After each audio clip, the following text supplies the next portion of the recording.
What's up, vegan?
Here begins Fate's episode.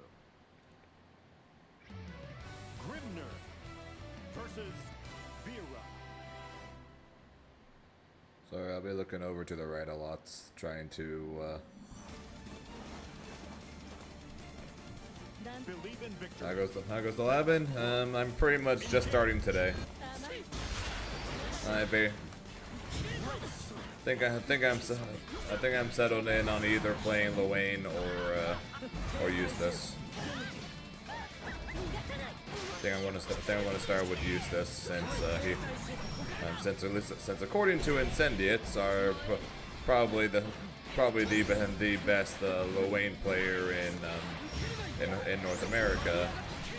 Two of Grimnir's worst matchups are bad matchups for Luane as well. And the rest are even.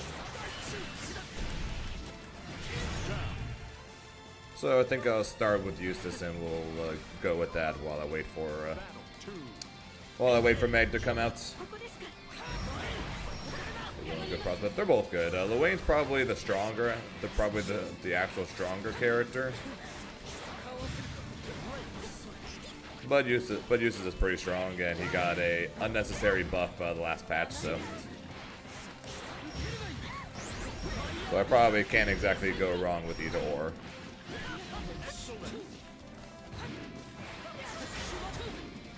But we'll see. I got a couple months to lab, so well, I probably only have 1 month technically, but so I have 3 months. I have 3 months before my next tournament, assuming I'm not going to be with France. And so I technically have 3 months, but 2XKO comes out next month, so you know we're going to be playing that. So that's a good thing.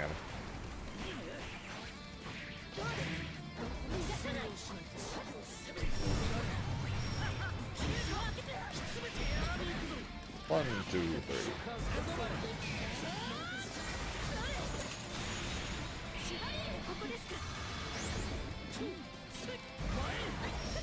How goes it? Eh.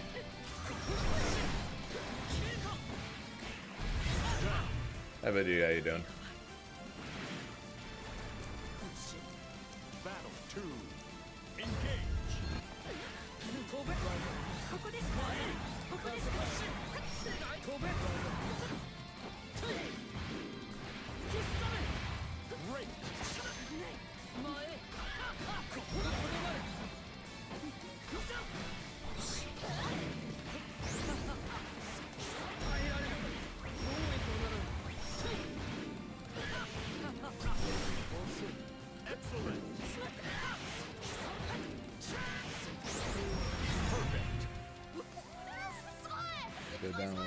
Just got down with the artworks. I'm very excited. Understandable. Yeah, I saw you. I saw you had said that in the Discord.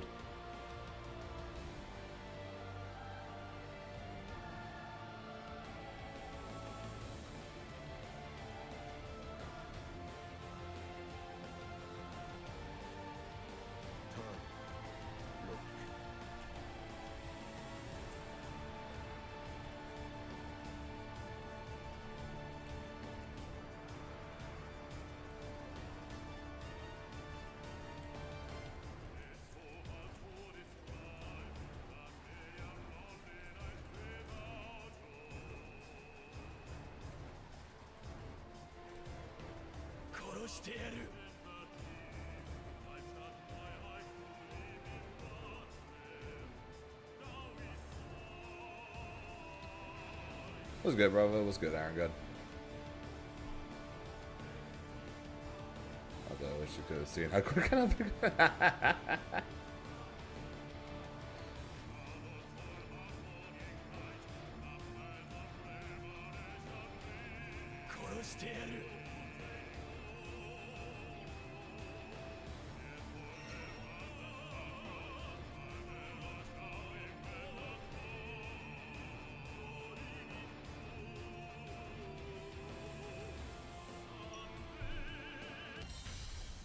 Here begins Fate's episode.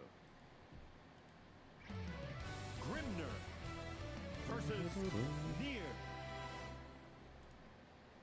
Yeah, Eustace was already good last patch, but he's probably going, but he was thankfully made a bit better as well as a bit easier this patch. So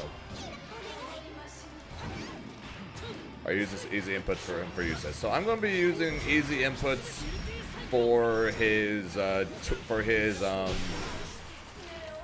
orbs. I don't remember what they're called, but I'll be using simple inputs for that. And then I'll be using actual inputs for the rest.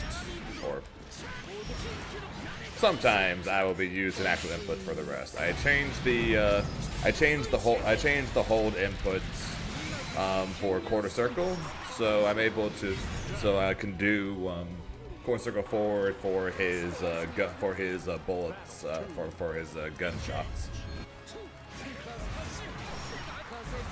So the only thing that I couldn't change the charge input for was are for the orbs. So that one I'll be doing simple inputs for, but the rest I'll probably be trying to use the actual input for more damage, and I don't get it confirmed from this. Oh my god, the lag. Oh my god. What's good there?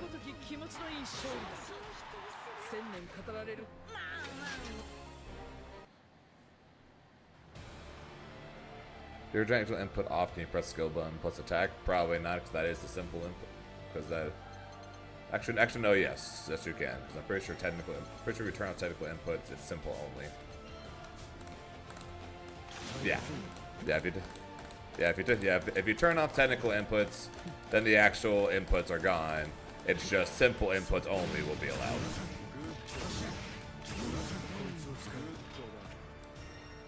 And back with everything. But yeah, so I just see I turned off the left right input, which means I can now do but not save.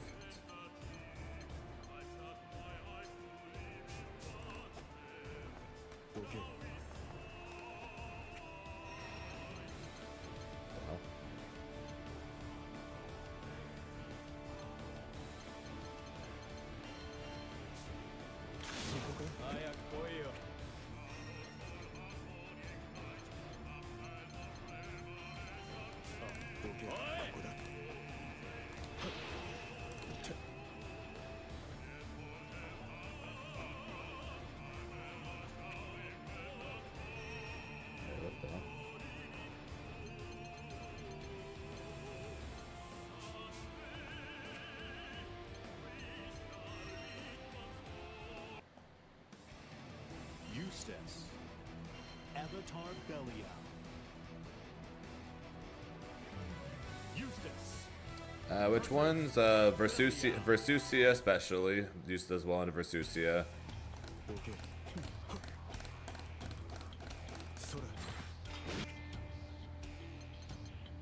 did I mess something up here?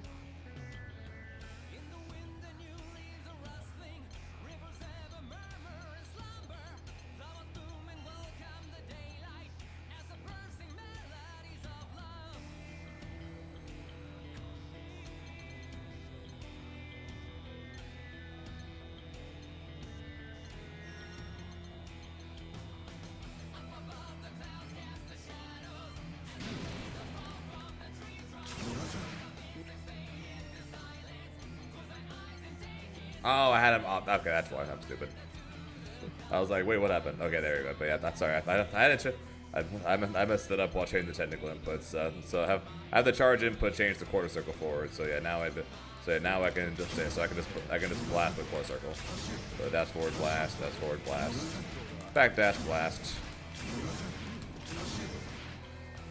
Unfortunately, there is none of that for down up. So unfortunately, more than likely this will just be so I'll be sticking with the charge input for the orbs. But the rest.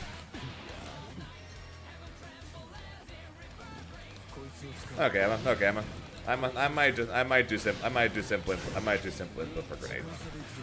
Because that is the inputs, but we'll see.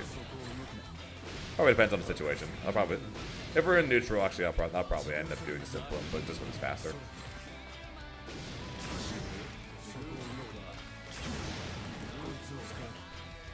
But yeah, so it'll probably be 50-50. Simple input for orb and grenade, and then actual input for gun and Ratharis. What's up, Hubster?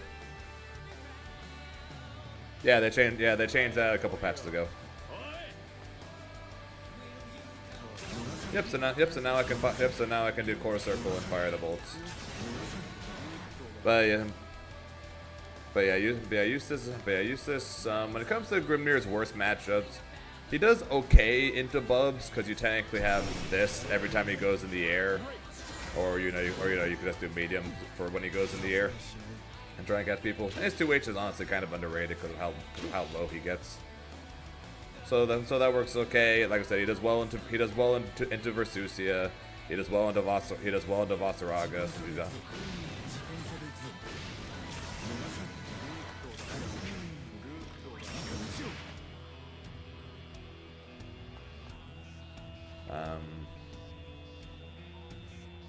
To be if you want to consider her bad matchup, Similar Thing does decent because again she goes in the air orbs.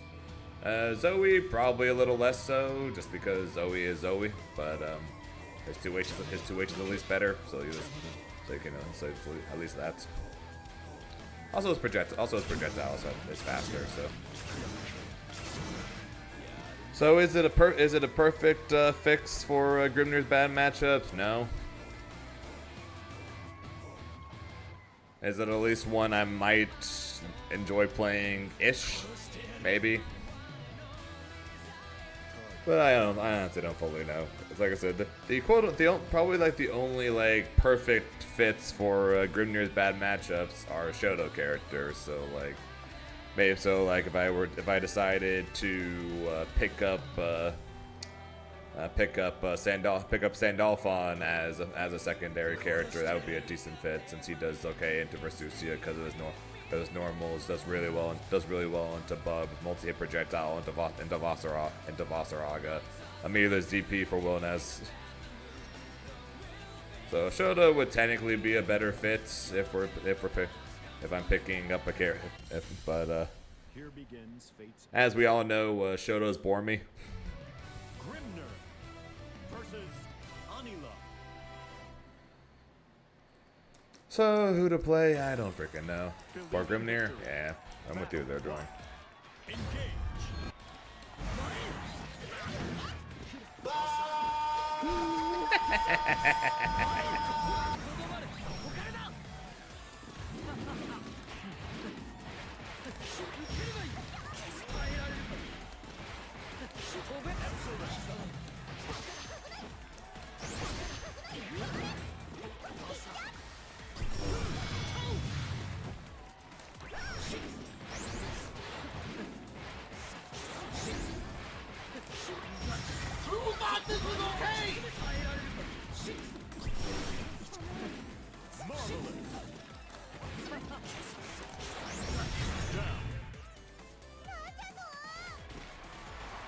For some things on this patch, I definitely think this is the worst patch they've done in out of the last couple.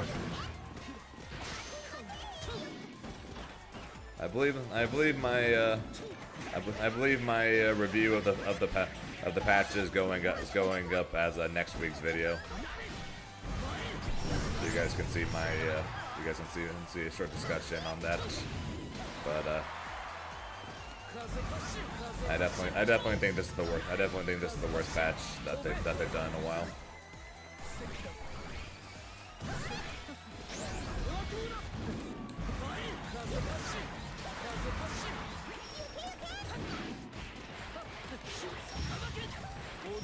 And yes, I am not just saying that because Grimnir got nerfed. Shut up.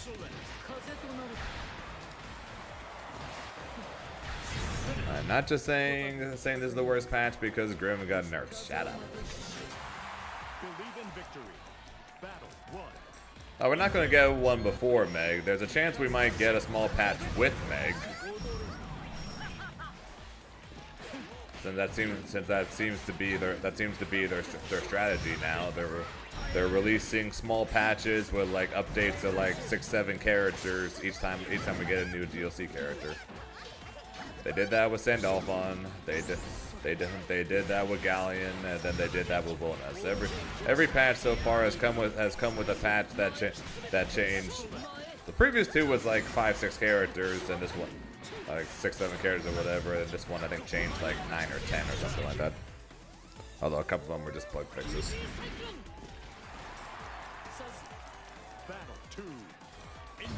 So that just seems to be what their decision is, rather than doing big patches like twice a year.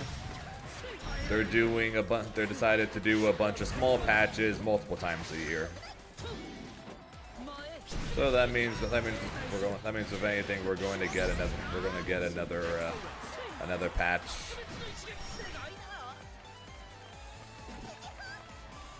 When Meg comes out in October, if the train continues.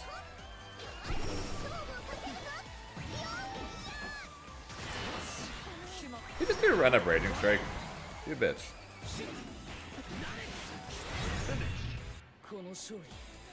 Back to the worst characters in the game, got nothing astonishing to me.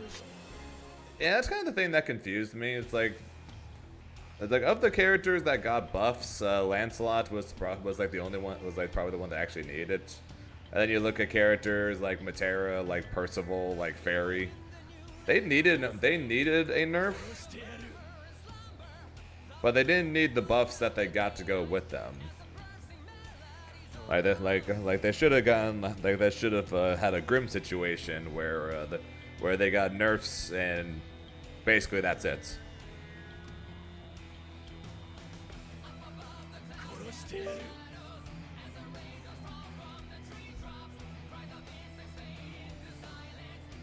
Hey, I'm saying the nerfs are justified. I'm saying she shouldn't have gotten buffed with. She shouldn't have gotten buffed with it, just like Percival, just like Matera. They deserve the nerfs. They just didn't deserve to get buffed to go along with it. Have I considered Lance? So the question is, does Lance cover Grim's bad matchups? Assuming, of course, that I keep playing Grim. Believe in victory.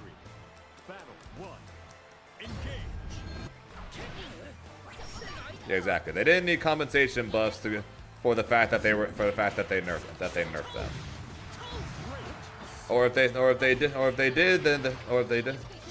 did decide that they needed them, then they should have did what they did to Grimnir, which has made the compensation buff worthless. Because the compensation buff that Grimnir got is basically worthless, so that's what should have happened with the other characters. Instead, Fairy got a loopable high-low in the corner. Percival got more uses out of his other specials and more damage from it. Matera now has the strongest combos in the entire game.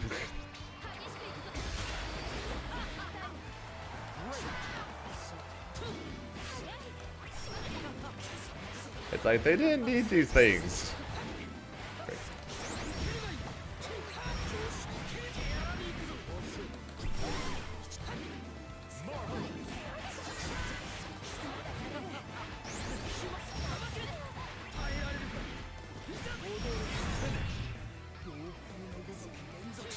Nope. Grim mid-screen combos are fucked on them. Unless you land a auto combo starter, then Grimnir does not have mid-screen combos anymore. With them, without seals already being there. And even if they are, his combos aren't exactly all that cool. And it's 1 2 3 dash 1 2 dash 1 2 3 lariats.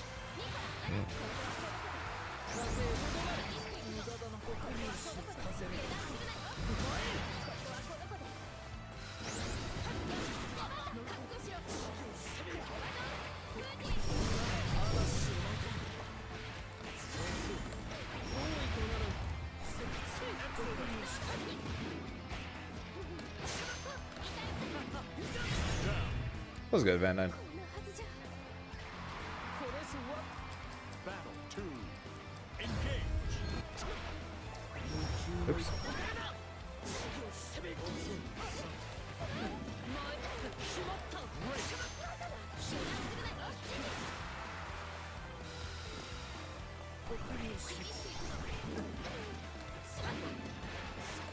But playing normal Grimble character does do it for a second.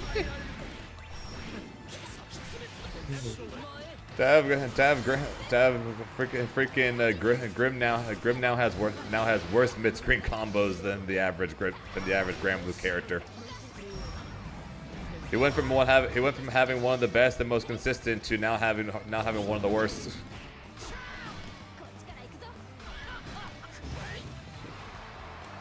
It's so weird.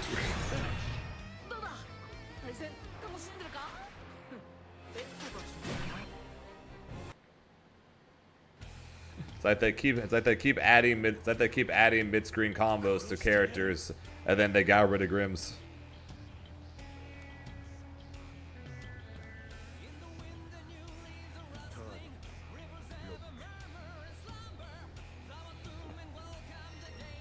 Yep, I'm going to do 1 2 3 medium lariats, and that's it.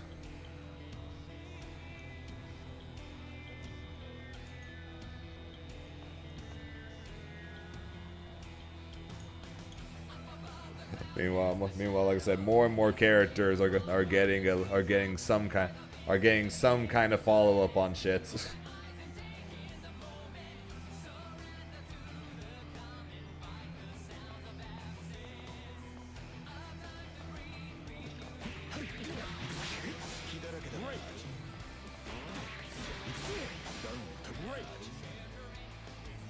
Or they at least have combos on crouching enemies. Grim don't got that either.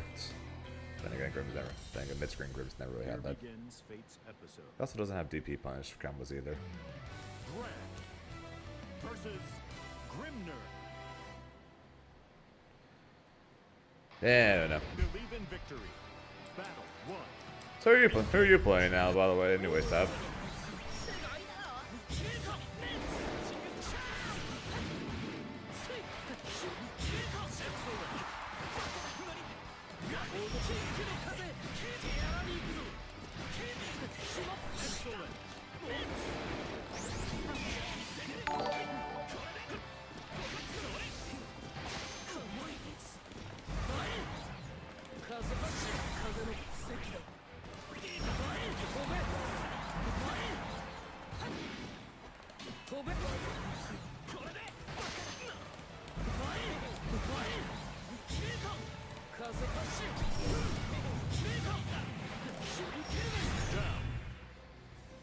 How goes the sad Grim Gaming? Zania, thanks for the follow, appreciate it. I'm good. It's going okay.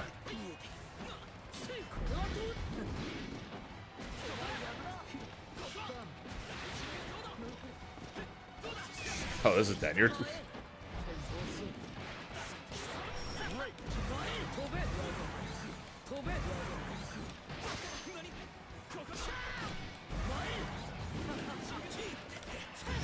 Can't confirm that into anything.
Believe in victory.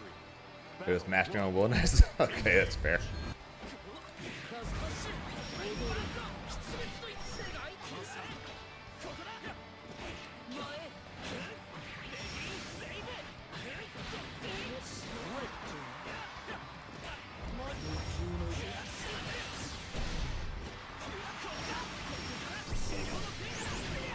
That was cool looking.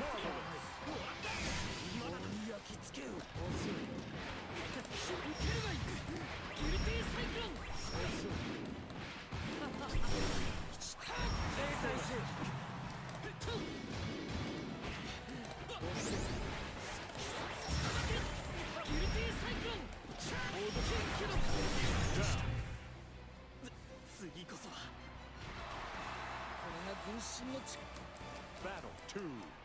Engage.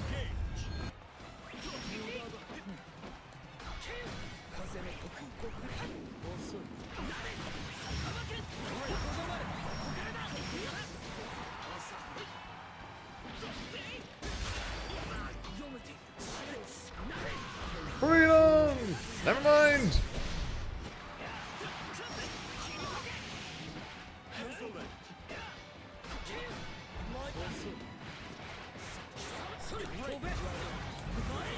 Do I care for AWT?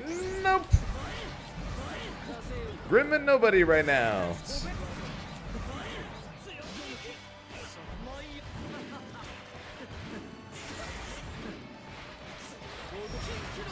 I got a wall bounce for this. Yay, I still get a wall bounce sometimes.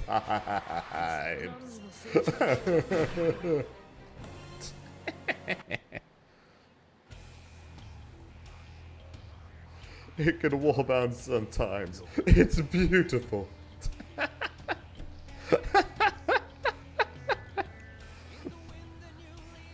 Oh, Zane Boley, it's tenured. He deserves it.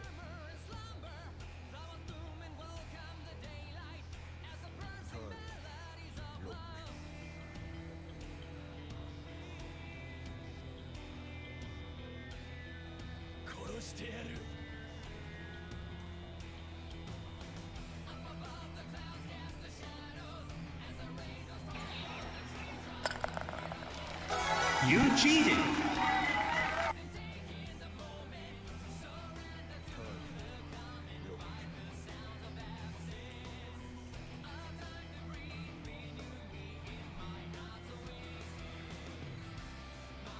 What's up, Piggy? He deserves it. It's insane. Eh.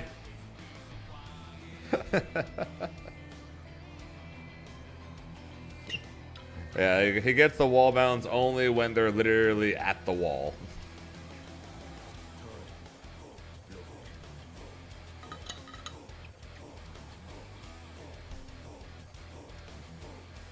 Yeah, maybe I just need to give up and just use the install at 100. Not like I'm using the 50% for anything anymore. Honestly, that might be the secret.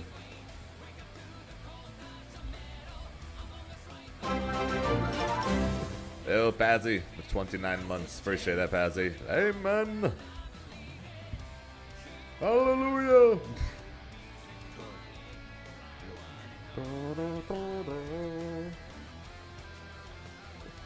Yeah, well, maybe these next games we'll use the install at 100.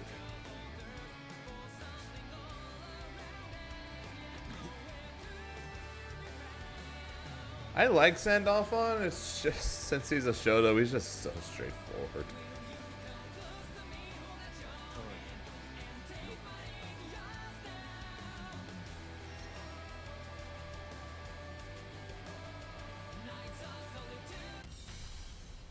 Here begins Fate's episode. Fairy versus Grimner.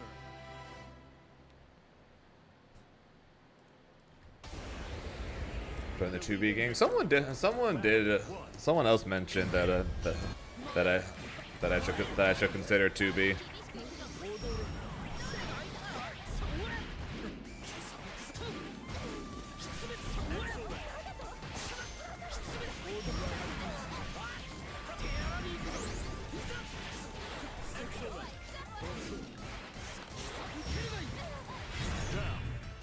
Nah, it wasn't Vermilion there. It wasn't Vermilion that recommended it. Someone did. Battle 2. Engage.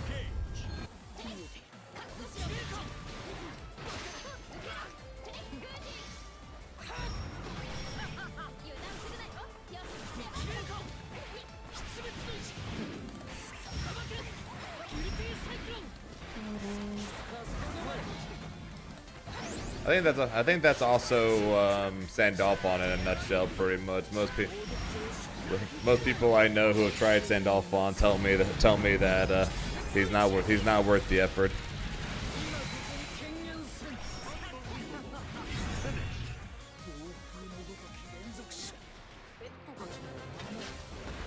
Believe in victory. Battle 1. Engage. Yeah, the install technically can be pretty good, pretty useful at making use of the J214M buff.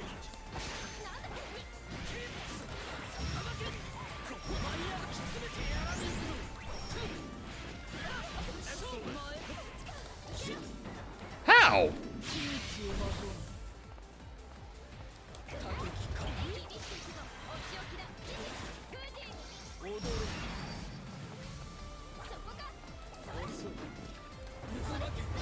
See if I did 214M there instead of L, that would have worked.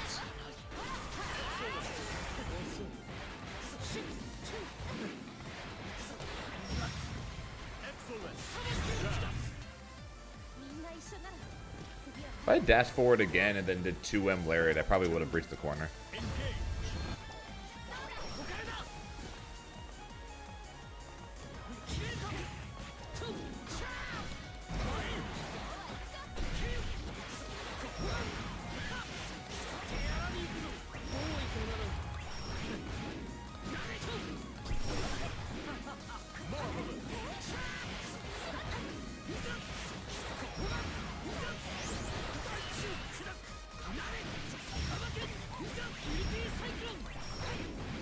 Or Aqua.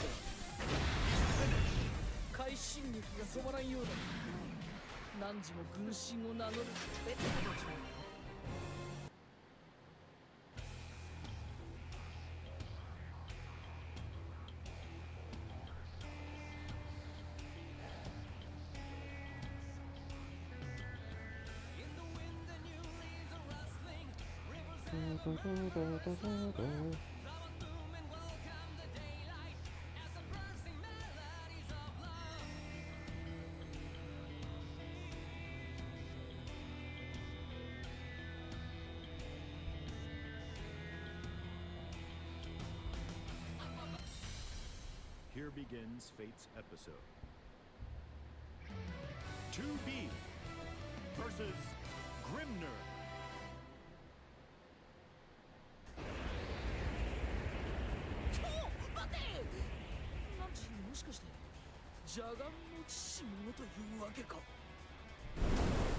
Believe in victory.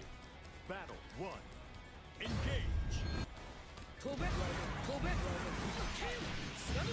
Great.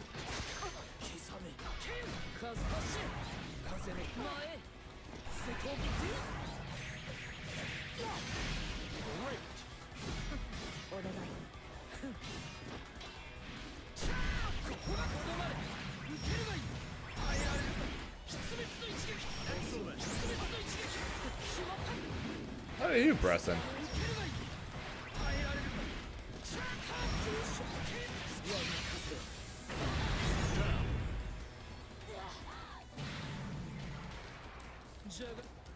Battle 2. Engage. When I get the Evo badge? A couple days ago. I got messaged by someone from Side Games. They asked for my Steam ID and my that's for my Steam ID and my Grand Blue ID, and then they add it into my account.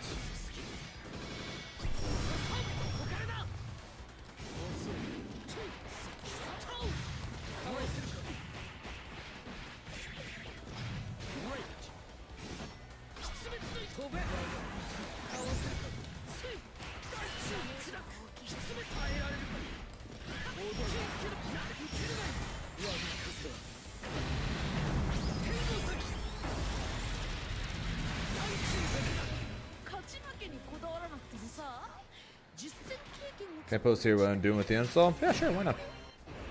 Believe in victory. Battle. Smash some DP for sure. Yeah, probably. It wouldn't have worked anyways though. Great.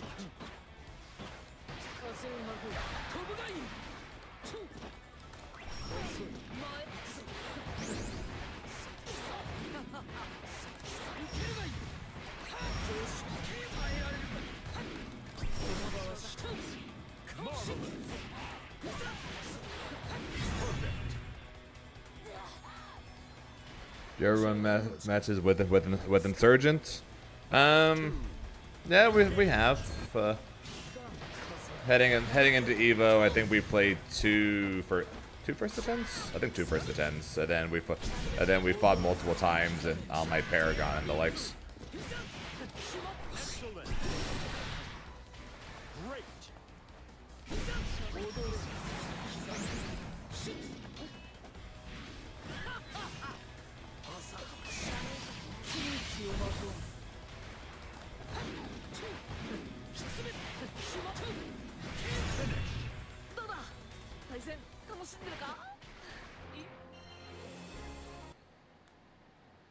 One of the reasons I know just how good Eustace is.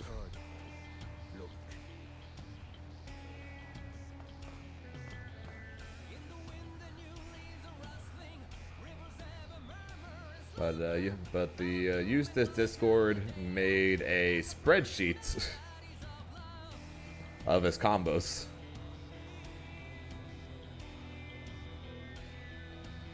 And to say it's a little intimidating to look at is an understatement.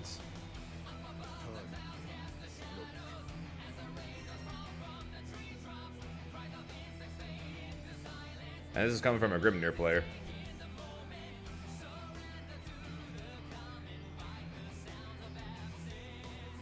For those of you guys who have never seen the doc, check this out, and I'll put it on full screen so you guys can see it.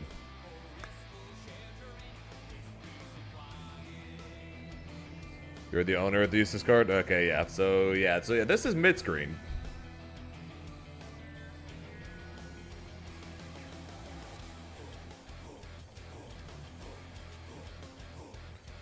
Yeah, this is mid-screen. And good to see you. And good to see you, Ashes. Yeah, so this is mid-screen. This is corner.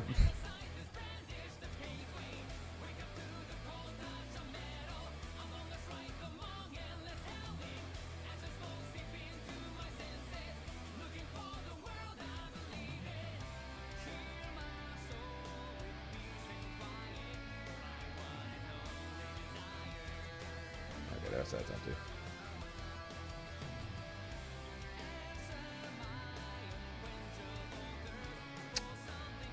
So yeah, to say it's a little intimidating, something.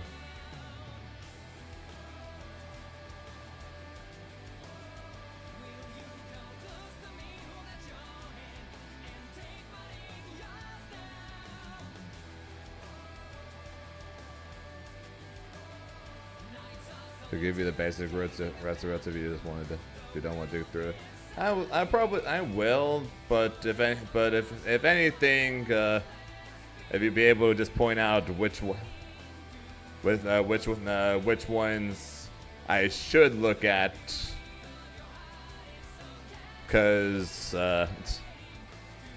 All of these can't be B&Bs. There's no way all of these are B&Bs.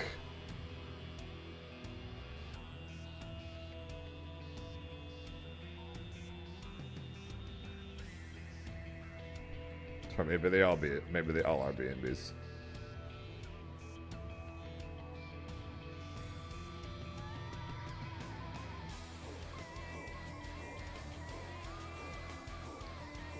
You need to see the go on level 5 routes. But yeah, basically this is recommended optimal, technical optimal.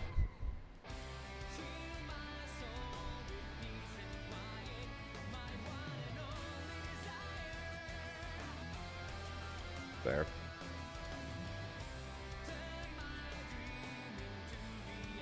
So basically, ignore the ones that aren't highlighted. Pretty much, is that what you're getting at?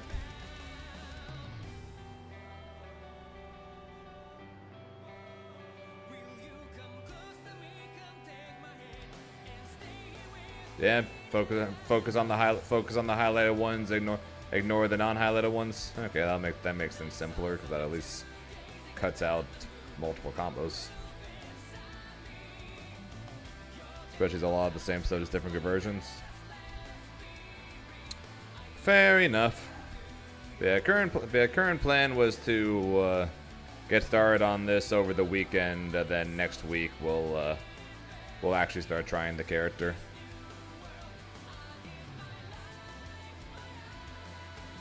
I know. With this patch, this patch they basically pulled a Zeta and made combos easier, which is nice. They're actually trying to get people to play the character. Although since I have you here, Ashes, let me. I might as well ask in the chance that I do keep playing Grimnir as a main. How do you think Eustace does against Charlotta, Vasaraga, Soras, Siegfried, 2B, Beelzebub, and Versusia? I'd say 1S2, but it's too early.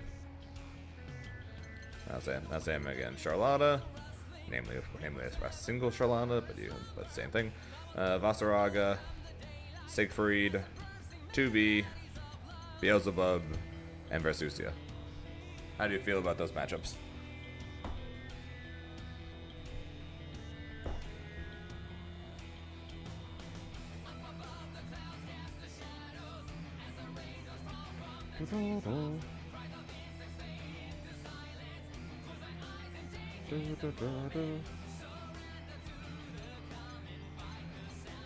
And I'm sure no one will be shocked to hear this. The reason why I asked Charlotta is because they're on.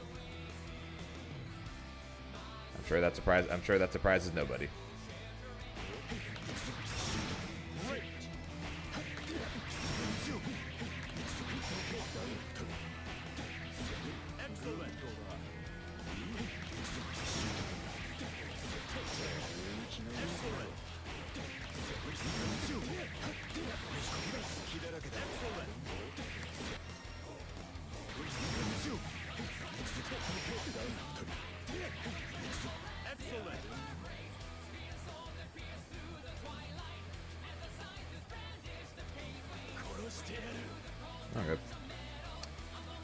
Bubs. So I'm going to keep crying against Hava. That's not going to change.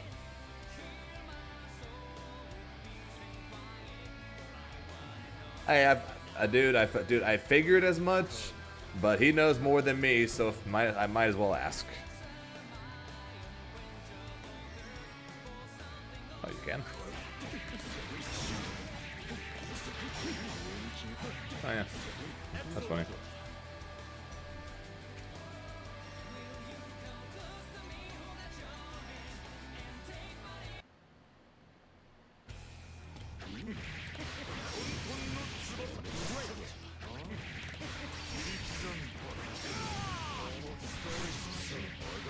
Yes, I have considered picking up Bubs.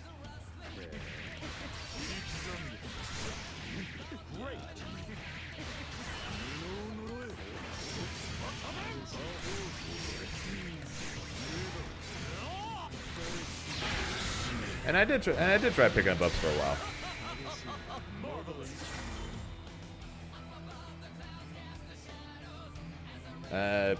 So the main thing when it comes to Bubs, it's not that I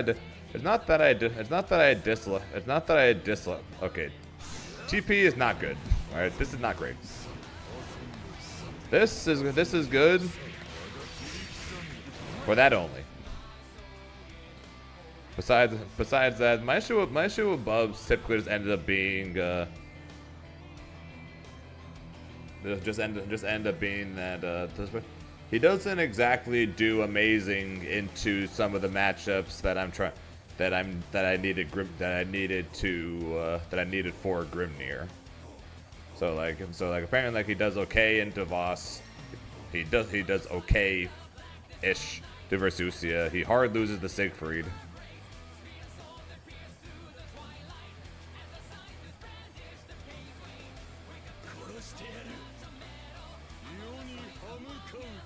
And then if I were to try to pull him out, there's not a ton of characters that I would be able to do that again. Like if Grim wasn't working and I need to pull out a surprise character, pulling out the Bubs into a lot of characters isn't exactly the greatest thing.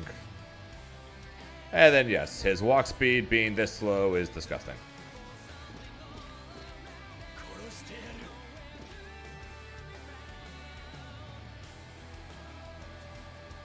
This honestly was probably the main reason why. So many times I would go for 6XL and then miss because I expect him to be further than he actually is.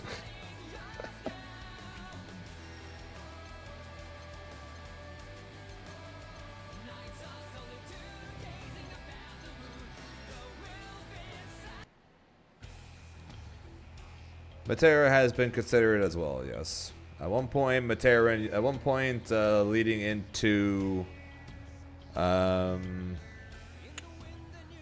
CEO? Yeah, at one point leading into CEO, both Matera and Eustace were considered. I ended up choosing Eustace. I started tackling the spreadsheets. Got overwhelmed and said I'm just going to play Grimnir. Like I already have to remember 20 billion Grimnir combos. I don't want to have to learn 20 billion Eustace combos in less than a month. I then go to a tournament where I'm potentially never going to play him.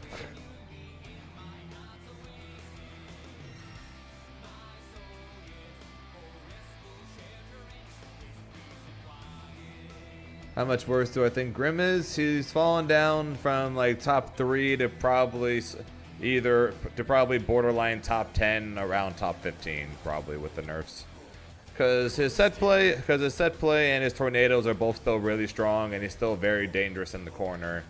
He just doesn't have Yami Demon 666. Thanks for the follow, appreciate it. He just doesn't have a good way to put people in the corner anymore. He doesn't have a safe way to set up seals anymore. And he now only has a single Oki left that's not a safe jump.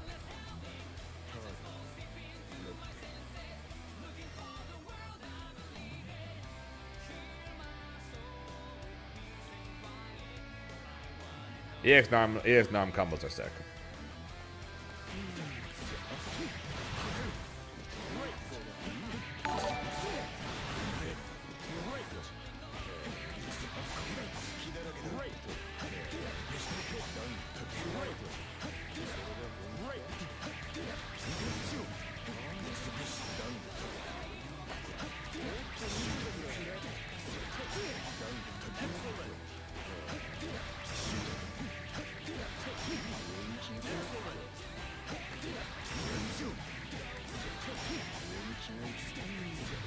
Who's top 5 right now?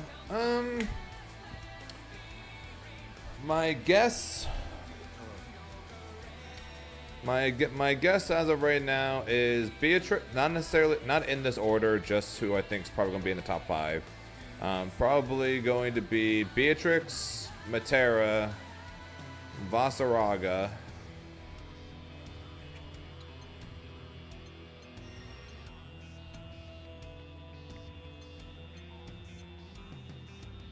Probably Belial.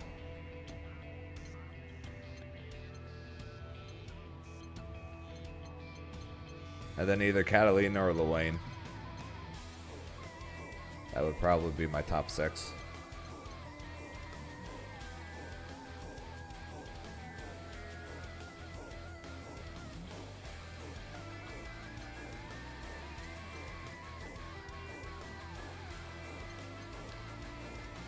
So I think Beatrix, Versusia, Vasaraga are the 100% top 3 right now.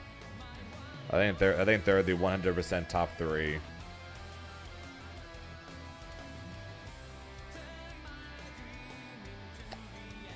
Then I think Belial, Catalina, and Luane make up the next 3. I have not played Narmaya EX, but I love watching her combos. I unfortunately think Narmaya EX is just straight up a weaker character than regular Narmaya, which is kind of unfortunate because her combos are sick. But the strongest thing about Narmaya before was the flip, and the EX version does not have the flip. Her combos are cool. Have you thought about playing Beatrix? No, because Beatrix has to play the rushdown or close to mid-screen, and that's it. And I'm not a very good rushdown player.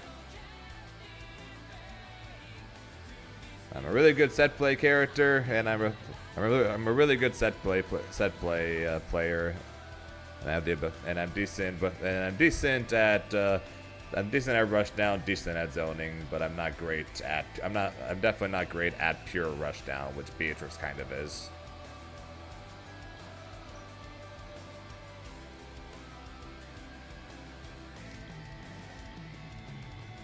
Sort of open people up. Yeah, that's kind of the issue, Kiwi, and why I think the EX version is just straight up weaker than the normal version. Is even though her damage and combo are probably better than regular Narmaya, you're going to struggle to open people up because she might as well be a Shoto with how much of a strike throw character she is now. With the loss of the flip to try to put the fear of God into people, people aren't as scared as much anymore to just hold down back against Narmaya. Is Kag worth learning? She's strong. I think she's good.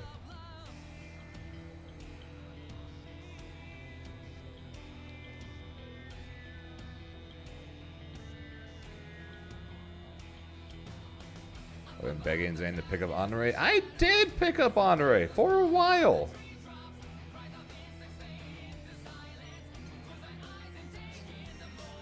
It's like how quick people forget that I did play Honore for a while.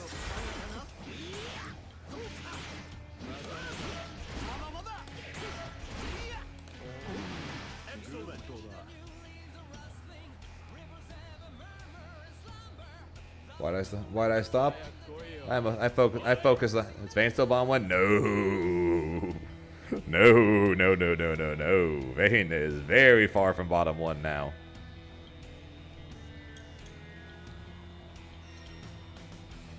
And the reason why I stopped is simple. I mained Grim. I mained Grim and kept maining Grim. I picked up Honore. I picked up Honore as a in need secondary character, and every once in a while I did do that. I pulled out Honore against the Hava. I pulled out Honore a couple of times during Paragon runs.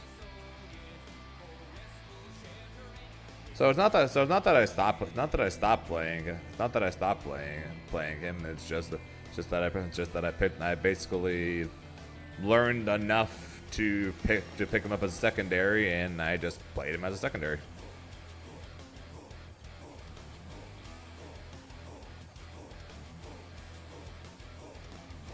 Let's go, Reverend.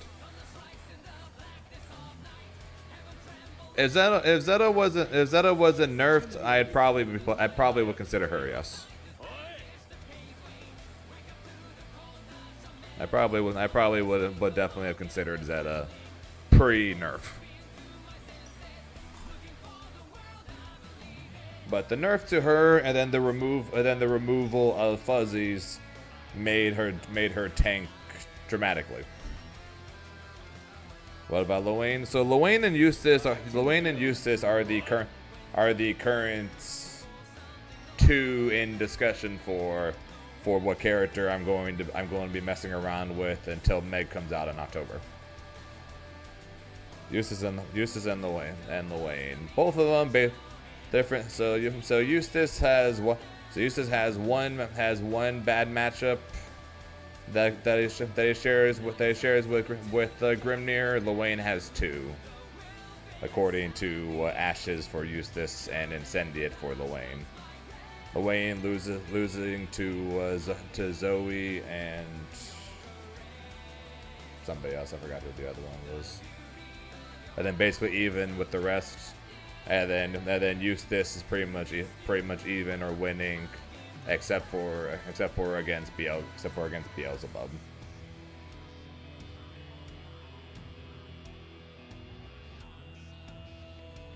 So, like I said, the correct answer to who I should play as a potential secondary to Grim is a Shoto character. So the likes of Catalina or Belial or Sandalphon. Malipko, thanks for following. I appreciate it. That's the proper answer of who I should be playing. And also, whoever mentioned it earlier about my tier list talking about Avatar Belial and how he's a terribly designed character. Yep, continues to be a terribly designed character. They're changing up his design a little bit, but they're still making it. But he's still a terribly designed character, which makes me sad.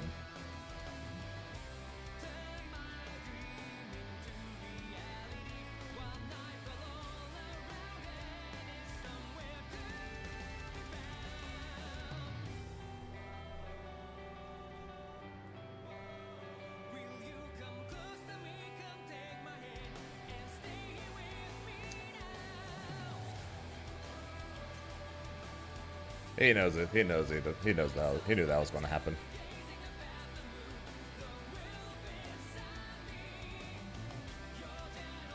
Snoredolphon.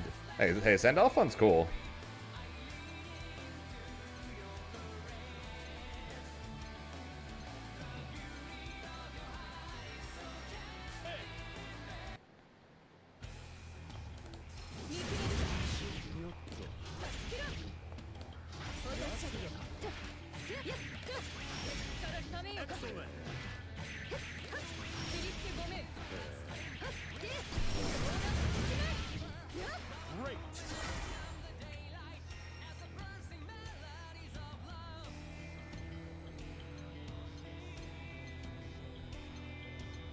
Yeah, I think when it comes to Shotos, I think Sandalphon's cool.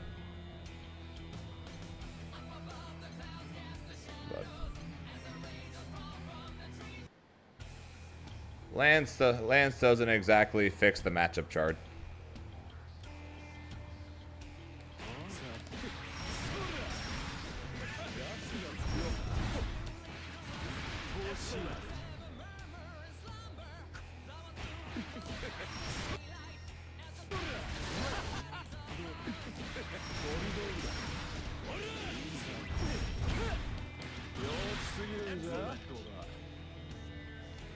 How about Luane? Luane and Eustace are currently the prime two in discussion right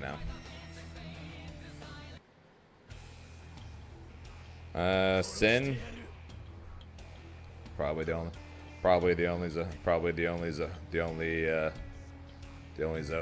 Zoe pretty much, unless Koji Coco decides to pull out the Zoe against me, which to be fair he has done before. What do I think one is in the meta? I don't know, it's early to say.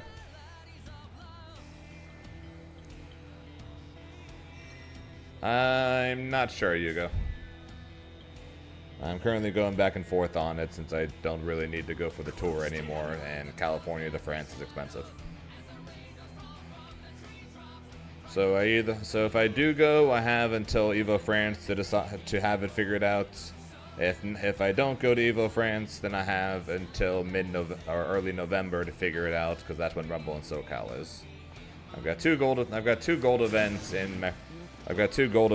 in November, so I have until at latest then to have it figured out. Either that or just play Grimnir, since the character's still good. Charlotte versus Grimnir. Not like Grim is bad from the changes. Believe in victory. His mid-screen just leaves a lot to be desired now, which it didn't before. Technically no, but I might as well be.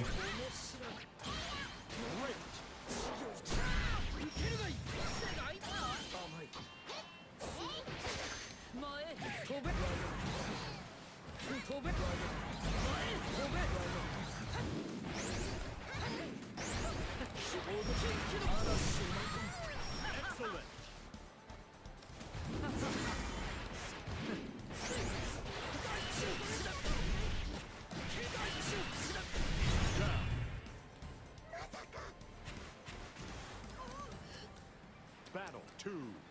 Engage.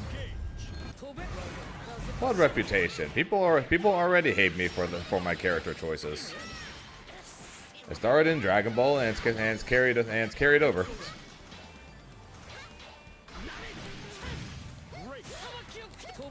So like, what reputation are we talking about? People already hate me.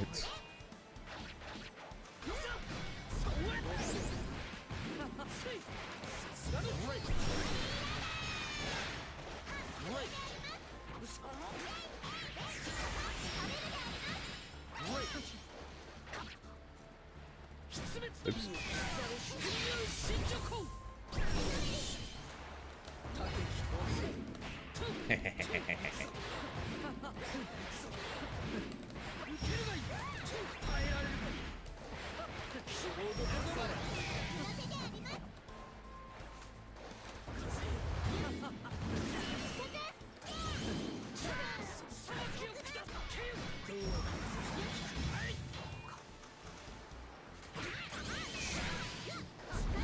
To all was about that.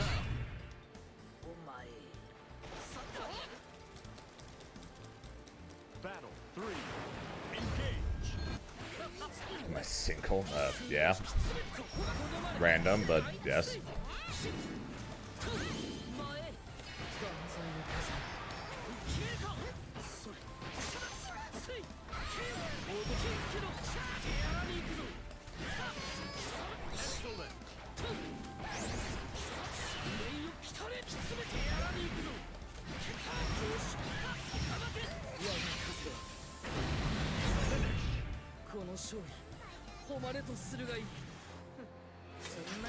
Yeah, like I said, since I'm pretty much qualified already, I can technically do whatever I want. And since I don't have any more tournaments really until potentially November, I have a few months to do again whatever. So it's just a matter of deciding on what.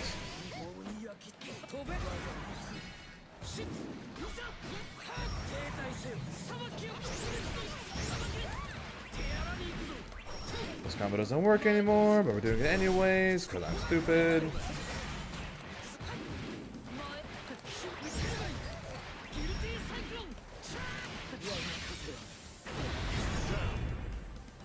Yeah.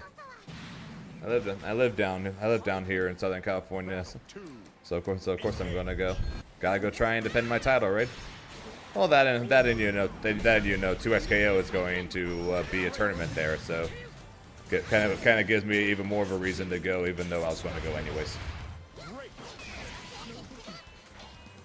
I'll be hoping that with Meg's release in October that she's going to be legal for that in Mexico. I'm not sure if she will, but there's a chance. Also, the King of Oddities, extra follow, appreciate it.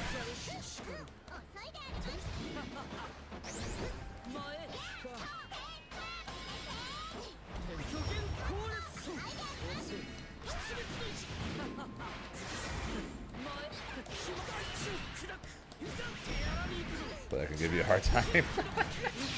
Looking forward to it. Looking forward to Marvel, to be honest. Yeah, that's an entirely separate conversation. The Marvel versus 2XKO thing. The only thing I know is 2XKO is coming out in 1 month. Marvel Tokon is coming out next year. So I'll be excited for 2XKO, and then I'll be excited for Marvel Tokon next year.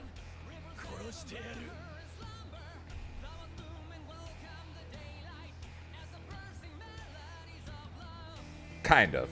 So it's the closed beta / soft launch of the game, where if you were in the first 2 alphas, you're able to get into the quote unquote closed beta, but once the closed beta opens on September 9th, the game will be available to play and forever. Here begins Fate's episode. It's called a closed beta, but it's basically the soft launch. Once the closed beta starts, the game will be open all the way until the game is launched. So it's basically so the closed beta is basically the soft launch.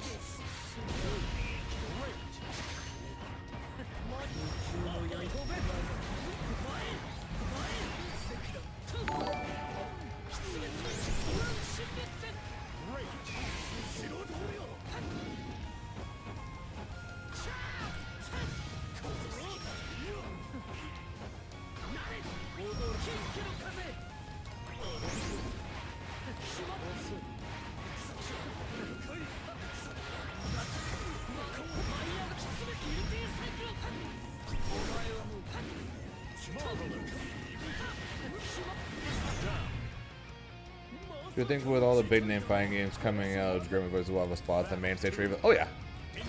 So let's map it. Let's map it out, right? Let's just assume the big 3 are going to be there, right? So Street Fighter, Tekken, Guilty Gear, right? Those are 100% going to be there, right? We know that for an absolute fact. That leaves four more games to be decided, pretty much. Actually, no. So I shouldn't say actually. So I shouldn't say we'll for sure see Granblue there, but it should be. So assuming that Invincible versus 2XKO and Marvel Tokon all come out before Evo next year, which I don't think it will. Then that would technically leave one more spot, which actually, now that I think about it, will probably end up being Fatal Fury.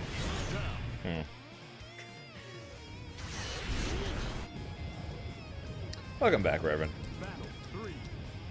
Under Night is 100% gone. Under Night's gone. MK is gone. 10,000%. Those would be gone if all 3 tag fighters come out. And then basically it would come down to are all 3 tag fighters going to be a main stage game? And if they are, who's going to stick around? Is it going to be Fatal Fury or is it going to be Granblue? Because one is going to get thrown to the wayside.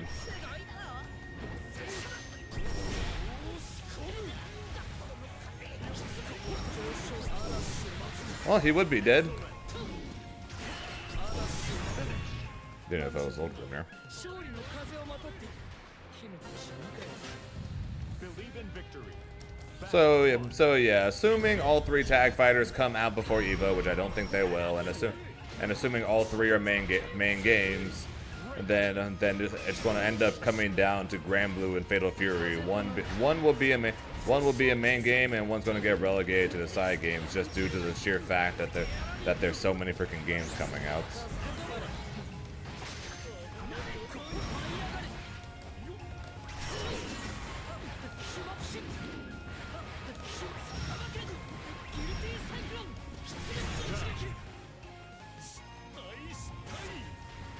And yes, I did hear that that Doctor Strange got leaked. But let's be honest, who here is surprised that Doctor Strange is in Marvel Tokon? Who here is actually surprised by that?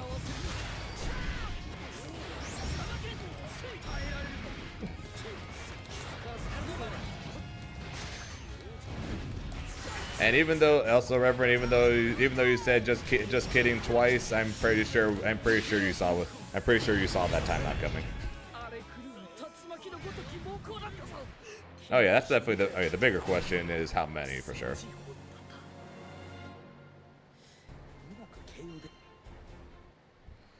So if they want the best lineup possible in terms of player count, Fatal Fury will be gone next year, and Grand Blue will be in.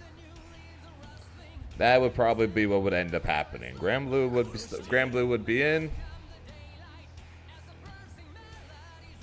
Grand Blue would be in. Fatal Fury would be out. But knowing Evo, Grand Blue more than likely will be kicked out, and Fatal Fury will stay in because SNK money.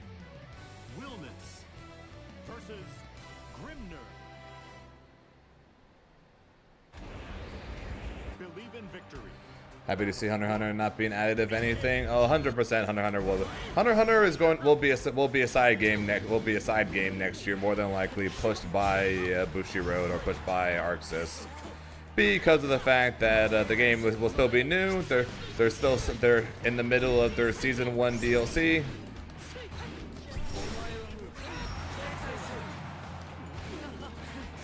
So more than likely it's going to be another side tournament for Hunter x Hunter next yeyear.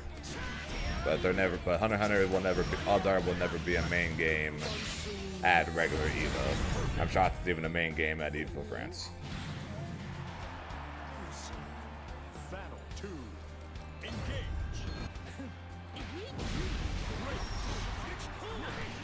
It would be weird, Brock, but don't forget. The only games that they can kick out, unless they want to kick out Street Fighter, Tekken, or Guilty Gear, which we all know they're not going to, would be Under Nights, Mortal Kombat, Grand Blue, and Fatal Fury. Right? Those are the only games that they could potentially kick out.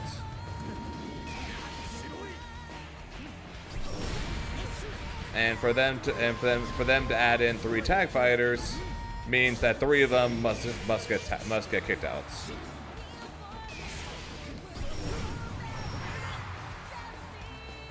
And so that means Mortal Kombat and Under Night 100% would go. But the big question would end up being who would end up being the final one, and that literally comes down to Fatal Fury or Grand Blue. And if we're going purely off of numbers, Grand Blue would be the better choice to keep, because the Fatal Fury numbers are tanking like a rock.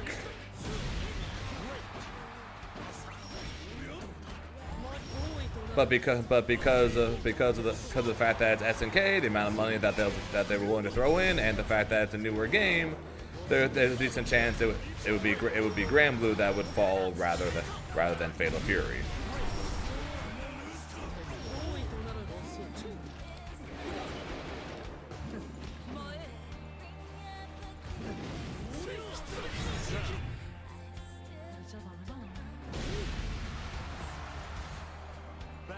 You're welcome. You're welcome, Ashes.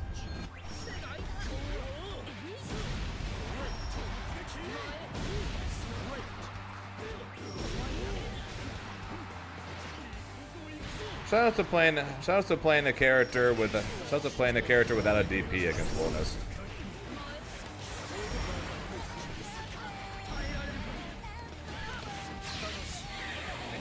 Let's go attack fires tanks. So, like I said, first and foremost, I don't think that all 3 are going to be out before Evo next year. I think at most 2 would be.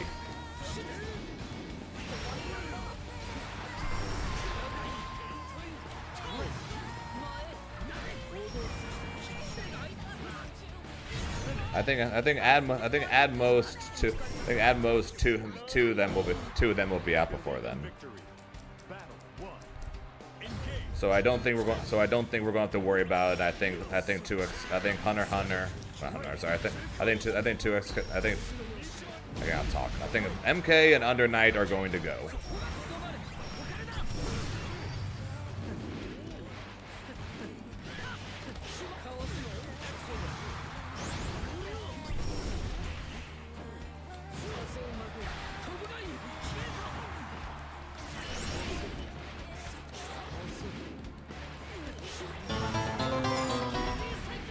Yo, the goats. Lord Fenrich. Thank you very much for the raid. I appreciate it. Hello, hello, hello. Well played at Evo, Fenrich. Zagarafa, thanks for the follow, and Verdnuth, thanks for the follows as well. I appreciate the support, guys. Thank you, thank you, thank you. Hope the stream went well.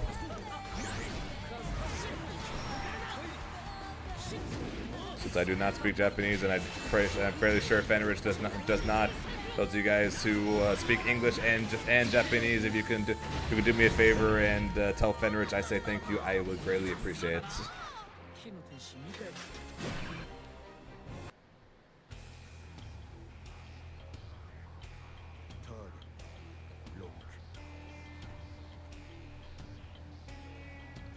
Thank you, thank you.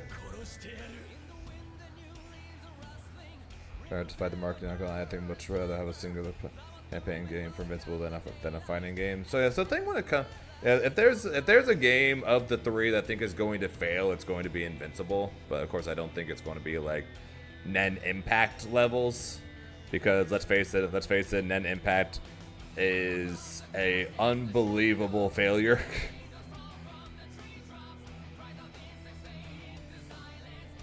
To say the least, and I could not imagine it being anywhere close to that, even if Invincible Versus doesn't do well. It looks incredibly mad to me as well, and when I tried the game at Evo, I'll be honest, I was not a fan. I was not a fan. It felt like a 1v1 game. It felt like a 1v1 game that they're trying to turn into a tag fighter. But yeah, so if there was one that I think would fail, it's going to be Invincible.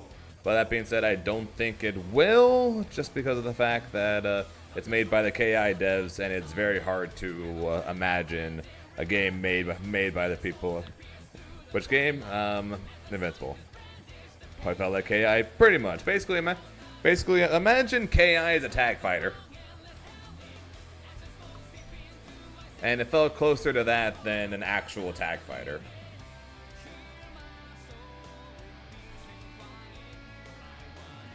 Also, I gotta do self-promo real quick. Nightbot already posted my Twitter for me, apparently. Keep timing on that one.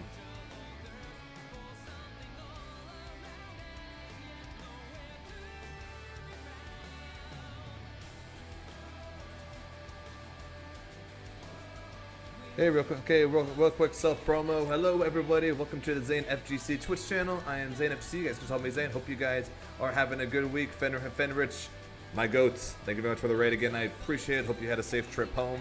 Well, very well played again at Evo. Hope you guys enjoyed Evo. Hope you guys enjoyed all the crazy announcements that happened that weekend. Here at Zane FGC, we primarily just play Granblue, but of course we're going to be spending a lot of time on 2XKO when that comes out next month, and of course Marvel Tokon next year. So if you guys are interested in that, interested in checking out Granblue, interested in seeing what the heck this random dude is doing in his streams, you can go ahead and drop a follow. Besides that, if you guys are doing alright in the IRL, first and foremost, you can do like Dur, which is subscribe, where if you do that, you get many emotes, including multiple of Grimnir, multiple of Lord Beerus, as well as even some of my face. Why my face? I don't know. People like them, so we have them. Besides that, of course, I stream to both Twitch and YouTube at the same time. Go ahead and check out the YouTube, where I post new videos every single week. This week's video, we just did I posted the video from the Grimnir matchup tier list, so you guys go ahead and check that out. Next week's video, I believe, should be going over the new patch. Besides that as well, of course, if you want to know what's going on with me outside of these streams, you guys can go ahead and follow me over on the Twitter, where I do primarily post during tournaments, as well as whatever the heck's going on, including new news. And I'm sure, and I'm fingers crossed, there will be some as 2SKO gets closer. And if you guys want to get better at Dragon Ball for some reason, or at this game, you'll be picking a character, learning the basics, learning some of the advanced details on how to play Grimnir, especially now with his nerfs. Now with the nerfs. You guys go ahead and check out my Metafy, where I'm both the second cheapest coach as well as the second ranked coach on Metafy for Granblue. So yeah, go ahead and check that out. Yeah, again, hope you guys are having a good week. Hope you guys had a good stream over there with Lord Fenrich. And yeah, let's get back to the gaming. Finds a 1v1, but I need to ride the hype for tag fighters. Again, I don't think that the people that are making Invincible and the people the cry no thanks for the follow, appreciate it. I don't think that the people that made Invincible the people. I'm explicit. Thanks for the follow as well. Appreciate it. The people who made like Arxis Marvel games. I doubt they are all calling each other saying, "Oh, don't tell anybody." But we're making a tag fighter. You guys should totally make a tag fighter as well. I doubt they're calling each other to let each other know that they are making tag fighters. So either to have them join or to try to have them avoid it. Everyone just decided to do it, and it just so happened they're all coming out at freaking once. Since 2XKO continues to take forever to come out, and now they've waited way too damn long at this point. So I don't even know if I want to say it's behind the hype of tag fighters. Water Germ, thanks for the follow, appreciate it. It's just the fact that everything just seemed to happen all at once, and so it's now just the FGC is going to become the realm of tag fighters all at once, pretty much. It's just going to be a matter of which ones are going to do best, which ones are going to play the best, and which ones are people most hyped for. At the moment, people seem most hyped for Marvel Tokon, people seem least hyped for Invincible, and 2SKO has kind of been kicked to the wayside a little bit when compared to Marvel Tokon. That just seems to be where we're currently at right now. But like I said, that being said, the 2XKO, assuming you got into Alpha 1 or Alpha 2, is coming out next month. So I'm sure that's going to bring a lot more hype back to the game, as you then get to see a bunch of people streaming, playing the game. I'm sure people are going to start hosting tournaments for the game, and I'm sure that'll help bring back at least some of the hype. Although I'm sure most people are still primarily looking forward to Marvel Tokon, but like I said, that's not till next year, so we got a bit of time on that.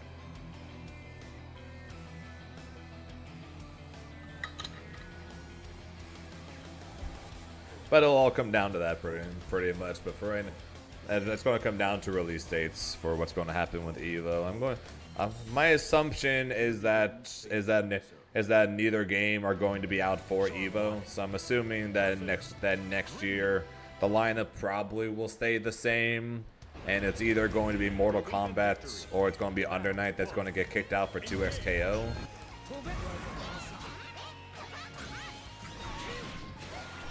But that's just a guess. I thought Invincible Versus seems to be decently into the game at this point, so there's a chance. Freak Mass Sense of all, appreciate it. There's a chance that'll come out before then. Tokon, I don't believe Tokon is going to be out before EVO, primarily just for the fact that we only have 8 characters right now, and the roster is probably going to be closer to 40. And they haven't revealed anyone since their initial announcement, compared to Invincible, which has posted a new character like every week. It seems like nowadays. Even posting 2 the week of EVO, between the Beast Dude and Omni-Man.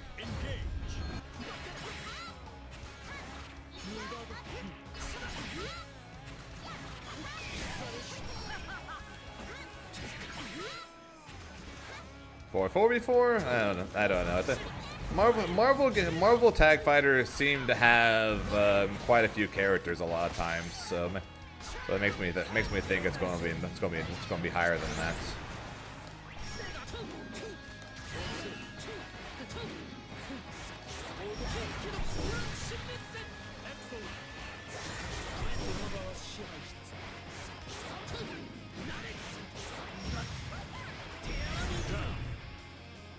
But I think it'll be north of 28. I think somewhere in the I think maybe 32 or something. But we'll see on that. But yeah, so my guess before I found out about the beta, of course, was that Invincible Versus is going to come out early next year.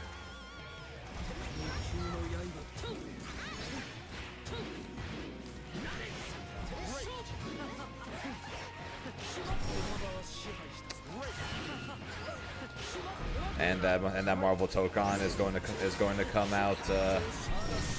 out later next year.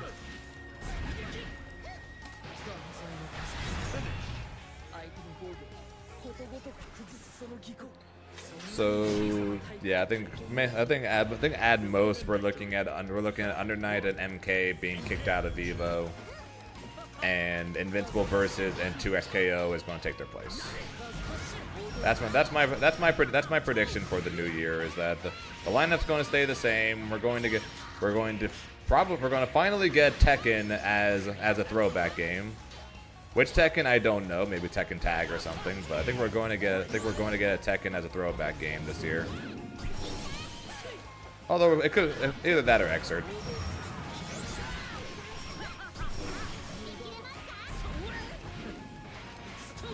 And then I think Invincible Versus and 2XKO will be out, which I think will take the place of those two.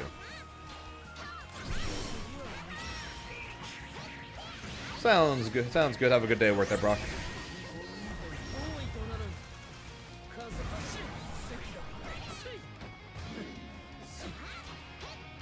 Yeah, I thought for sure it was going to be either thought sure it was either going to be Xrd or Tekken this year. But then they kind of came out of nowhere and said, "Nah, we're gonna do Marvel again." Central Fiction could be it too. I'd be down for that. I'd probably want to go. I'd go watch that.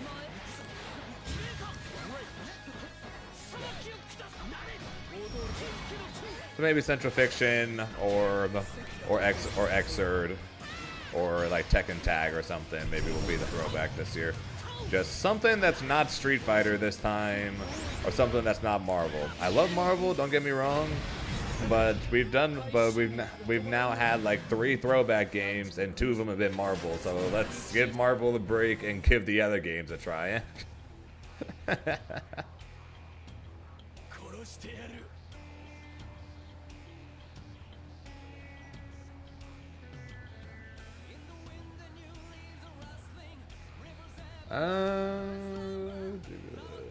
DBSZ base roster size.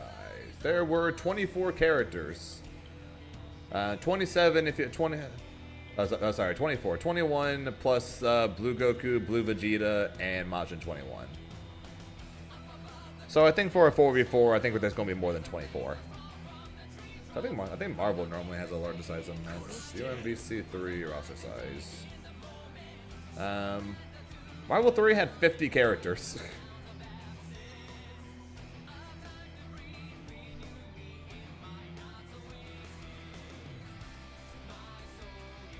Marvel 2 had 56 characters.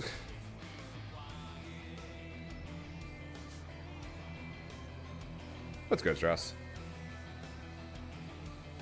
Be cool, but having 2 Guilty Gear games as wild to you. Well, they're going to have to do it at some point. Like they did that with Third Strike. There was Street Fighter 6 and Third Strike. So if they're going to do throwback games, unless they want to do games that are not prequels to current level games, then in which case their choices are going to be a bit more limited. Then that would mean that next year Central Fiction probably would be the proper choice if I had to say so. Plus the fact that we went from that we had Evo Moment 38 happen last year. So it'd be cool, if anything, to get Central Fiction and maybe get another Galileo comeback or something, or losers bracket run maybe from somebody.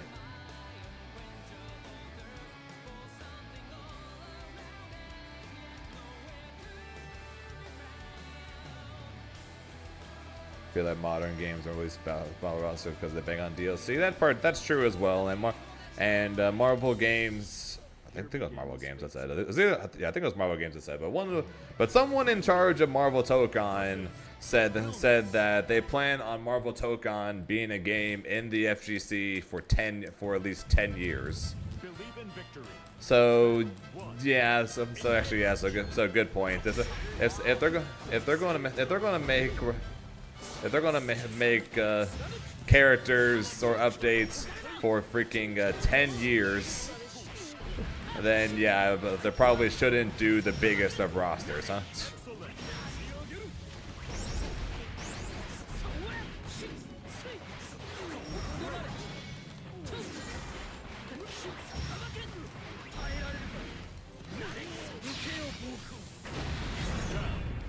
Yeah, we're gonna start with Eustace, their ogre. Battle 2. But yeah, that is a very good point. I honestly didn't think about the fact that base rosters have been shrinking due to the abundance of a year's worth of DLC that people are adding. Which makes sense, because if you started with if Marvel Tokon starts with a 40-man roster, right? And then they do several layers of DLC, then the game's going to have, then by the time 10 years are up, Marvel Tokon's going to have like an 80-man roster.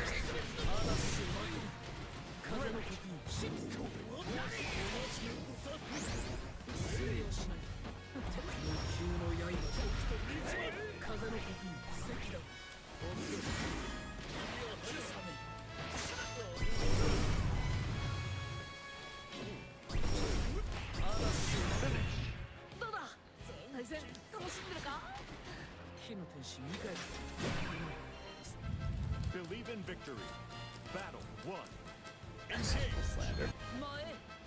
Slander for which character?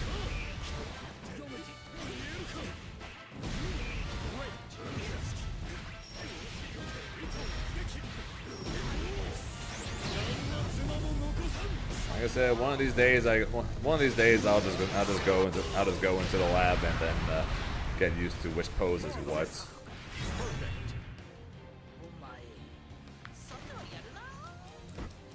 Battle 2. Engage.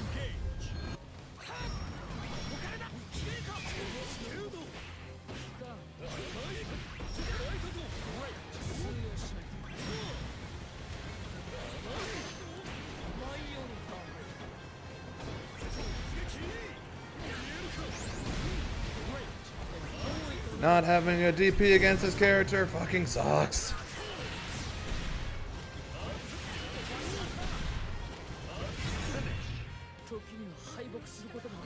I'm not gonna lie, that's one thing that makes me want to play Lil Wayne. Battle 1. So I can parry that shit every time he tries.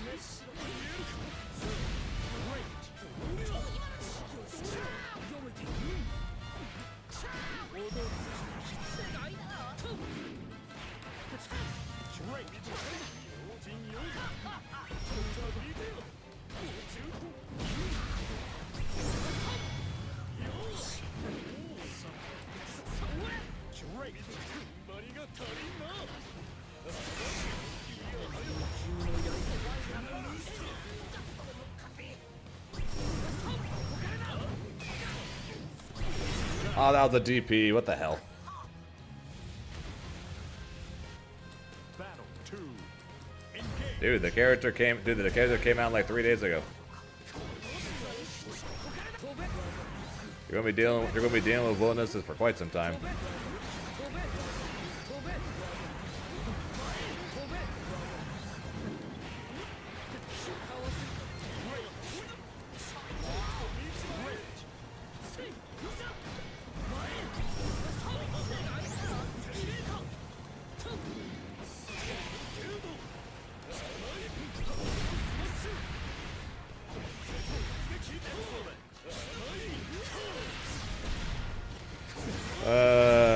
I really just gotta go in training mode and then just get used to the 2 freaking poses. So because it keeps looking like that move keeps looking like an overhead, but it's not. That one's the low.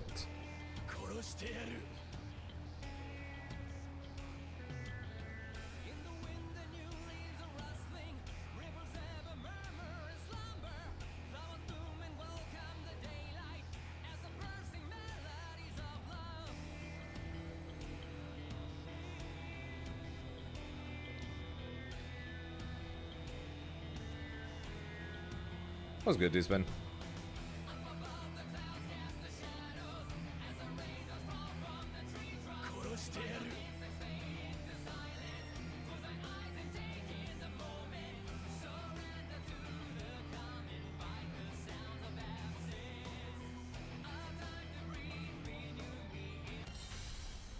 Here begins Fate's episode.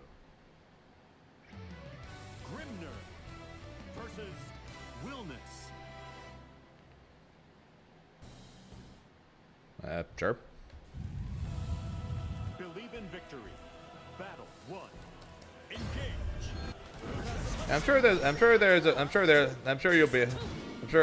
sure in no time I'll get used to what they look like, but as of right now I do not.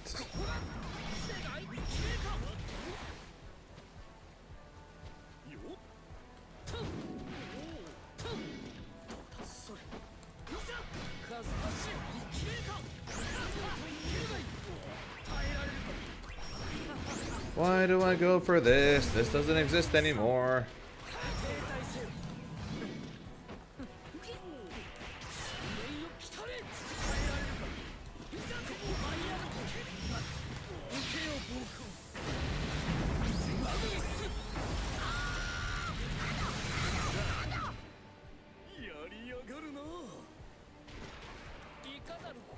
Do we decide on a second character yet? Nope.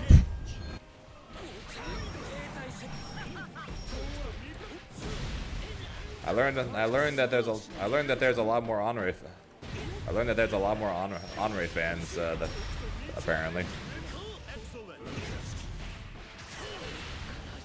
What doesn't exist anymore? The tornado doesn't last long enough anymore for it to work. Also because of the fact that your 214U now moves forward. You can no longer put the tornado in front of somebody off of that setup.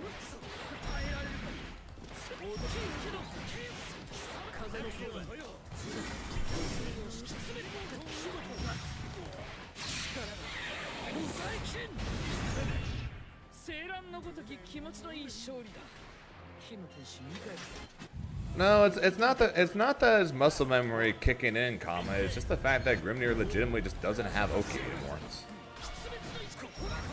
Grimnir's safe jump only works on you can pretty much only go for a safe jump in like two ways.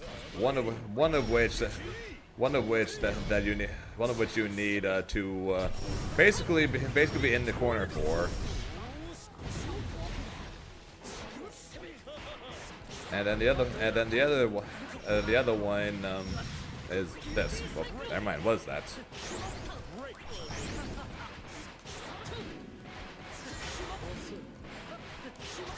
So Grimnir's Oki's pretty much got absolutely cooked by it.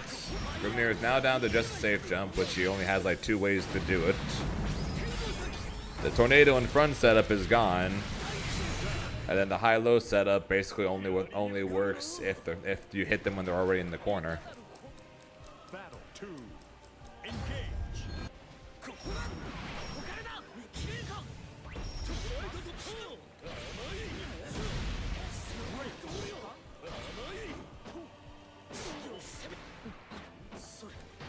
Seriously, not having a DP character, or seriously, not having a DP against this character is fucking annoying. Slow ass freaking swing. But because my normals are so dog shit and I don't have a meterless DP, half the time I just gotta freaking hold it.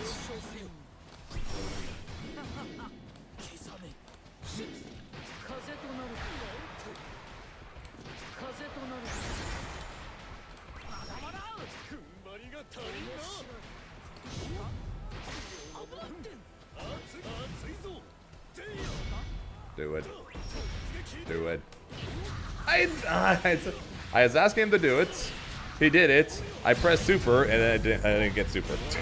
That's annoying. Oh, I suck.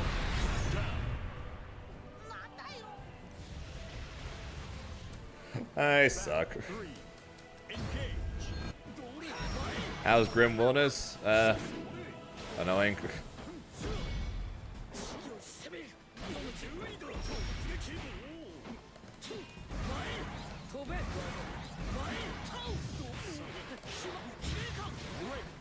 I know the better way to put it. He's annoying.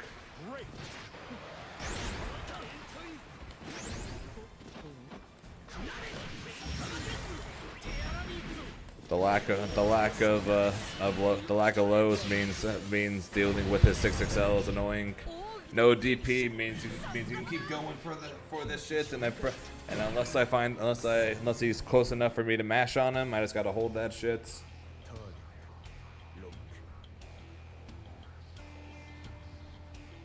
People complain all the time about the camera mix on Grim.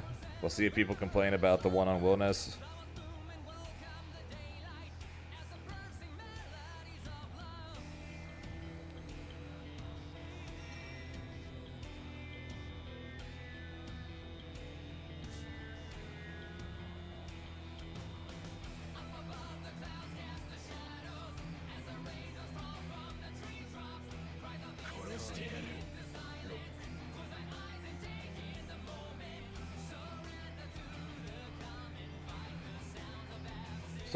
So apparently it is reactable. You have to stare at the skill boxes in order to know if it's a high or a low.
Although everyone's complaining about Buster being too strong and now no one is talking about him.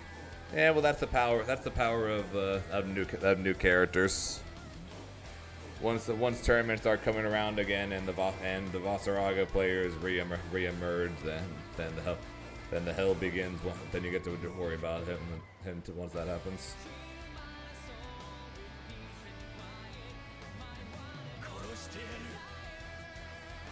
Wilnez is definitely going to be a character that's going to run over some characters and then struggle mightily against others.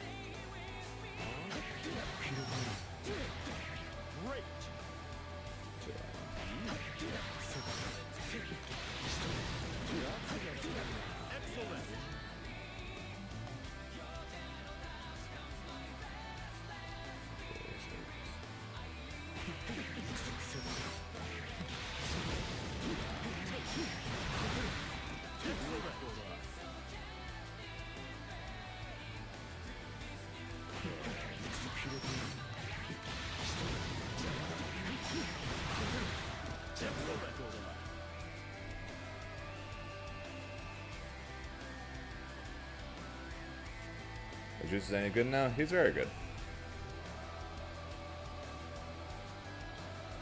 Is he top 10? Is he top 10 good? I'm not fully sure, but he's close. But at worst, he's close.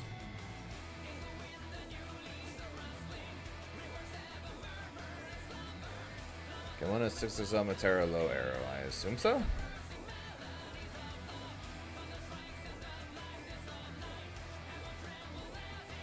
So like, okay, he's practicing Eustace. Yeah, I saw that. Apparently, everyone was surprised because I guess he's supposedly going to be. People thought he was going to be playing Catalina.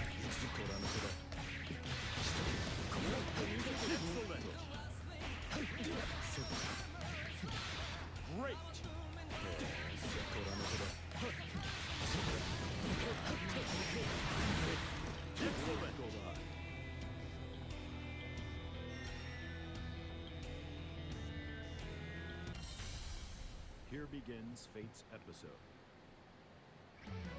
Grimner versus Yeah, we'll see. Festiva. Teams are being finalized today, and then they're announced tomorrow.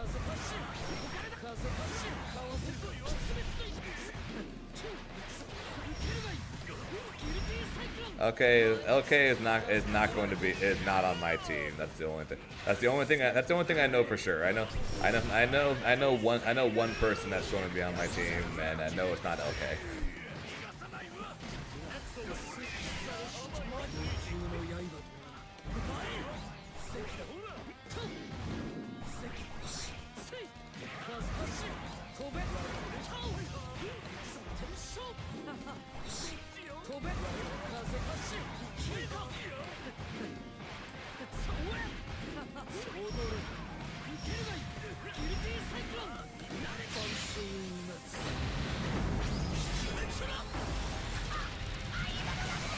Oh god, no.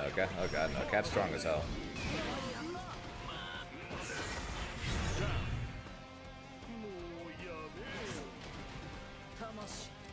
Battle 2. Engage.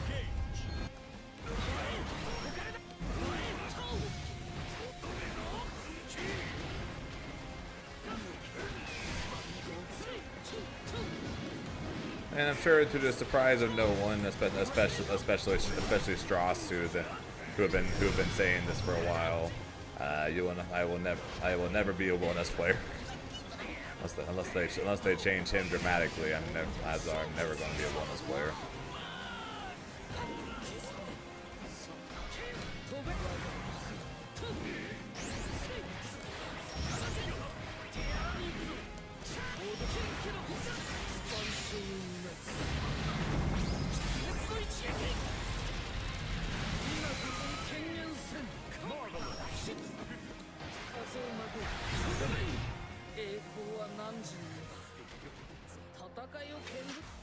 Believe in victory. Yes. Battle. Okay. Have him be my main or secondary. I'd never have him be my main or secondary. How's that, Reverend? That sound better? Yes, if someone gifted subs, I would play games as him.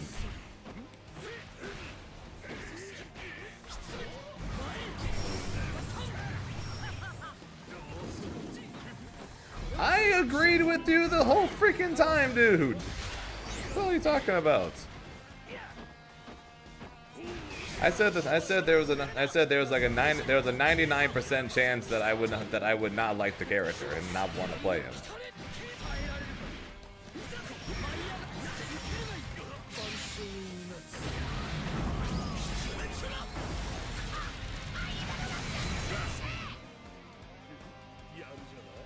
No, I meant or.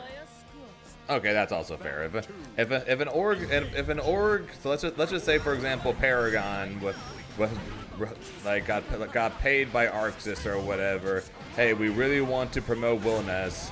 Can you send Zane, or we will pay to fly Zane to whatever tournament. We will pay his entry fee. We'll pay his flight and hotel. And we'll give him $1,000 or whatever. someone does that, yes, I will play. I will practice Wilderness and play Wilderness for a tournament. Anything less than that, then no. Anything less than that, then no.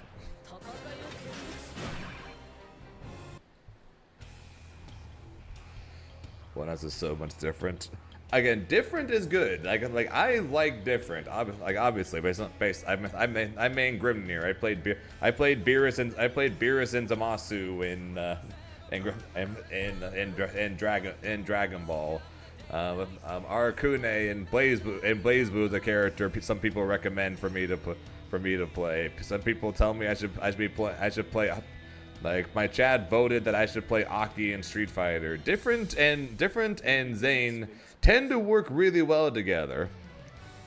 The issue is he's different and he's 6'9", slow as fuck, big bruiser, run forward punch character.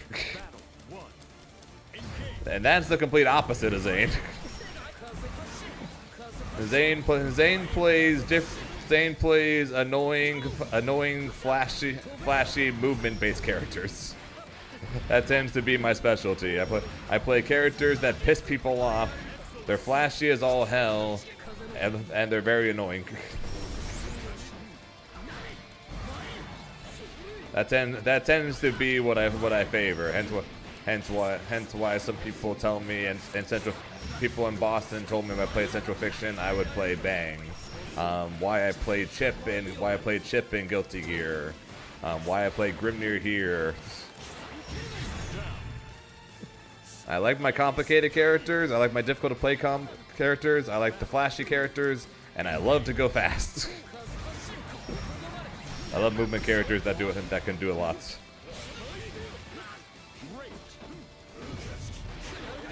Aha! -4. I did something correctly for once. That was an accident.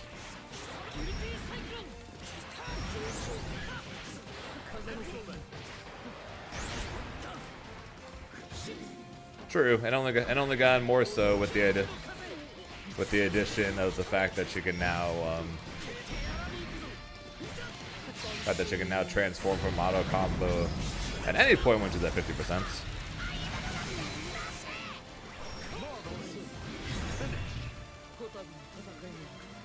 Why not pick up Lance? Him and Grim share too many bad matchups. If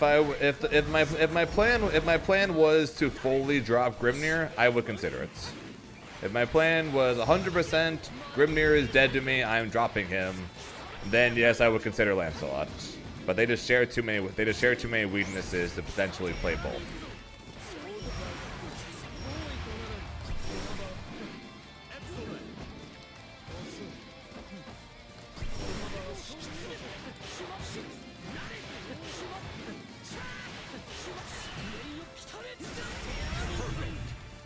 Yes, neither of them have a DP. Neither of them have very long range, very long reaching normals.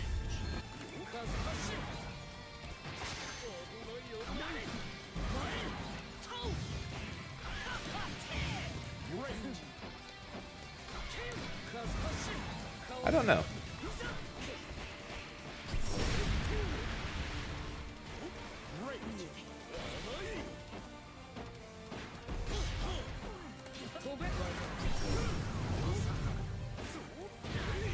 See, this is what I get for trying to challenge it with Grimnir's normals.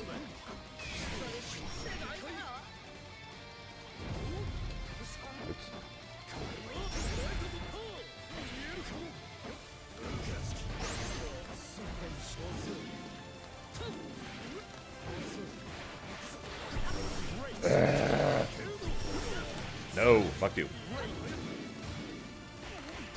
Wall bounce, please. Thank you.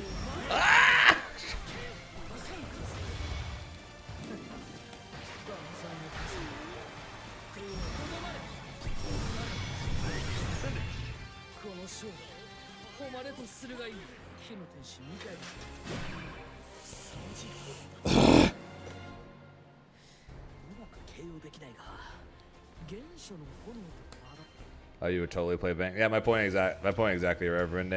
And based on what I was told is that he is not easy to play, and that people would spend hours just to learn his B and B.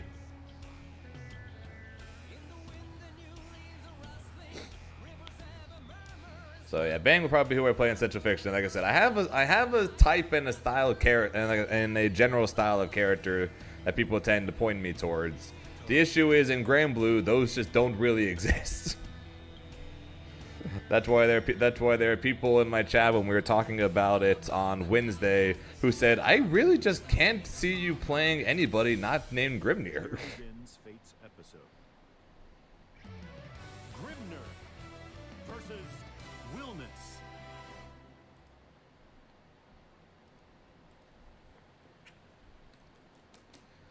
And that's just kind of my point. That's kind of my point. Like, with the way I play and the style and the kind of characters I play, just that people are just like, I just can't see you playing anyone not named Grimnir.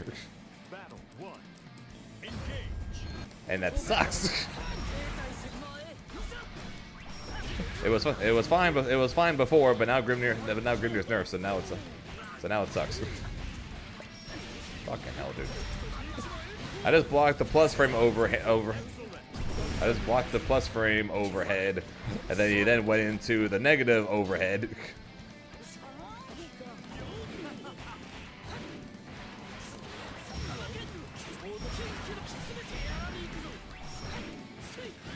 No, in general, in fighting games, the kind of characters I play are non-existent. I am a weirdo, and unfortunately, because of that, my character choices tend to be slim to none. Battle 2.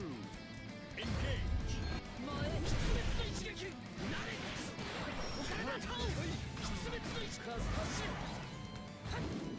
Which is why there's a decent chance that I'm just going to end up playing Grimnir, anyways, until Meg comes out. But since we have a couple. No, fuck you. So, since we have a couple of months anyways, I might as well at least check out my characters, right?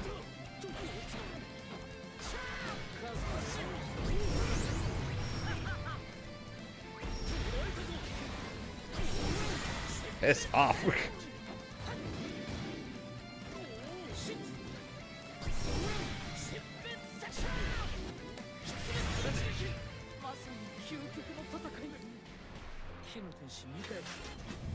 Believe in victory.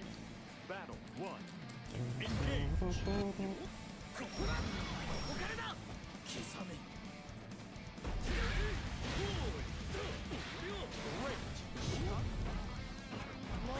Let there be lag.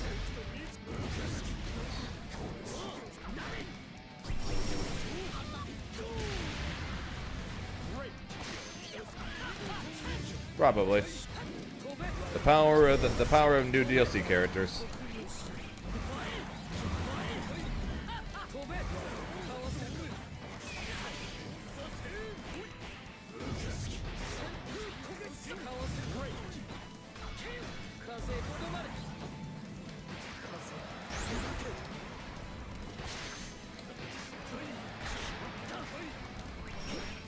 What? Bye-bye.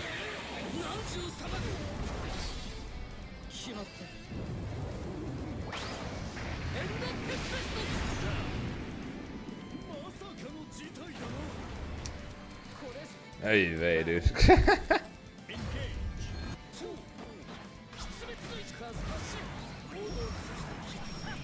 It's like a less annoying Beelzebub. It's just a situation of, man, really wish I had a DP right about now.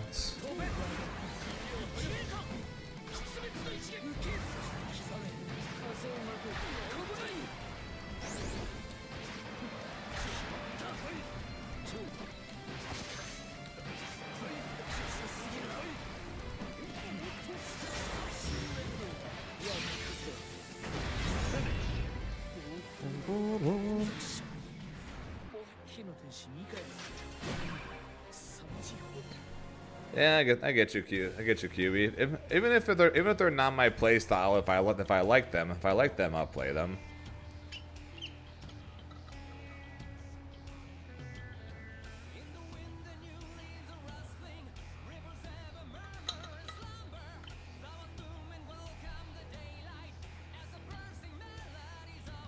NDP right now having one is not much of it. Fair.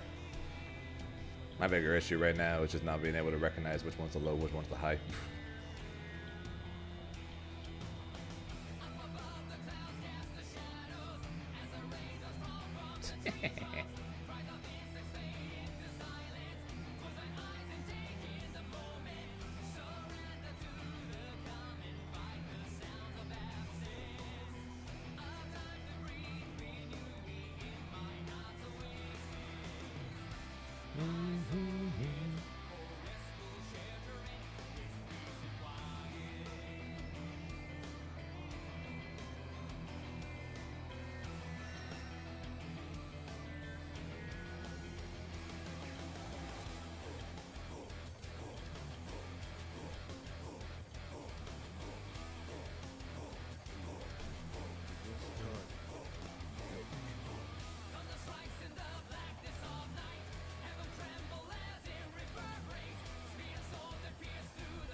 Here begins Fate's episode.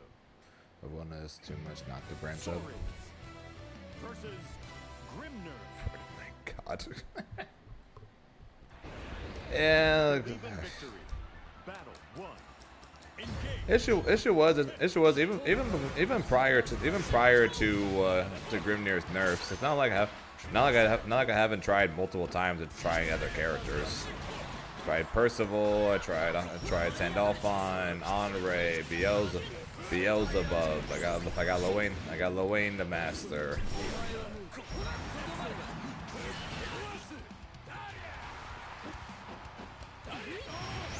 I tried and continued to wish that Avatar would be good.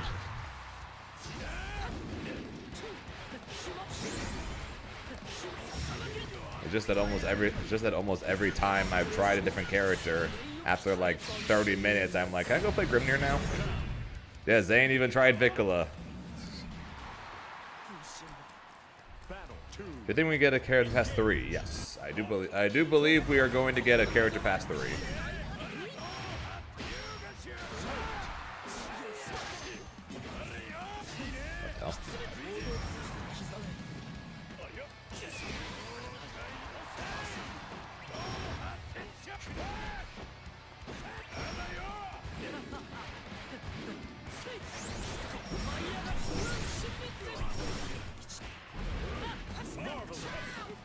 I don't really know anything about the Granblue world, so I can't exactly say. I like Seiphon though. Like I said, I don't know a ton about Granblue, so it's hard for me to say. But I guess I'd say Seiphon just because of the fact that in Relink he uses all the weapons, literally all the weapons.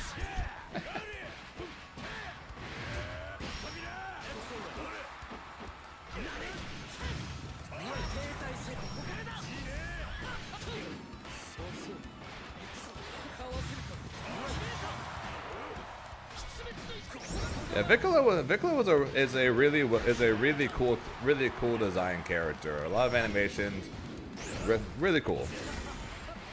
They just made her too weak, and they're going to have a hard time making her better without making her too strong. Do Sora's top 3 now? Those buffs look so good. No, I do not. I still think the top 3 are Beatrix, Vasarog, and Matera.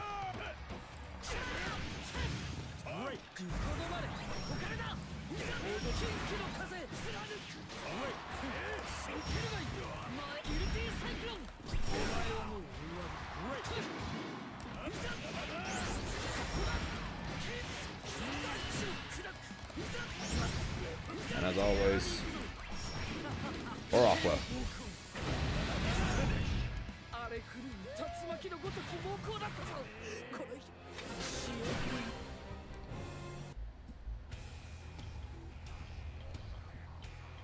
Yeah, they've done an amazing job with the creation of characters for Honestly, the last year, even for Susie, animations are sick. Vicola's great. Sandalphon's cool. As flashy as all hell. Literally everything that a Galleon does is flashy, and now you have the giant explosive punches of Wellness. They've been doing a great job at their character creations over the last year. They're gonna give them credit for that.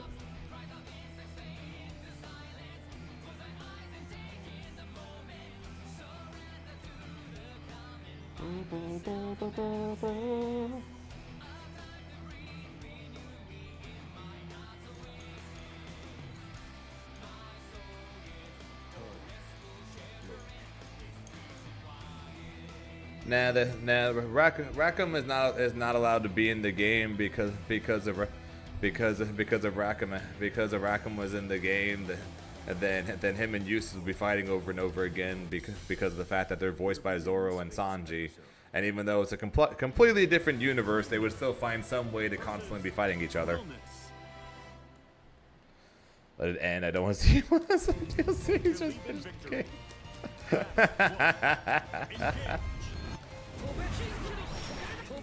Well, damn.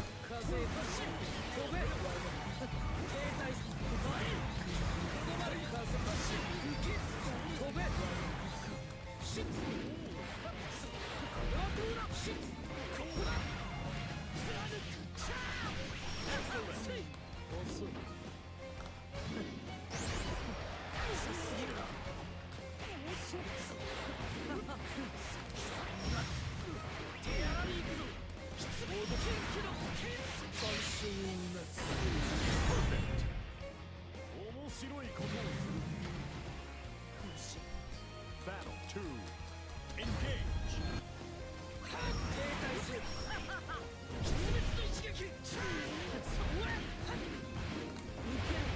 Excellent. We're good. We're good.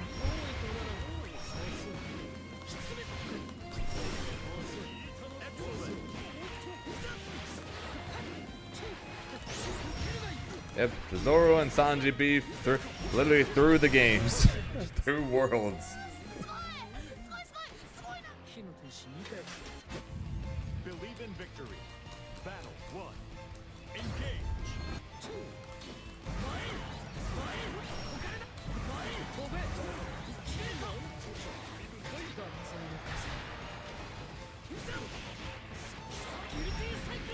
Nothing time.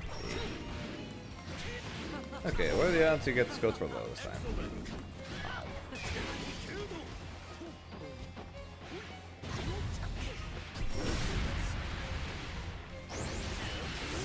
Yeah, she appears to be a twin pistol character, which gives me hopes that I'm actually going to want to play her. Because if Under Night has taught me anything, it's that a twin pistol character is going to be mobile, they're going to be agile, and they're going to be annoying as fuck. Guilty Gear taught me that too, because technically Happy Chaos has twin pistols, even though he primarily only uses one.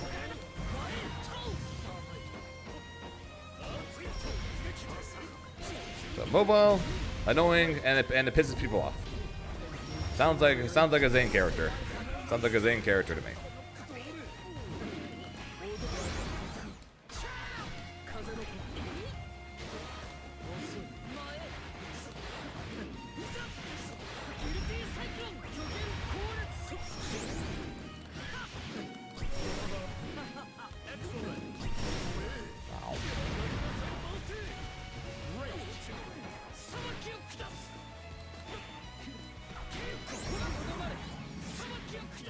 The day one mix is gone. Last man, I hate the bad Happy Chaos. This is Irish. The bad reputation.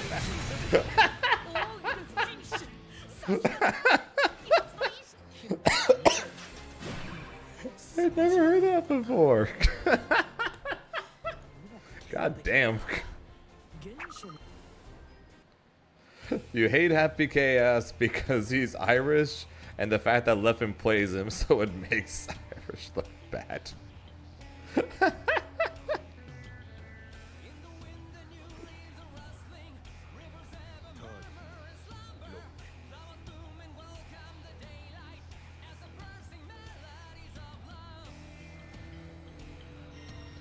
She uses a pistol and a whip sword. Ooh, I'd play her.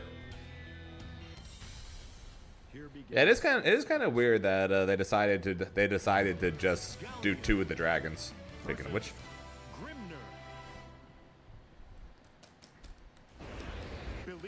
But yeah, so that just seems to be the case with twin pistol characters. I have no idea if that's actually true or not. I'm just making that shit up to make myself think I'm gonna want to play the character.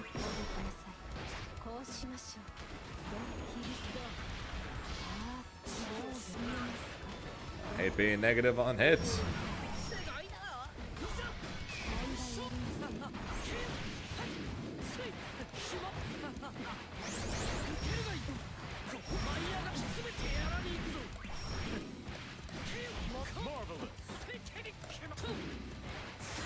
Alright, that worked.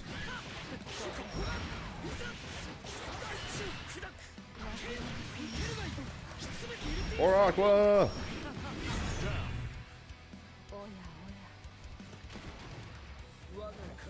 System mechanic change. Depends on if you consider Grimnir and Zeta someone that did that due to them removing fuzzies.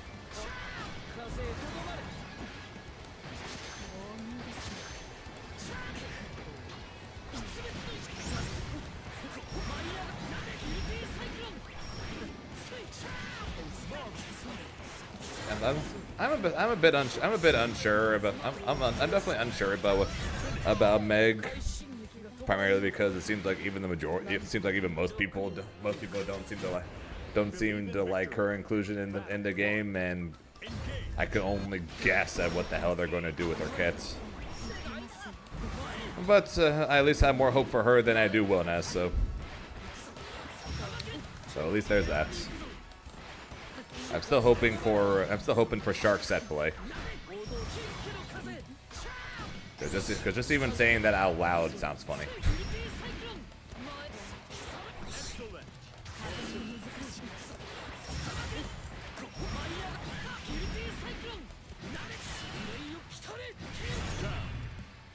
She's a meme character? Ah.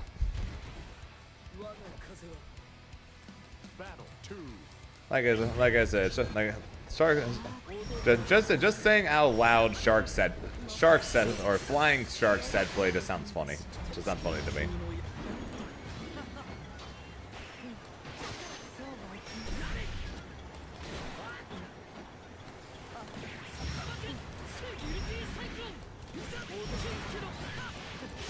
DP. Oh. Just supposed to dash downwards, not to you, but okay. Bong.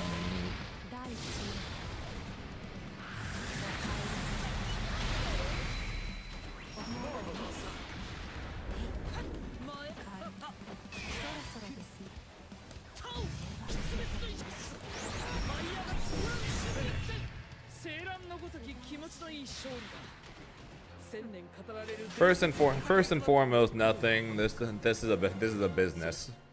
Their goal is to sell shits. They're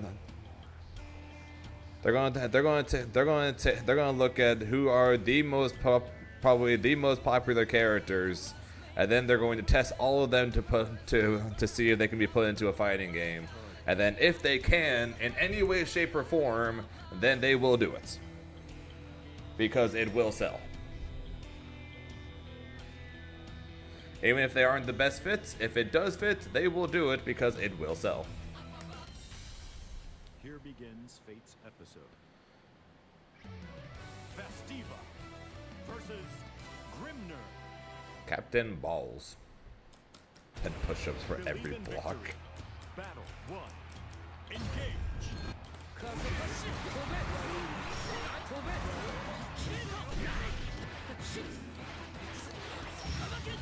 My point exactly. So not everyone is like Riots and 2XKO who are saying we're not looking strictly at popularity. We are looking at what we think could work in a fighting game and who would fit best in a fighting game.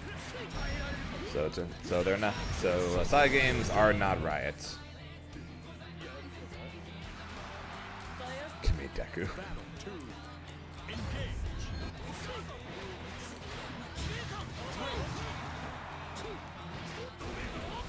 Right, 5 frame grab. Oh shit.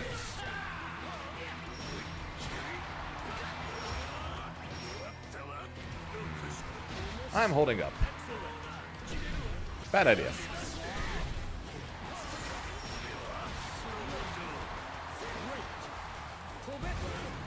Stay away from me, stay away from me, stay away from me. Alright, I'm coming in. Alright, stay away from me. Setting up seals, stay away from me, stay away from me, stay away from me. I'm coming in.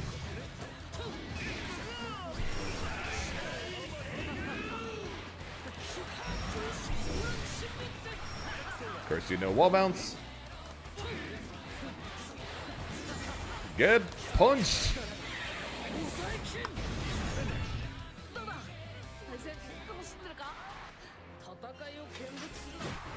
Believe in victory. Battle 1. Engage.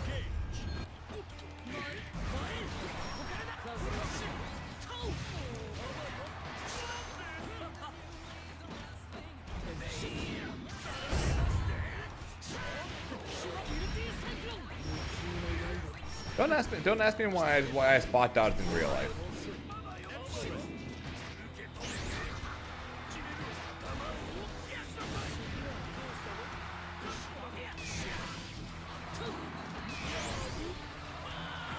Oh shit. Oh, I definitely could have killed. Oh, we got the weapons! Let's go! Damn it, didn't kill! Spin! I missed! That shit.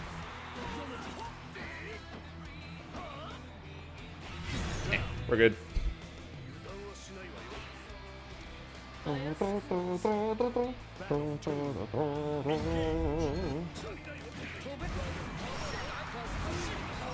Ow.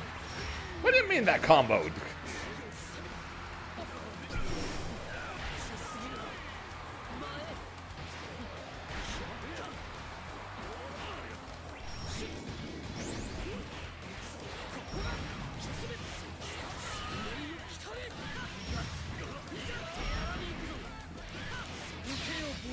I think everyone thought that Seophon was going to end up being a season 2 character, and I think just about everyone's surprised he's not.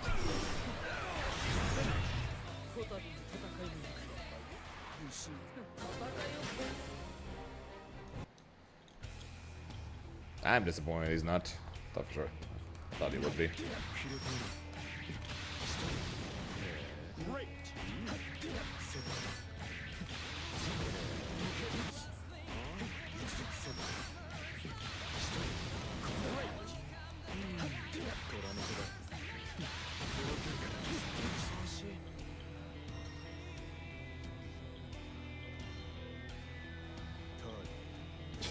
Nice over.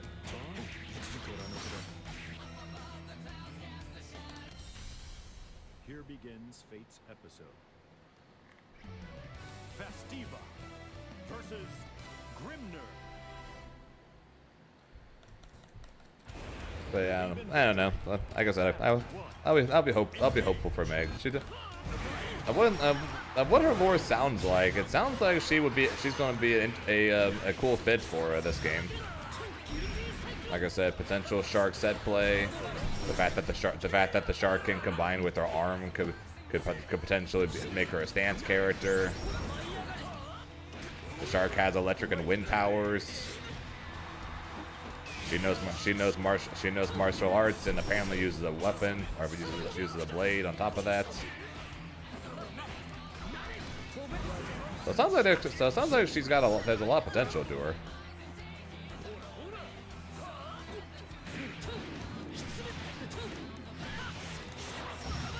Just gonna be a question of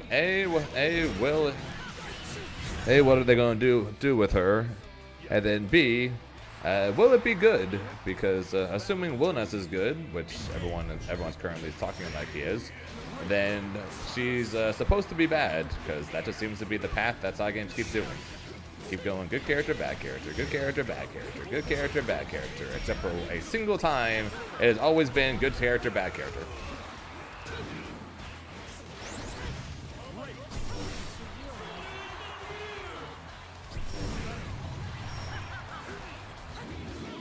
So that does have me slightly concerned for Meg.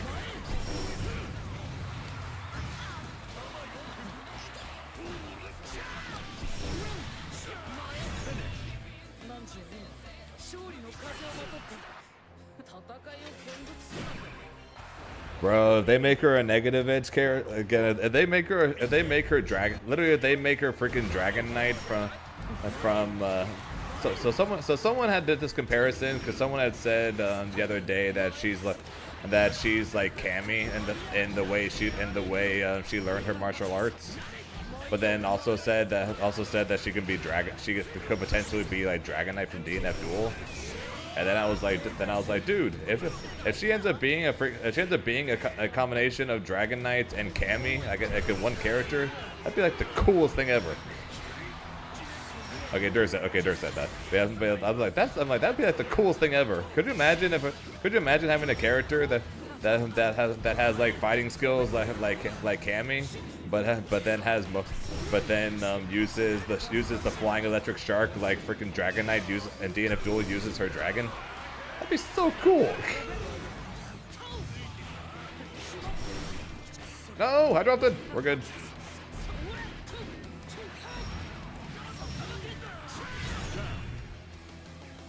Eustace was not bad on the release. He was not great. He was meh. So on release, Lucilius was meh. On release, 2B was broken. On release, Vayne sucked. On release, Beatrix was broken. The one time it didn't follow the path was after Beatrix. We got Versusia, who was also broken, and then after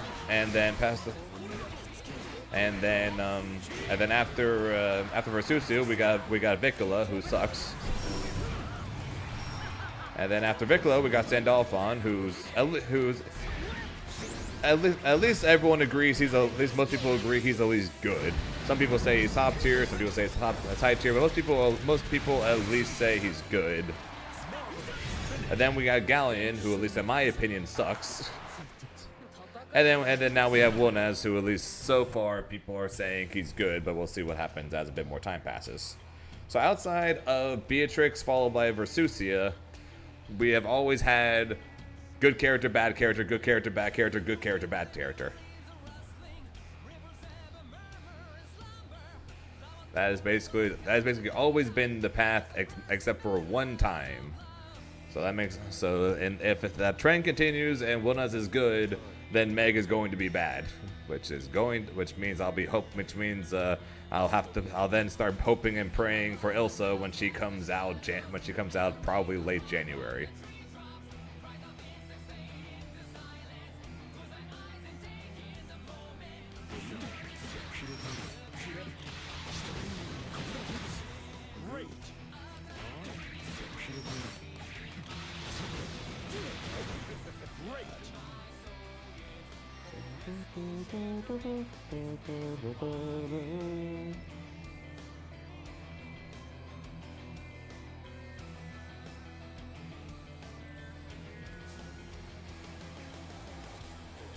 Oh snap! Or I don't know how to do any combos yet. I wasn't even planning on labbing him. I wasn't even planning on labbing him until this weekend. What else would differ from Eustace? Probably a lot more bullets.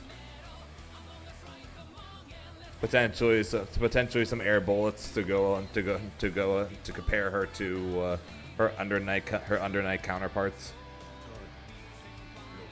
She's probably going. Who knows exactly what she's going to do. Twin pistol characters tend to end up being incredibly agile, but then again, so is Matera, so.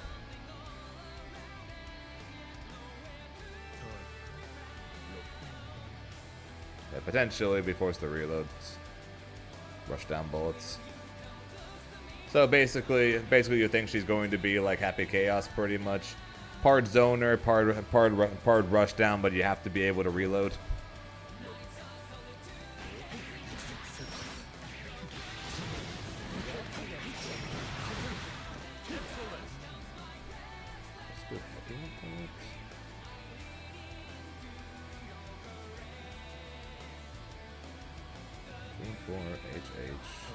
Plus heavy. Yeah, plus heavy afterwards.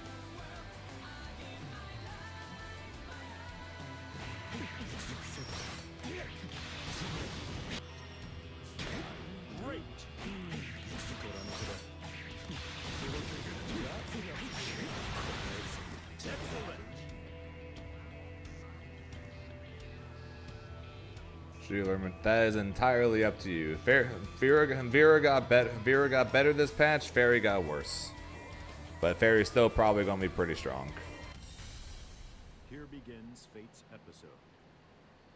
So it's going to be up to you. Fairy is still going to be very strong. At least I think so. Believe in victory. Battle 1. Because she lost the ability to side switch, which will hurt. And then she lost the ability to just spam far L.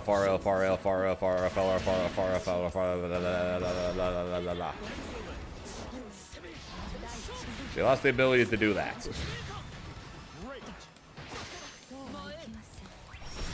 Ow.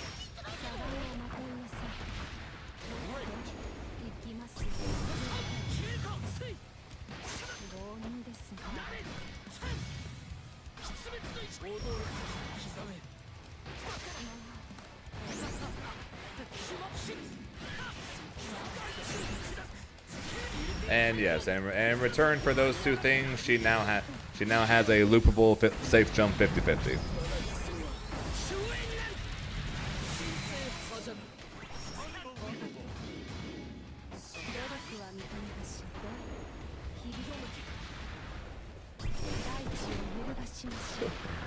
There.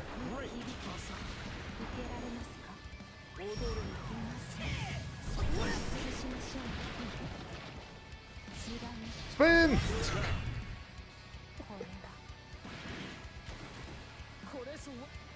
Battle 2. Engage. I have seen Fairy, I think, a whopping 1 time since the patch so far. Everyone's just been playing Wellness. Well, for obvious reasons. It'll be the same thing when Meg comes out. It'll be the same thing.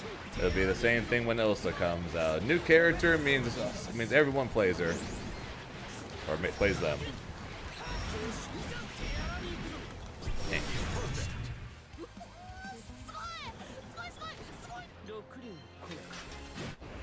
Believe in victory. Battle 1. Engage.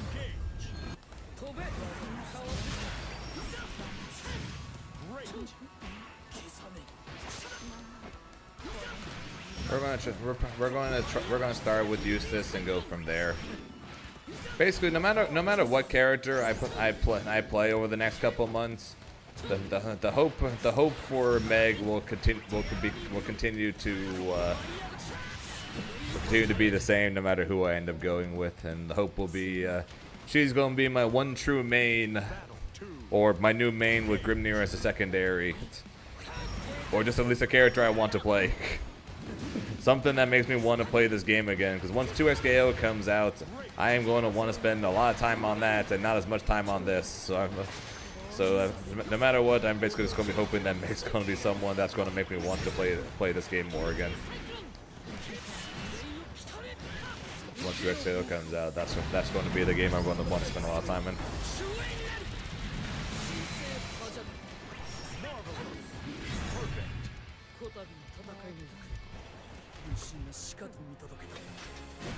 That and also I'll have to wait and see when in October she's going to come out, because I got a tournament beginning of November and tournament the week after that. So we'll see if she ends up being legal for those tournaments or not. Because if she's not legal for those tournaments, I will need a character for those tournaments anyways.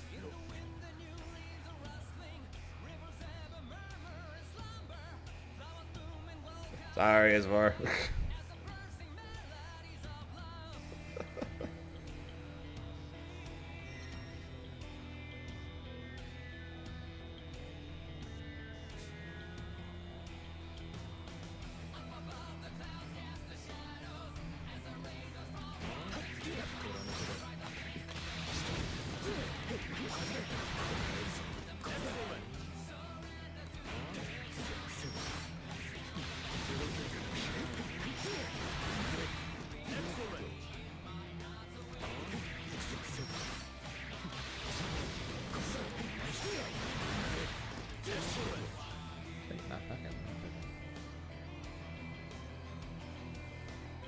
And that's fair, Ogre. I played League for 11 years, so I got many characters that I want. I got many characters that I'm hoping for, many champions that I'm hoping making the 2 SKO for that reason.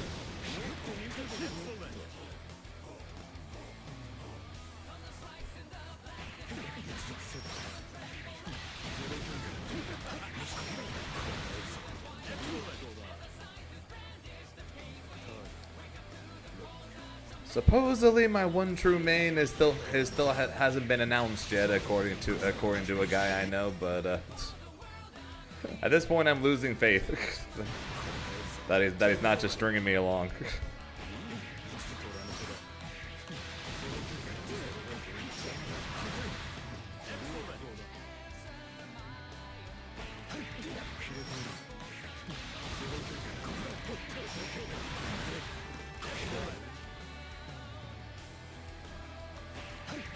I was born and raised in the tag fighters.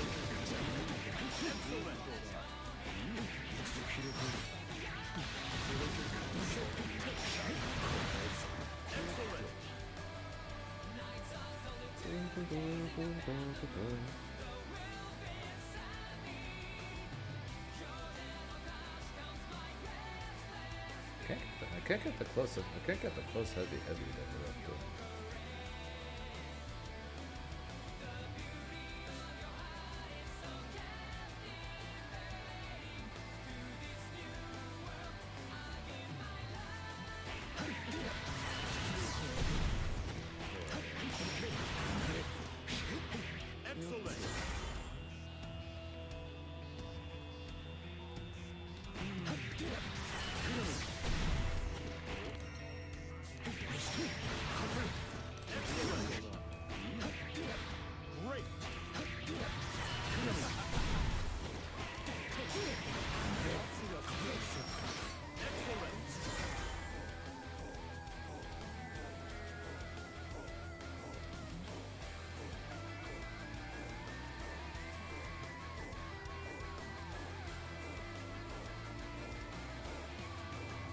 I'm gonna do a web game for the first time such as My Hero collab. They don't have my collab right now. I do. Don't want collab banner. Club banner, because why not? Got Peacock. Hey. Here begins Fate's episode. 2B versus Grimner. Sorry, with Tekken Tag. Cool. Yeah, my first ever fighting game was Ultimate Marvel vs. Capcom 3. And then of course I played Marvel Infinite when it came out. And then my first ever competitive game was Dragon Ball FighterZ. So the fact that I became a Grand Blue Pro, I'm pretty sure is still shocking to everyone, including myself.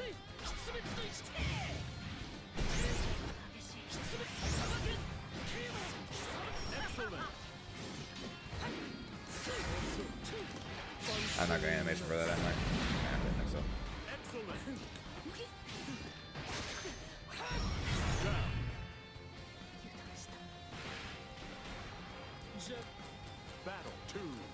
Yeah, unless it goes until the day it goes on sale there, QB, I'm gonna have a hard time recommending anyone spend $60 on that game.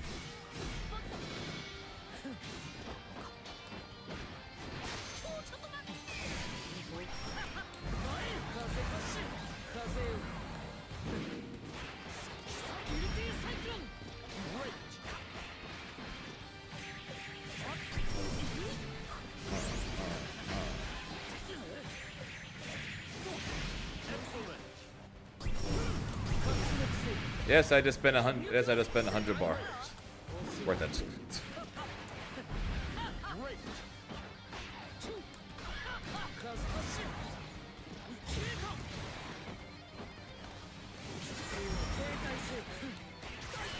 See, worth it.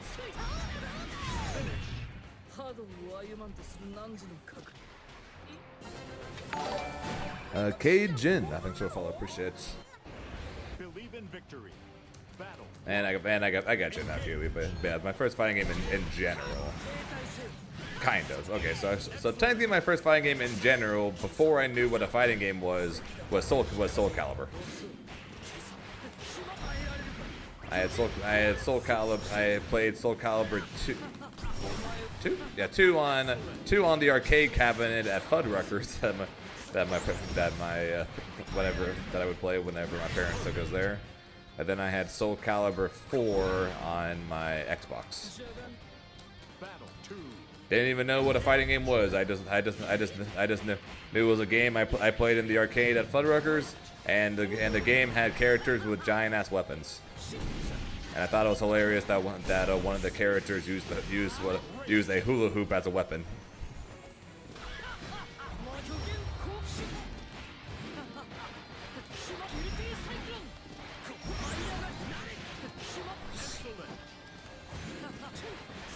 So as a kid, I thought that was the funniest thing ever. But I always played Siegfried or Nightmare though, because big ass swords.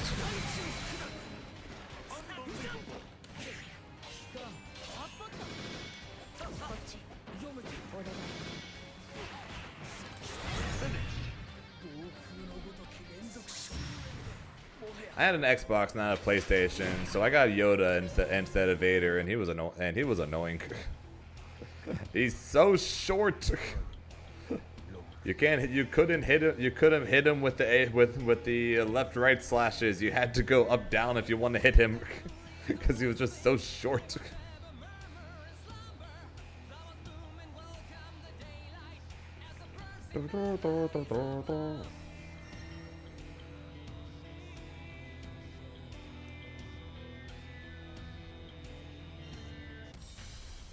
Here begins Fate's episode.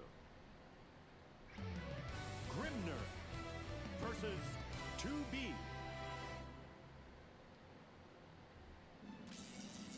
Believe in victory. Battle 1. Engage.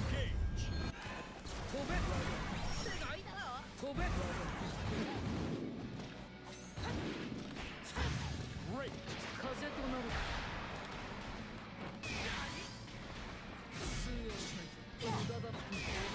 That was me with Smash Bros. Melee. I was just a kid back then. I didn't know what the hell a broken character was. I didn't know what characters were broken or not. I just played Fox and Falco because I liked how they looked. I thought they looked, and I liked how fast they were. Battle 2. Engage. I didn't know they were broken. First fighting game I ever played. It wasn't until Marvel 3 where I pretty much learned about the idea of broken fighting game characters. Because in that game, and it's kind of ironic that I discovered that while playing a game that's known for basically having every character be broken in some way.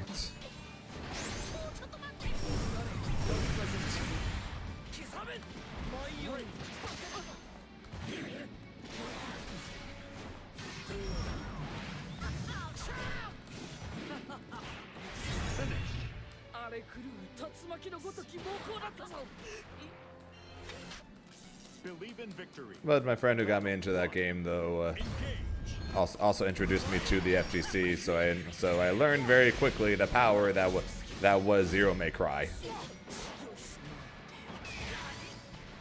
The power of Zero May Cry, the power of Morrigan, and what happens if you let Phoenix build 5 bars.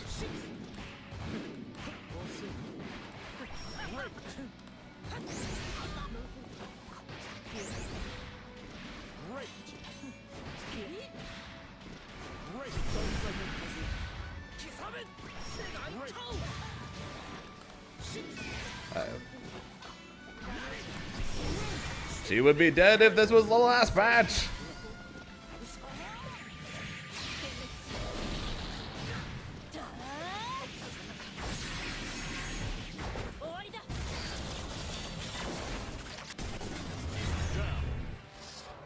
She would have been dead if this was the last patch. Piece of shit. Battle 2. Engage. Round start seals. Damn it.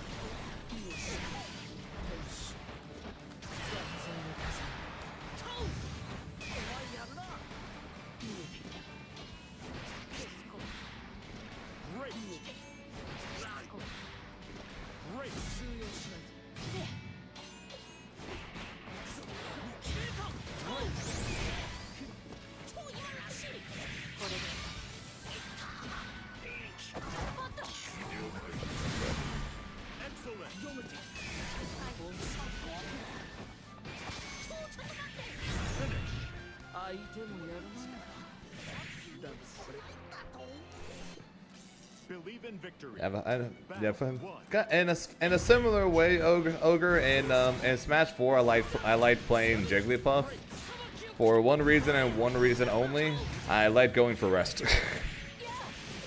Whenever I played with friends, I would go for the rest at the stupidest times because I thought it was funny.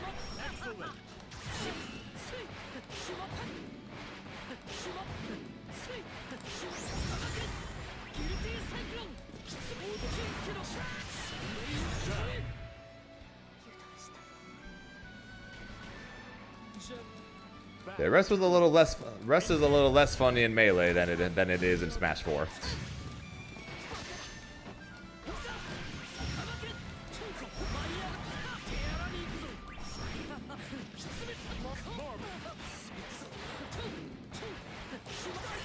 Character I main in Smash 4 though is Mario. I like his combos. Just in general, I just like big flashy combos. And Mario had that in spades in Smash 4.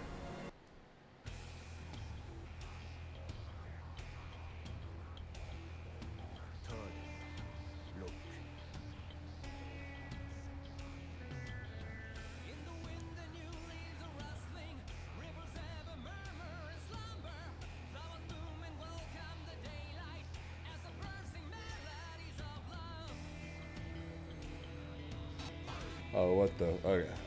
Hang on, you guys gotta see this.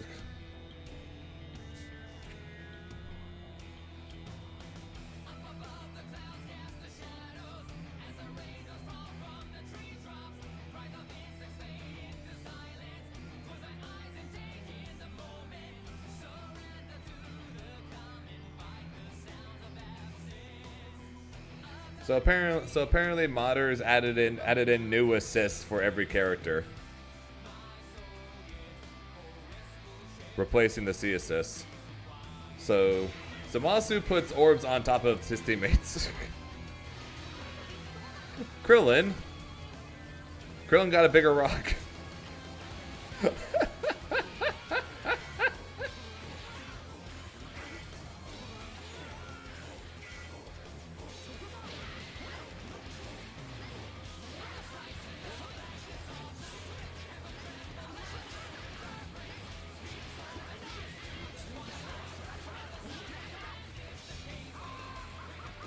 Oh, Broly got level 3 as assist. What the fuck?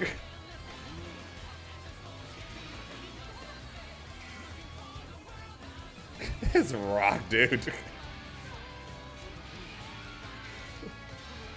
Cooler got an OTG assist. Blue Goku got an overhead assist.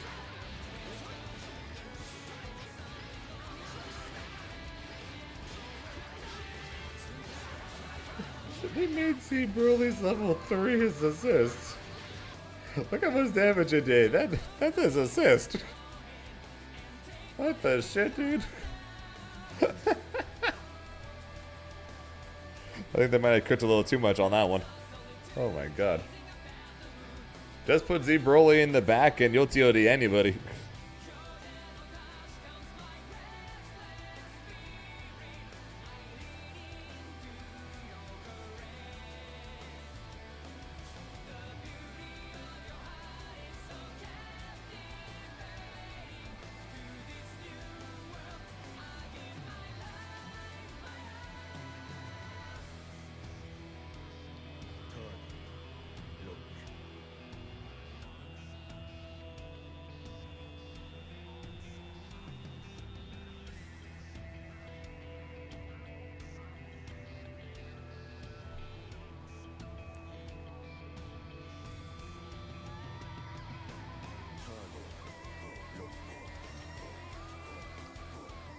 $364, sweet Jesus, no.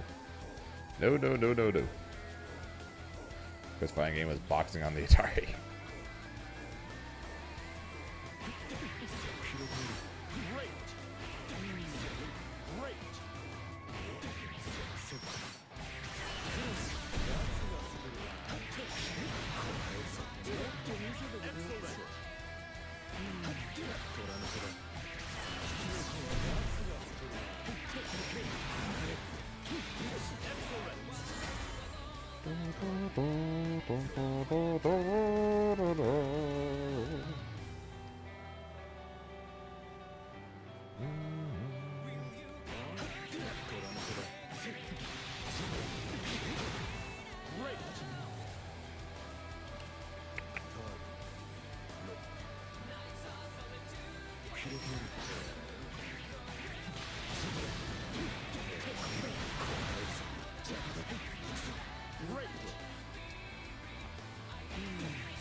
Yes, he does. I just gotta actually learn how to do them, and then, you know, actually play him. And then potentially drop him when Meg comes out in 2 months.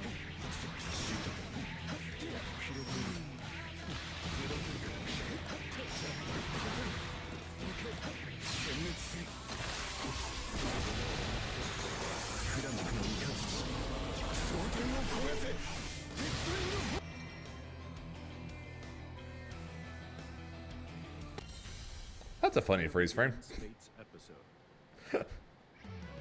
Grimner versus Wilness. Yeah, just expect a whole lot of wellness, pretty much. Good thing we're going to be watching the Germany tournament tomorrow, man. I should check the schedule for that. Is it Saturday, Sunday, or is it just all Saturday?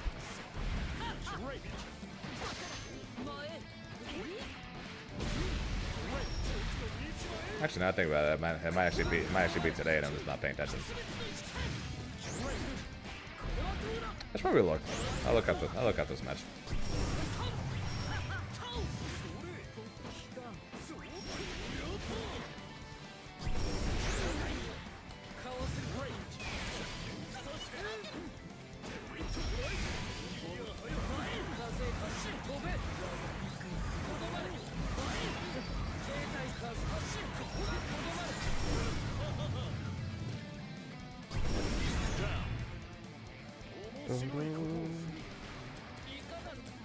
Battle 2. Engage.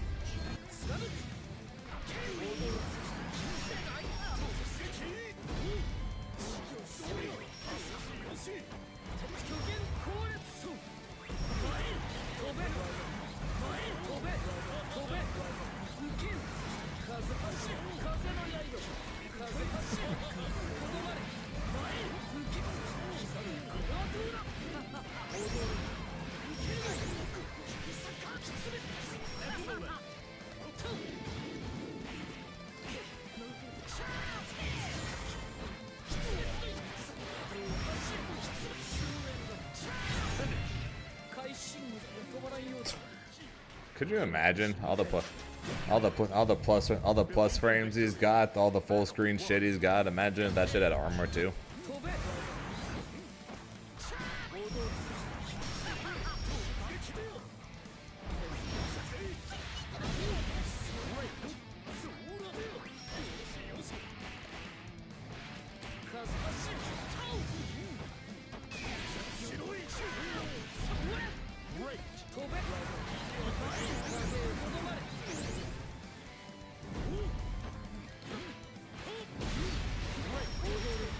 Man, gotta love being plus than losing there.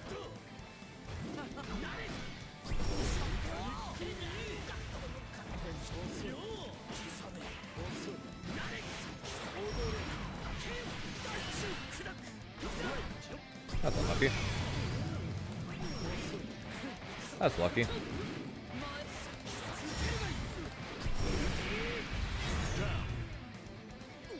Not gonna lie, I was going to super there, but somehow I got DP. Oh, at least I killed. Battle 2. Engage.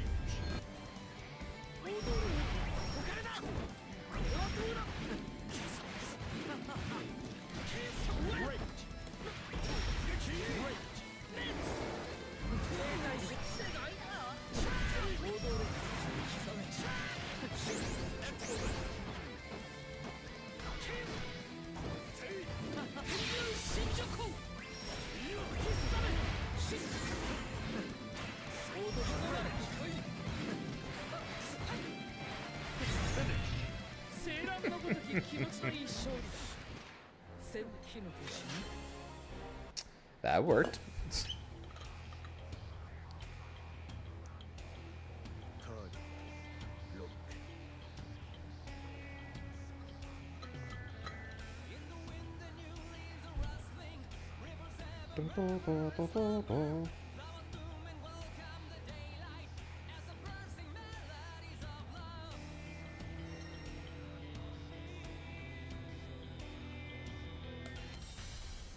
Here begins Fate's episode. Sores versus Grimner. I gotta go from fire swords to regular swords, apparently. Lovely. Believe in victory. Battle 1. Engage. Who's ready to watch some 5U get spammed?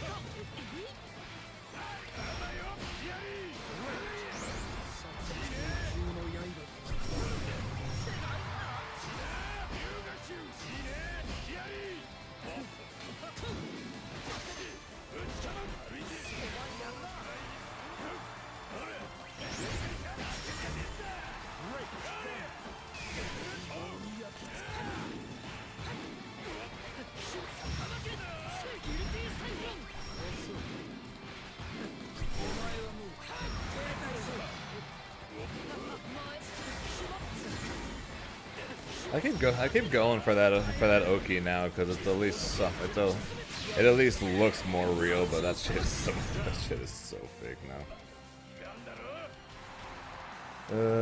It's not a good sign that the Grimnir lab monsters haven't discovered anything new at this point. There just might not be anything left to discover anymore with these changes. They might have just killed it.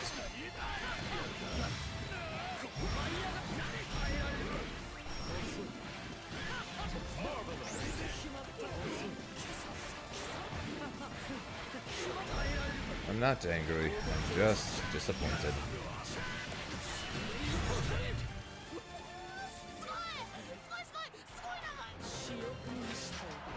Believe in victory. Battle 1. Engage. Alright, I was gonna look up the German tournament after that last match. Awkward. Christ alive, dude.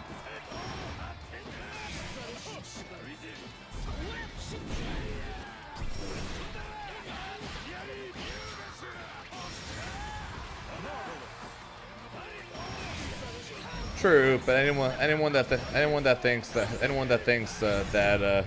Grimnir did anything anywhere near as bad as Nier needs a new pair of glasses.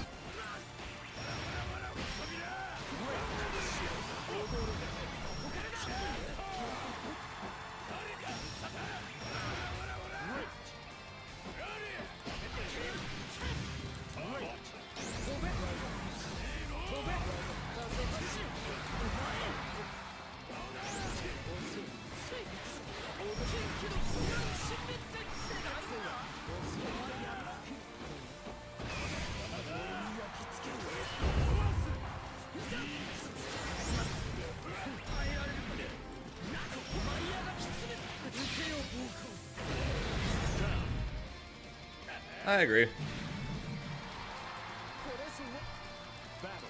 Basically every character in the top five except for Grimnir is actually in my personal top 5, 2 of the top 5 got no changes at all. 3 of them did get changes, and then two of them got good buffs in order to counteract the nerfs. The one that didn't, Grimnir.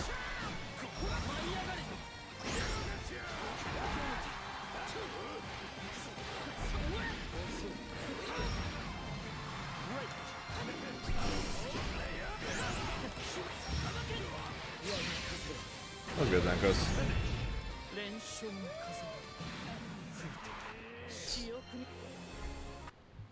Anyone that thinks that Grimnir, if anybody says Grimnir top 1 with this patch, they have so much bigger issues than freaking Grimnir. It was good, Zippy.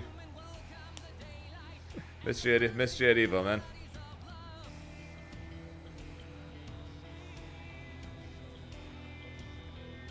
I don't know who to play no more. I'm having that same issue, but look, I'm trying to figure out another character to play over the next couple months since I probably don't have anything going on until November. And I just don't know. Grimnir is literally the one thing keeping me playing this game.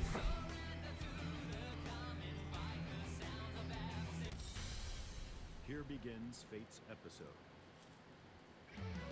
Grimnir versus Lancelot. Next one to a scale? Fair. Me too. Me too. Battle 1. Engage. More than likely 2x KO and Grand Blue for me next year.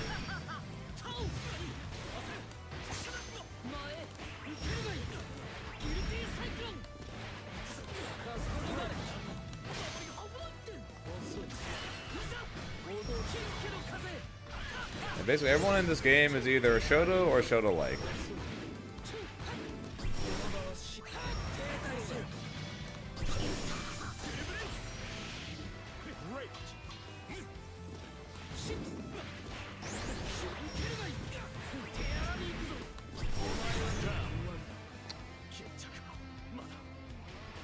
Yeah, I'm not angry, I'm just disappointed.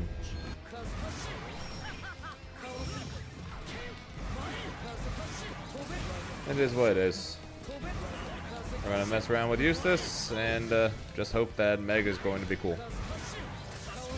That's bad.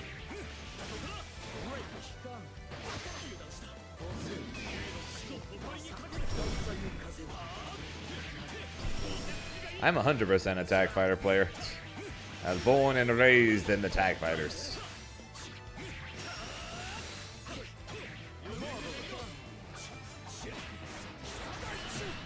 Why'd I do this?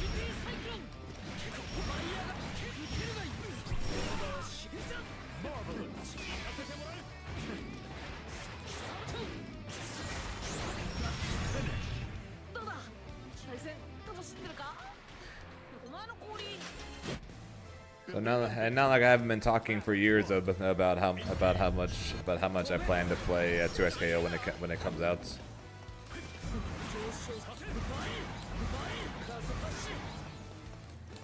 Come on, teleport, you bitch. Fine, I'm gonna come in then.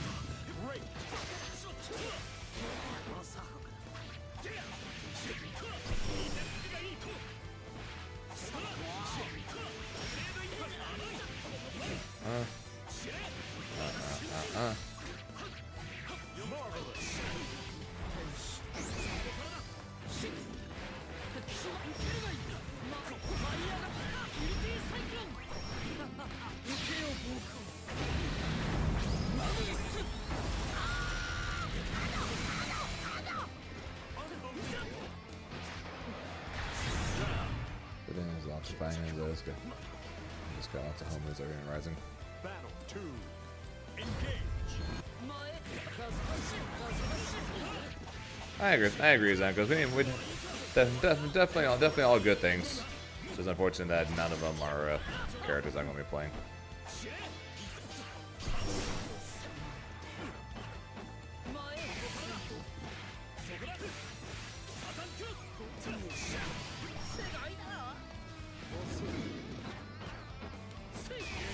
Only I wasn't a bitch when it comes to characters I want to play, huh?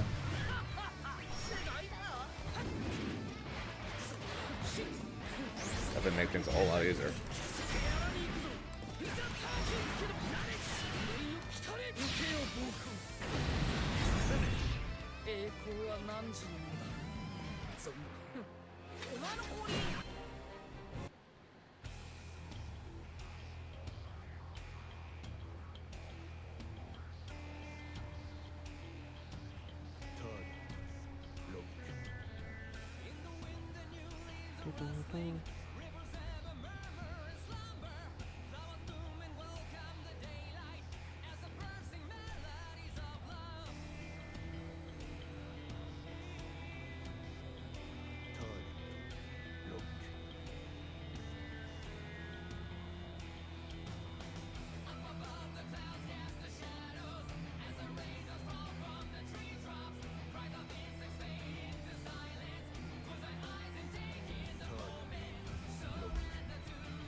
Alright, I should probably look at that German term right now. Because I keep forgetting.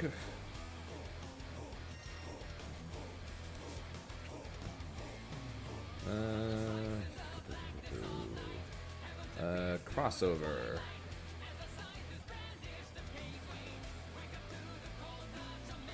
Show me a schedule.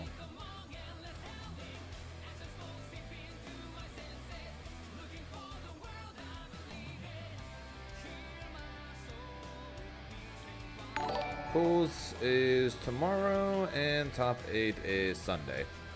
Well, yeah, technically still Sunday, even on West Coast, just like it's 1 a.m. Sunday. Oh, yo, Sade! Appreciate the follow. You ready for a Grand Slam this weekend? Yeah, so it's a 9-hour difference, I think, from Germany. So that's at 10 a.m. West Coast time, I think. So more than likely we'll just do a rewatch of it.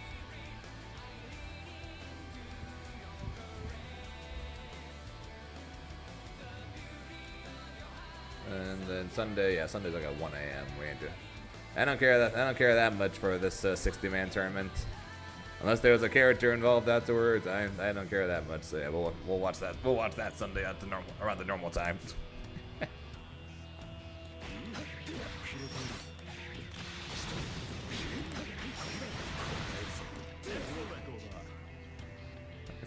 need to freaking look at the video on this combo. I cannot get this close heavy to hit.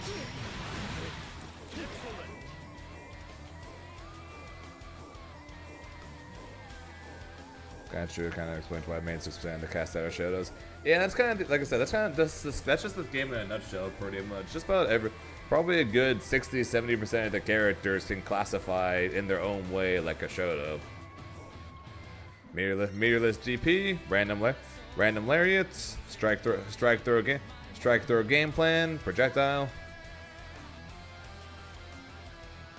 and not much more to them besides that.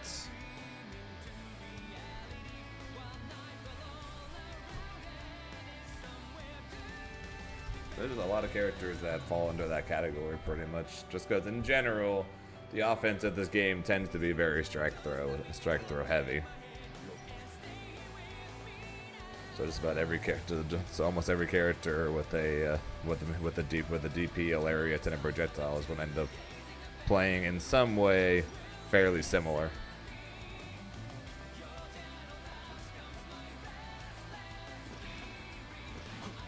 Cyber Slam, cool.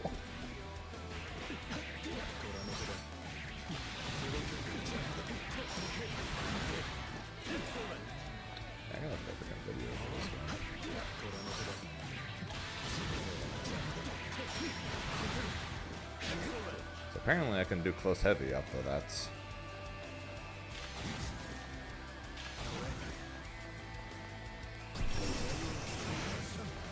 Supposedly.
Here begins Fate's episode. Grimner versus Soares. Why is it either Wilnez or Soares?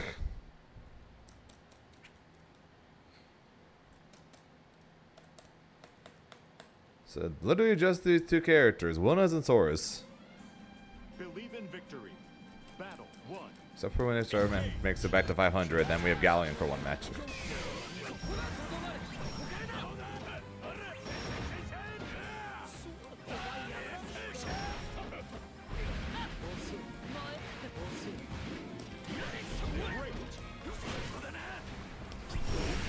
Freedom!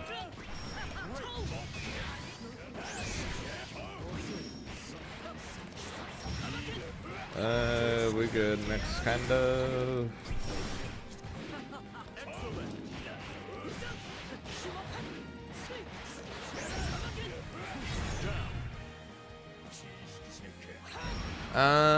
Yes and no. So he already had really good damage for when he like punches DPs. That got made better, and his combos got made a bit easier this patch.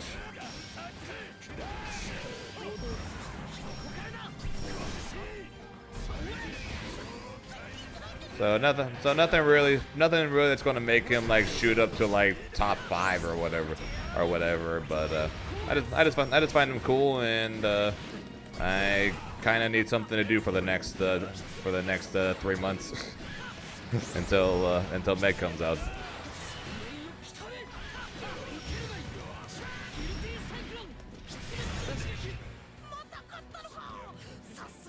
Well, 2 months until Meg comes out, 3 months until my next tournament. Believe in victory.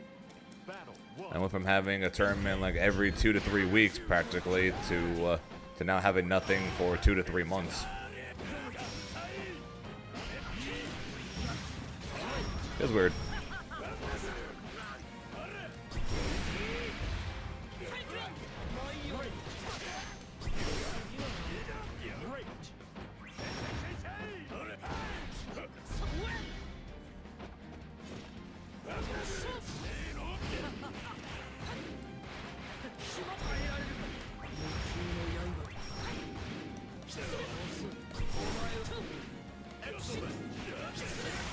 Although odds are I could just keep solo maining Grimnir technically.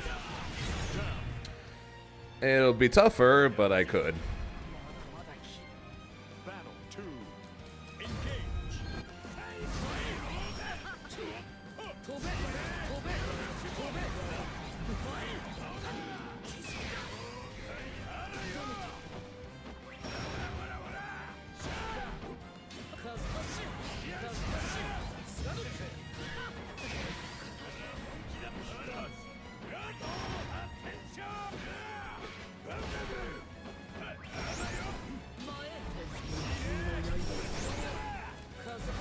I didn't spot that.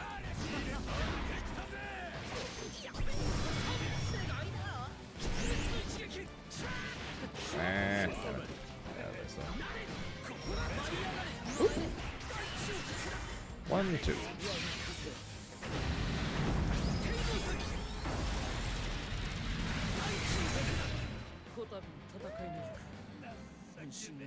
Oh yeah, well, unless there's ended up not being a character I want to play, shocker to basically nobody.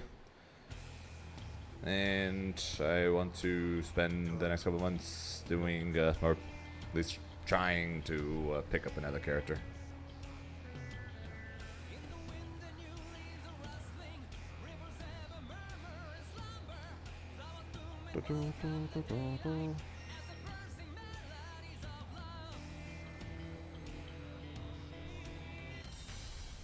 Here begins Fate's episode. Vayne Bane? versus Grimner. Believe in victory. Battle 1. Engage. Appreciate it, Van Dunn. Yeah, me too.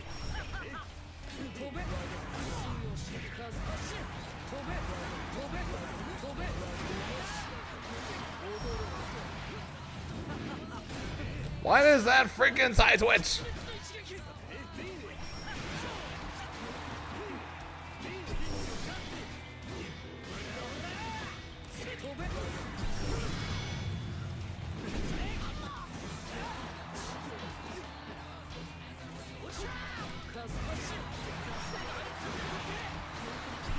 That's it.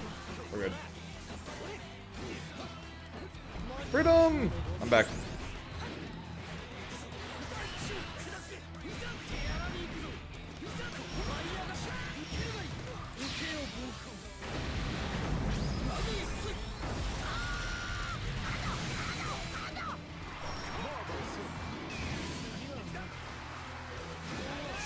Spin!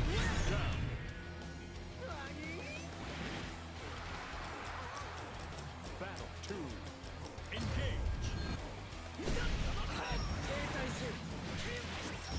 Oops. We're good. That's good. That's good, but we're good. We're good.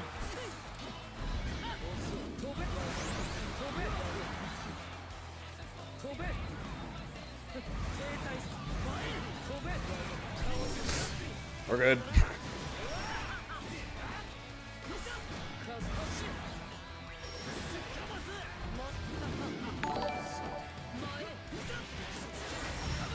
Robert Oreo, thanks for the follow. I appreciate it. Hello, hello, hello.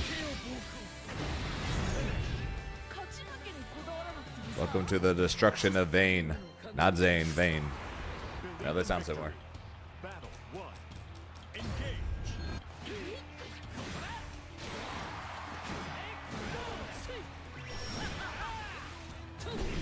Jesus! Okay, now it's the destruction of Zane. Hey, it drops. That's funny.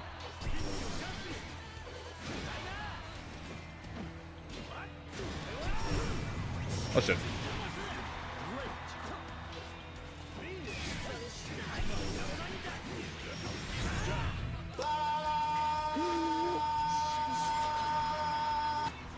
Battle 2. Engage.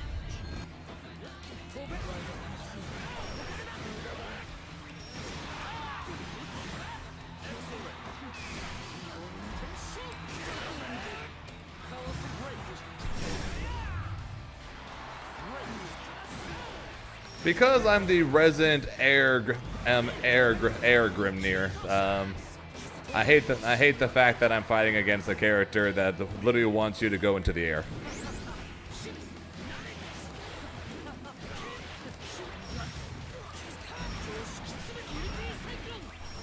The matchup itself is fine. It's honestly not bad.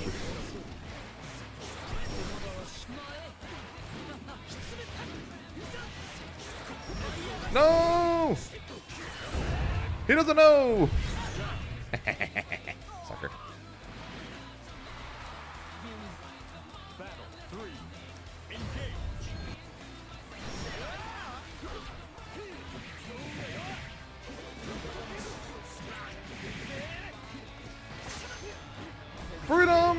Oh shit.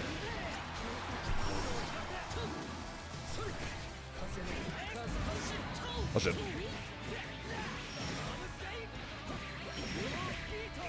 This shit sucks.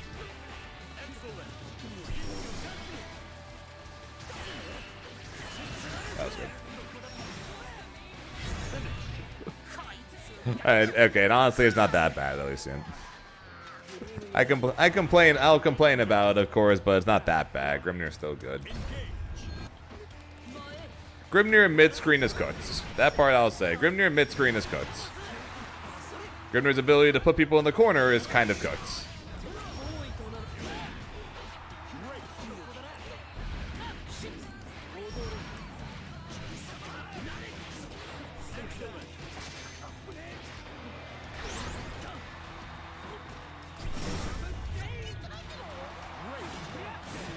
Yeah, we were talking a little bit a couple of days ago about the question of would Grimnir have gotten nerfed if I had quit Granblue like we all assumed I would. I will not. I am not doing Paragon today. I'm gonna do what I always do the week I get back from a tournament, and I'm taking the week off from tournaments.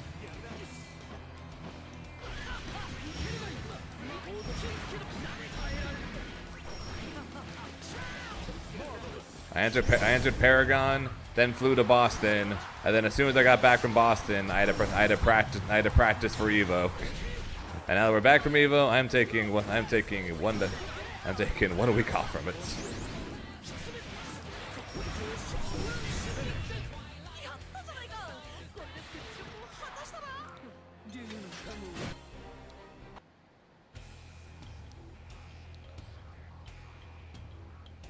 About taking 1 week off lied about what, Van Dyne? Taking a week off?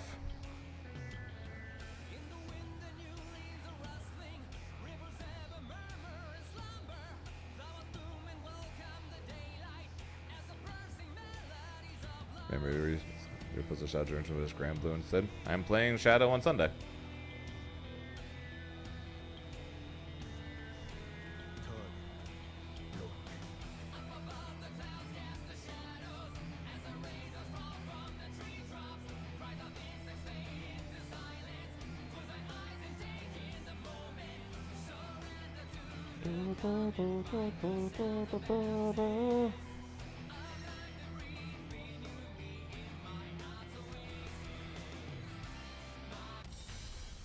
Here begins Fate's episode. I'll be honest, I don't remember. Grimnir versus I'll be honest, I do not remember.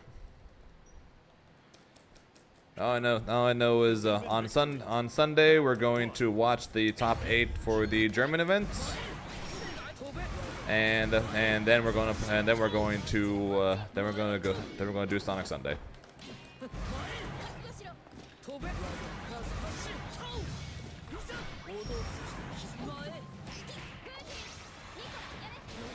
We're having the wellness conversation though. But yeah, at least if you want to know a sign of how much worse Grim is compared to how much better Lancelot is, Tega says he no longer minds that he finds the matchup fun now. He no longer minds fighting against Grimnir with Lancelot anymore.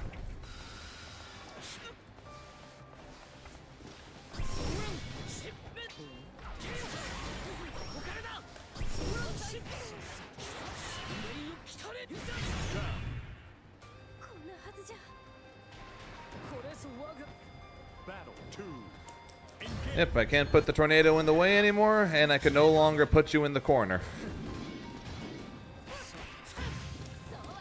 And with the fact that he now just full screen teleports, it makes it even harder to put him in the corner.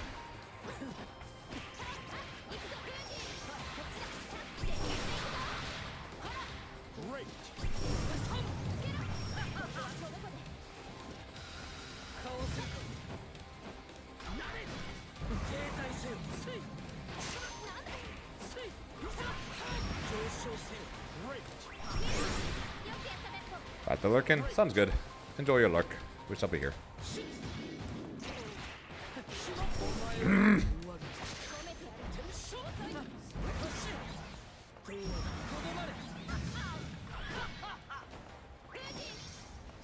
Charge! Oh. Charge!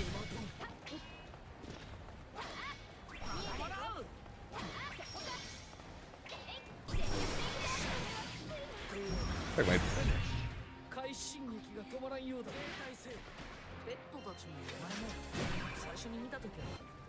Believe in victory. Battle 1. Engage. Nope, can't. Nope, you can't do the J214 setup anymore. You can't do the 2-2U setup anymore because the tornado trade doesn't last long enough.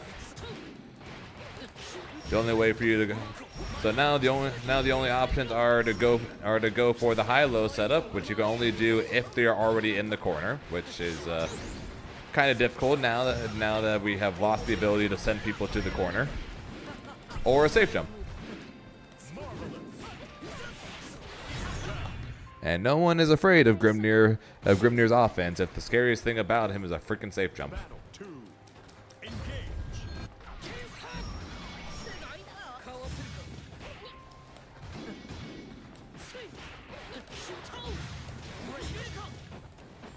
That's what I keep saying to people. And now anyone that complains about Grimnir, now it's just a skill issue. Is he still strong? Yes. Is he broken now? I definitely do not think so. People have pretty much lost. Grimnir has lost just about almost everything that people complain about.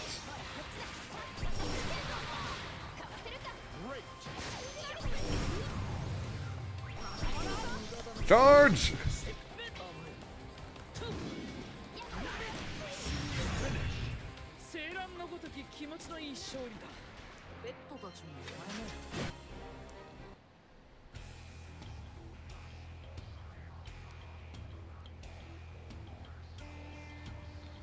Yeah, fair, Musketeer. People will still complain. Seals still last forever. Seals don't go away on hit. Grimnir top one. Hit Grim. He's too strong. Buff Catalina. She's not strong enough. Buff Cag. Buff Voss. They nerf Fairy. How could they nerf Fairy? She's weak now. Buff her again.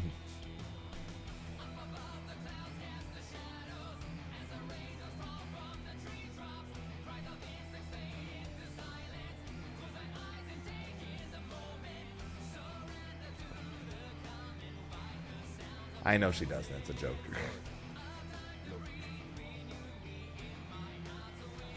Pocket near for the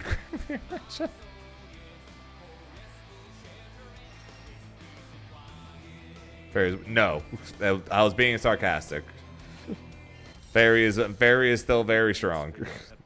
Even with the nerfs, even with the nerfs she got, I still think she's very strong. And on top of that, she now has loopable high low mix in the corner. So yes, I think Fairy is still strong, even with the nerfs. Thanks to if they literally only nerfed her, I still think she would have been strong. But the fact that they gave her a loopable corner mix now, just bumped her up a few spots that she had lost, a few of the spots that she had lost from the nerfs. Same thing with Matera. Hey, Butterfly got worse. It now lasts 4 seconds instead of 5 seconds. It's so much worse now. We don't want to nerf her too badly. Let's make her light arrow rain 4 frames faster. So she now has some of the highest corner damage in the entire game. Wow, what a choice.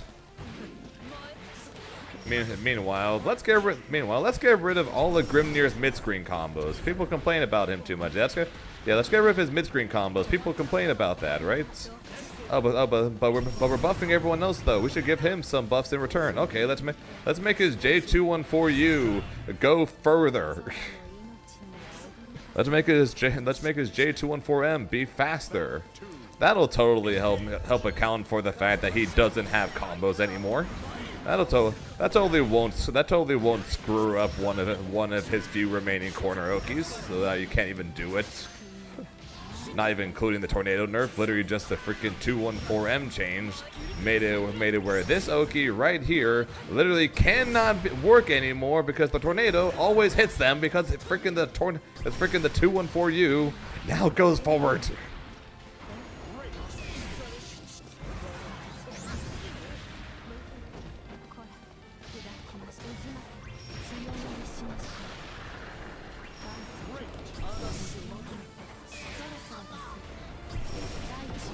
Man, that shit is active. Also, charge! Charge! Oh. Yeah, able changes were tanky buffs.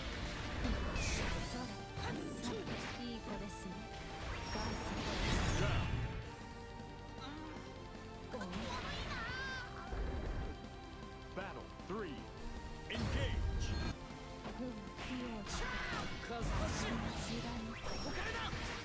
I can try it. I can try it. Let's see. I try Lux.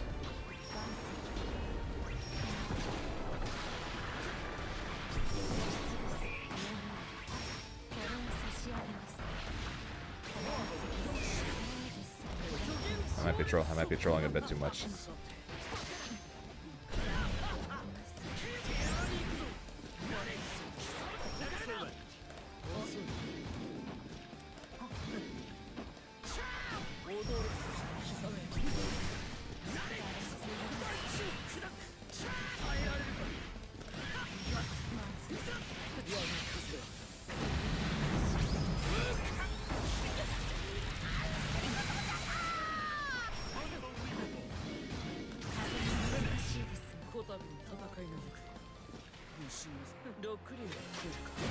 If I get a hit in the corner, I'll try it. If I don't get a hit in the corner, then I'll just go to training mode.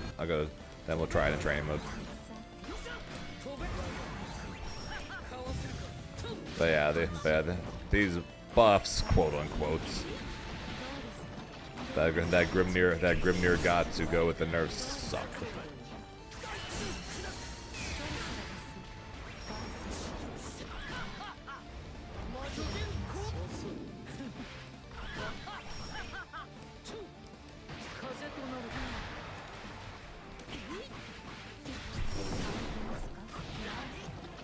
The only thing Yobu or any other Grimnir has found so far is mid-screen combos off of an auto combo starter.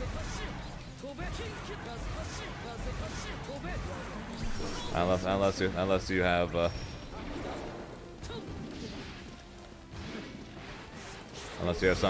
something new to tell us there, Yobu. Good DP.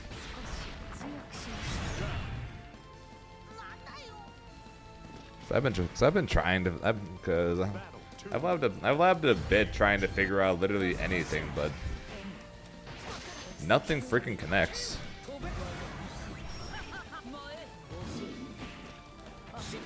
Like, nothing freaking connects anymore.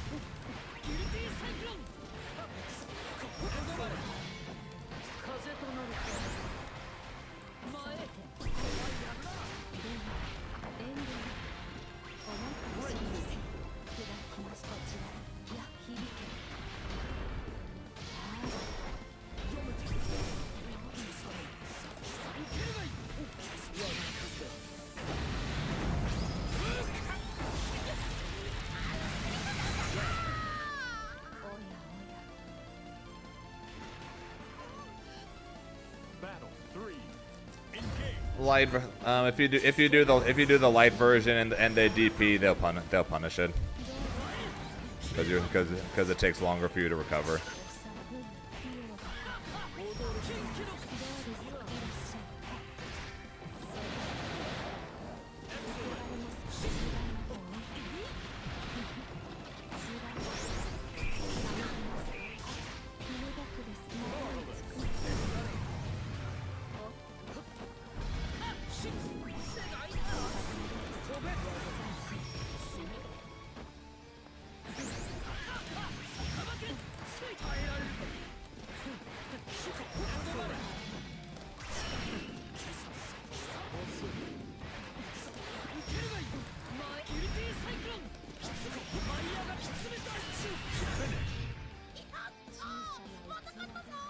Alright, let's try a neutral jump. See if I can at least do the Oki. It's fine. It's fine if I don't get. Fine if I can't do the throw thing, but at least it's Oki.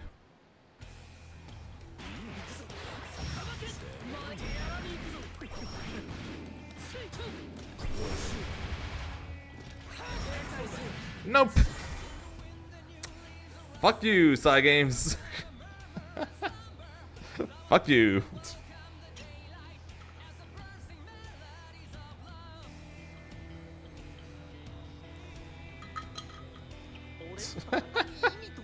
We are down to a single. We are down to the high-low, but you can only do if you hit someone in the corner and a safe jump.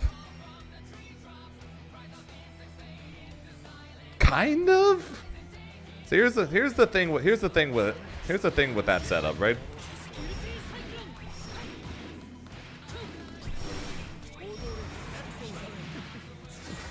Here's the thing with that setup. It's very strict now.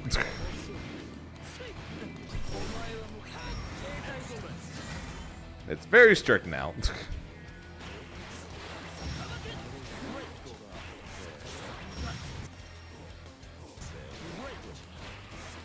So can you still do it? Yes.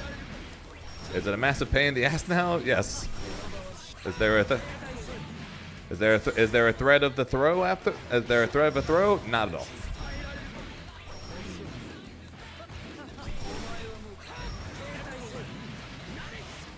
But yes, you still technically can do this one, assuming you time it properly. You can go for the safe jump, and you can go for the high-low. Just about all of these require you to have them in the corner, and this 2-1-4-U change makes it where that's just not going to happen anymore.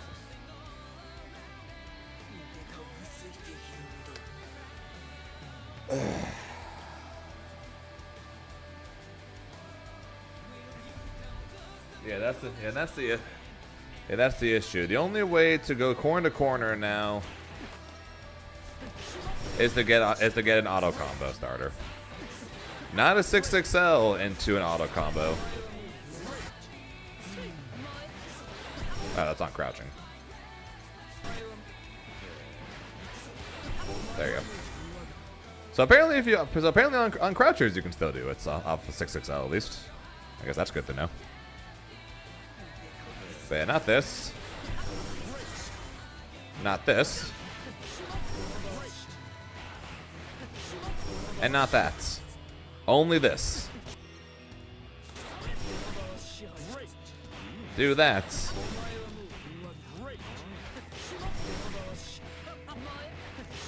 Then you can go corner to corner.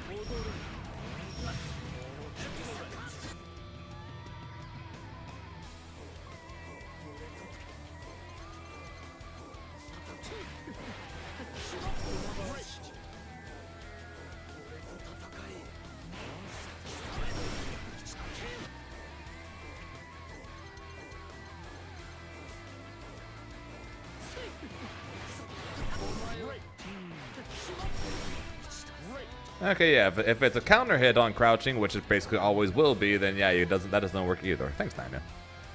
That is correct.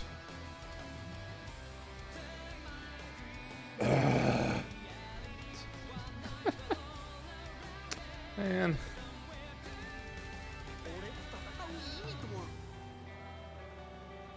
Seriously, why couldn't you just freaking nerf the damage like just about everyone agreed should happen?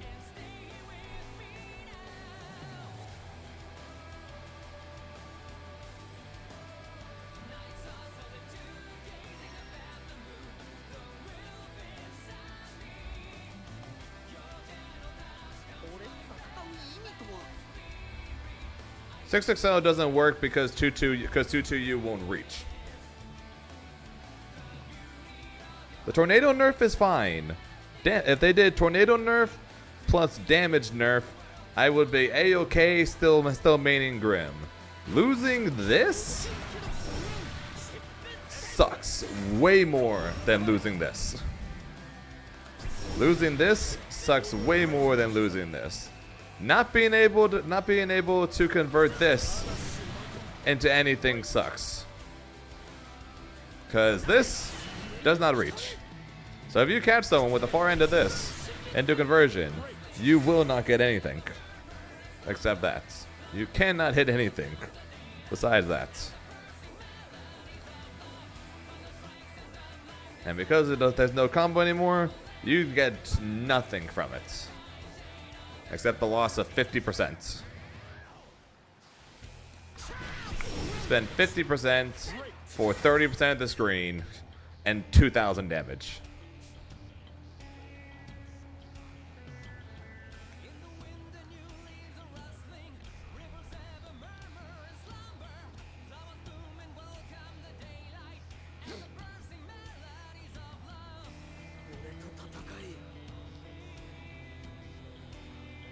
There's so many characters that have mid-screen combos. They have so many mid-screen combos now. Like even for meter. 4 meter or for without meter. So many characters now have mid-screen combos. Grimnir has never had a mid-screen combo without seals, without meter. Now with meter, he doesn't even got combos. So yeah, I can do LLL freaking raging. I can freaking do this. For all the good this will do, huh? Yay.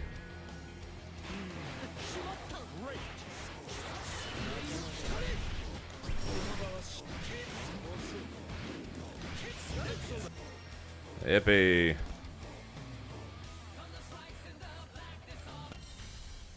Here begins fate's epic. Oh yeah, the loss of Wallbound sucks.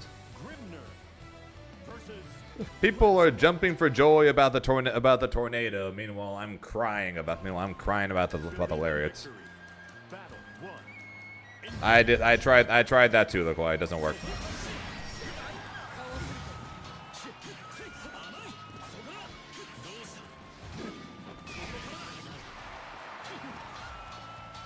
That's it. There's too much pushback for it to reach.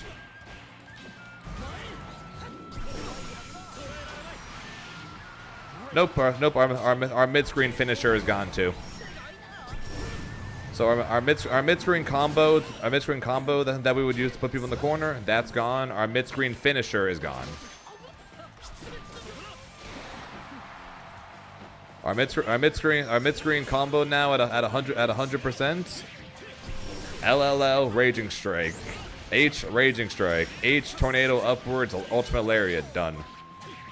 That's our big combo now.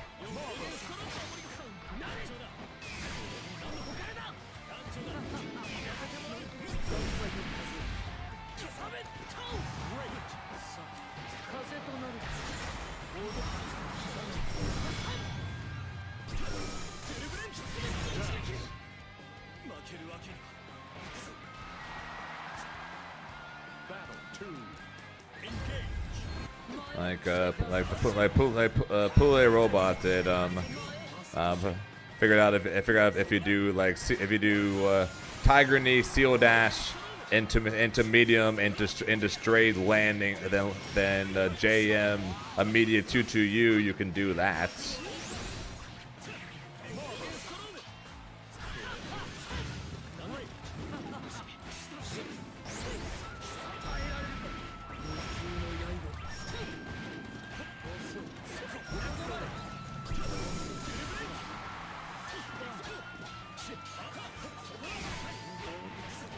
Oh, that combo still works at least. The minus 8 tornado in front setup still works.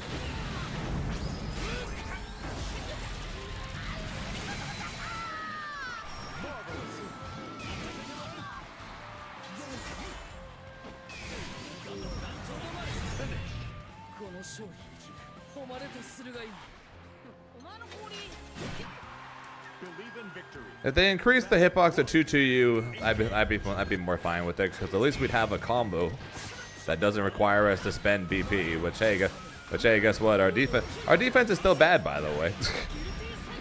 Like nothing changed about that. So we kind of want to keep our breakpoints, you know, to try not to die.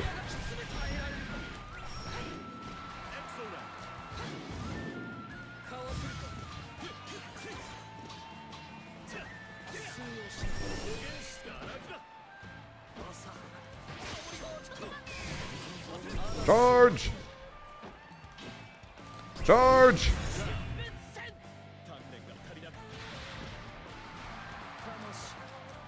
High tier. Probably where I have him now.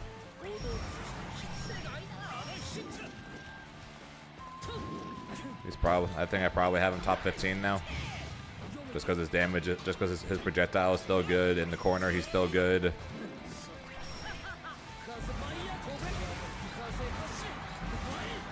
And he still has seal RPS.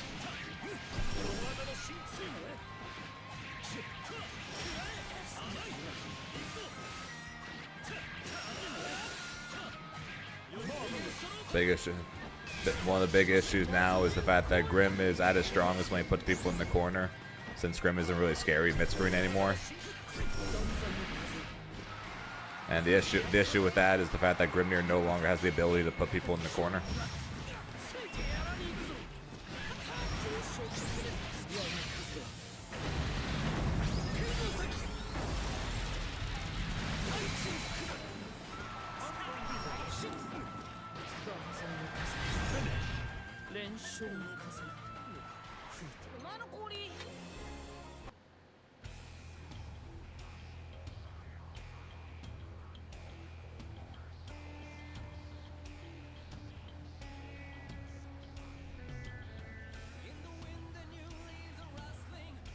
Oh yeah, because basically the thing that makes Grim the most fun, at least to me, and also to many of the people that I talk to, are the flashy combos and his mix-ups, right? Those, right? And then at least for me, because I'm a big fan of air dashing. I have 2 of those things. Grimnir is down to 2 of those things. Grimnir no longer has flashy combos. Grimnir is down to a single mix-up. And he can still air dash. But he just can't set up seal safely anymore. So, of the 3 things that I like most about Grim, I'm down to 1.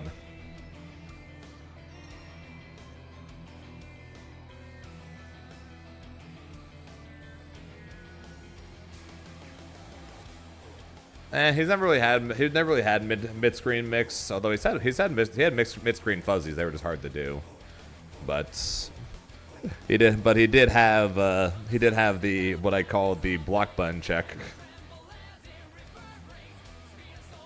But yeah, that's cooked. Mid screen to corner routes outside of regular auto combo cooked. Mid screen finishers cooked. Corner Oki options. Except for 2 high lows cooked. All cooked. Like this is our big mid-screen finisher now.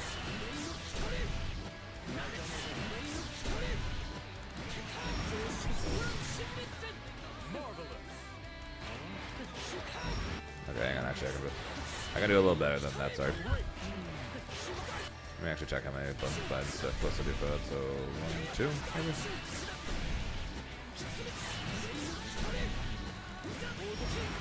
Oh no, I can't even do 1, 2. Can't even do. Never mind, I can't even do 1, 2. Yeah, literally, that's literally it.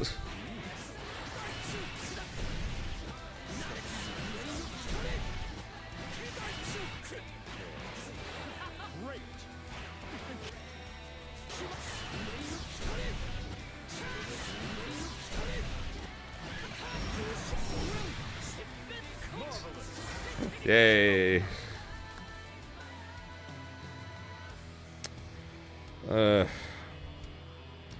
Yeah, and Abel lost some of his flashes combos.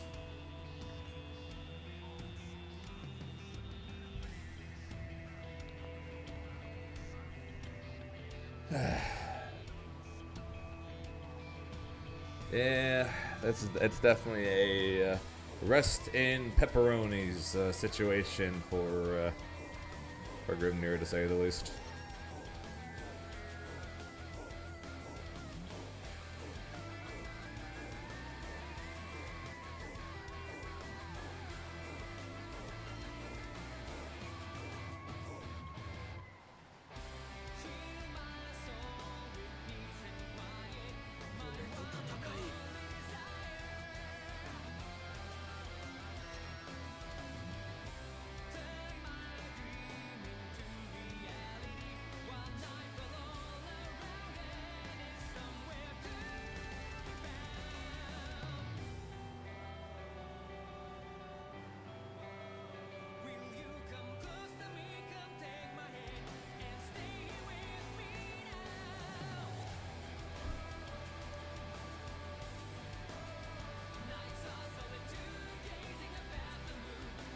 this is pretty much only useful if you have a seal up.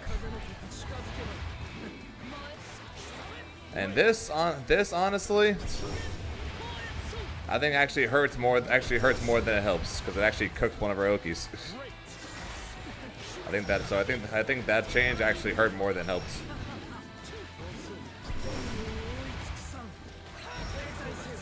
Oh, well, I mean that worked.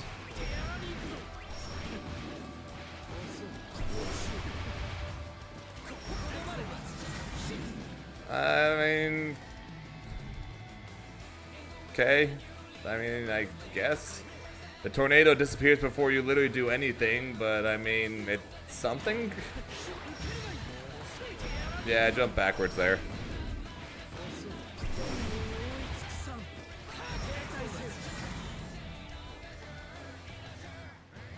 They don't fear the grab. That's why I said, I guess you don't fear the grab, and the tornado is gone before you even jump. So it's like,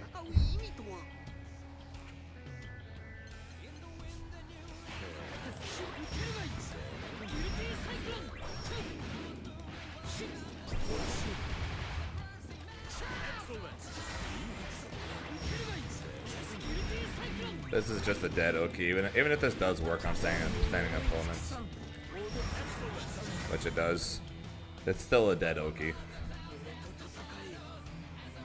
Because by the time I even jump in the air, the tornado's gone. I'm just gonna get smacked out of it. It's like I said, it's only. I mean, at least if I'm in the situation where I don't have tornado and I have to go for something, right? I can at least go for this. And then try to catch someone with it. The throw is no longer a thing, but I can still technically do a run forward throw, and then do a safe jump afterwards, and at least it's some damage. So I mean, it's at least better. It's at least something that's not just a basic safe jump, right?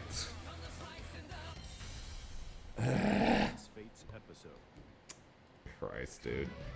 Belly out versus Grimner.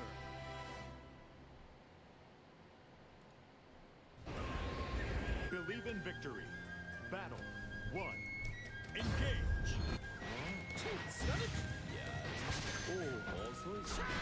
They released Wellness with that patch, though.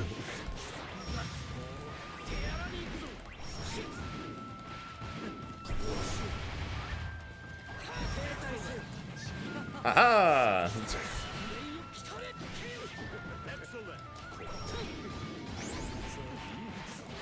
It worked. We're still alive, kind of. Emphasis on the kind of, but no one outside of random online people are gonna fall for this.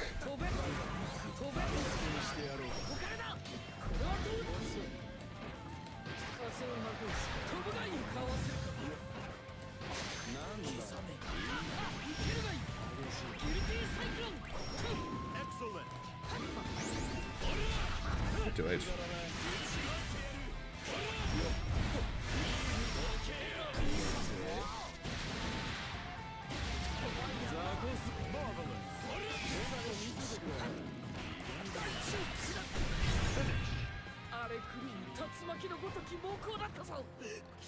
It's weird. I don't want to make a call on it right now because I'm still trying to react to the high low, because I don't really. I'm not at the point where I see a move and then immediately recognize it's the high or the low. Once I learn that, I'll feel better about saying whether the matchup is good or not. But at the moment, I'm still reacting poorly to it.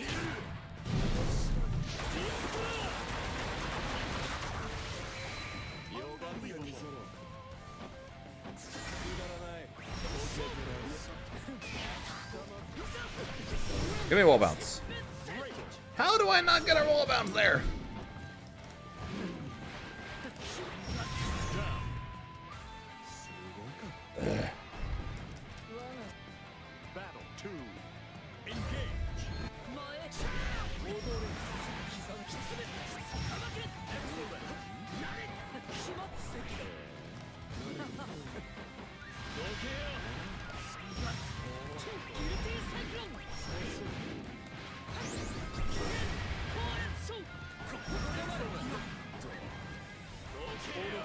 Where do you think you're going?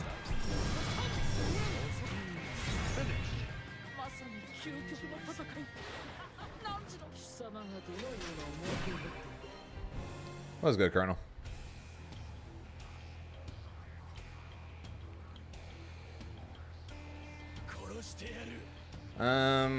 He's fine. Like I said, he's good.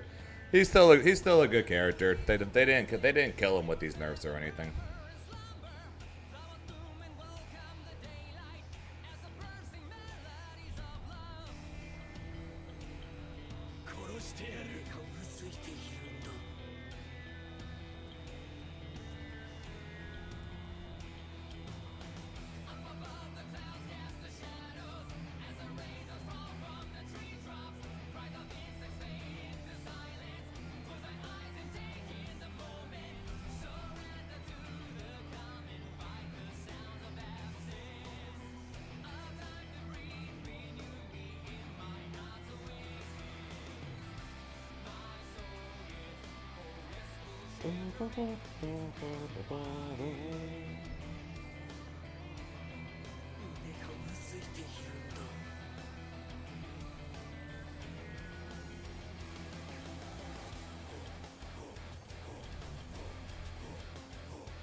Player base hates Grim, so they kill Grim. Or they nerf Grim. It was kind of as simple as that. Enough people complain about Grim, they eventually have to nerf Grim. Even with Grim having one of the lowest play rates in the game, it doesn't matter. People complain enough about Grim, so they gotta nerf Grim.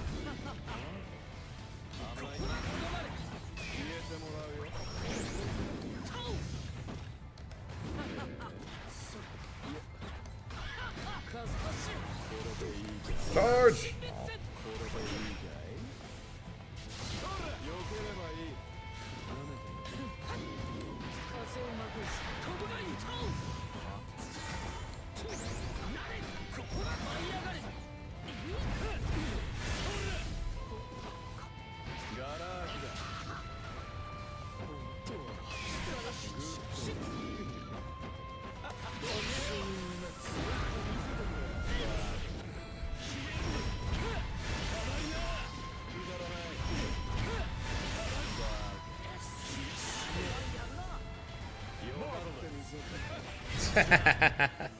He thought I was a regular jump.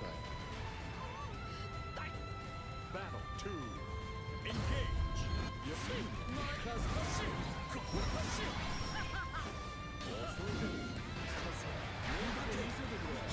Damon probably a little column A, a little bit column B.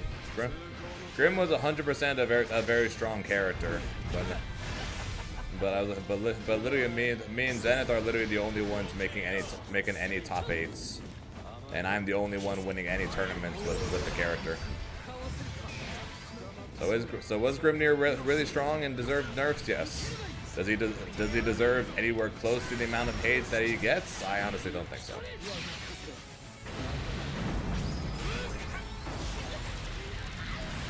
People hate on him like he's freaking released Seox and Nier, like he's freaking top 1 Belial. I think people complain less about release Beatrix than they do about Grimnir. Believe in victory. Battle 1. Engage. And release Beatrix is probably the second strongest character this game has ever seen, behind only release Nier.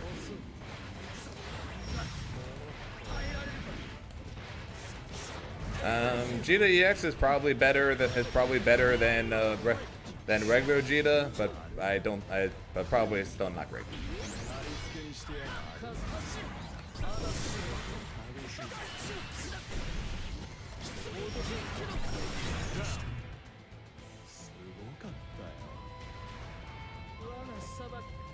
Battle 2. So he's definitely at the point where I believe he was top tier and deserves some nerfs. He deserved to lose literally all of his combos. No, no. You literally just killed everything that made Grim cool by killing his combos.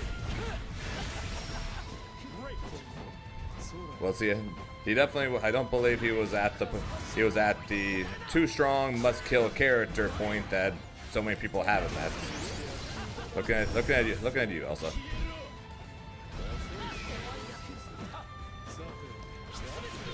Grim needed a freaking damage nerf.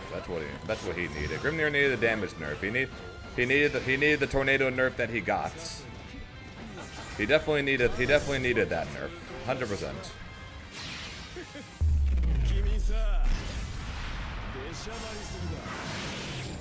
But the 2-1-4-U change basically gutting some of his combos.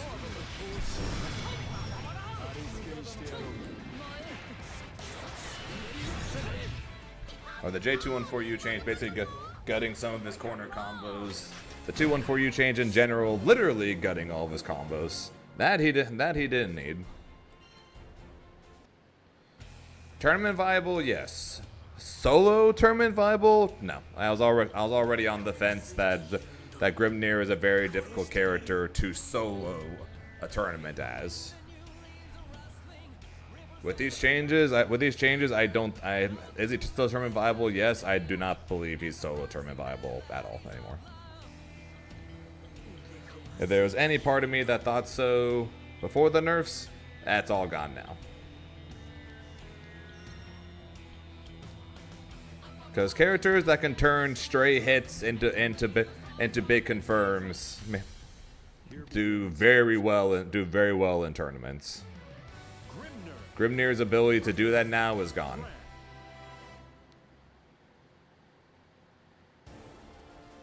Believe in victory. Battle 1. Engage.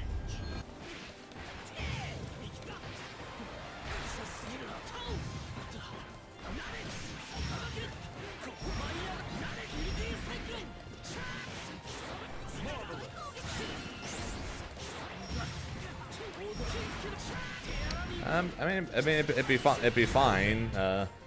Probably no one would ever use H version at that point. Everyone would probably always use L or M.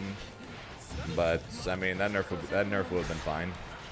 I still think the best way to nerf seals would have been just put the seals on a 10-second timer. Especially paired together with the tornado change. With the tornado change, you basically do not have a way to set up seals safely anymore. So they put that on a 10-second. They put seals on a 10-second timer, just like EX seals timer is. Then you literally would not have a safe way to set up the first time. And then even if you do get a safe time to do it, after 10 seconds are gone, you need to find another safe time to do it, since you won't be able to do it anymore with tornado being gone. Battle 1. Engage.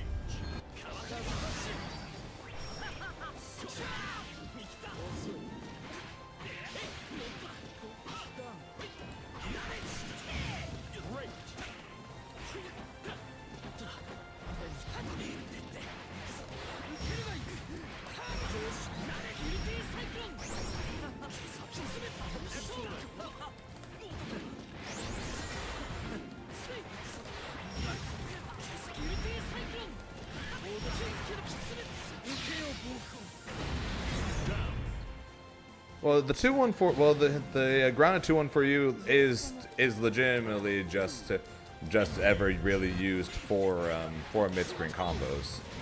So I think their plan legitimately was to kill his mid-screen combos.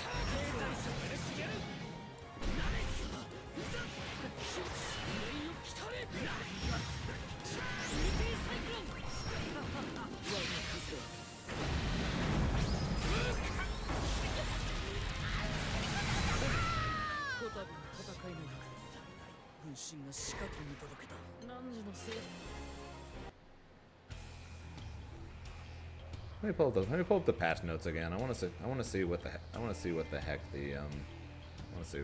what they said about that change again.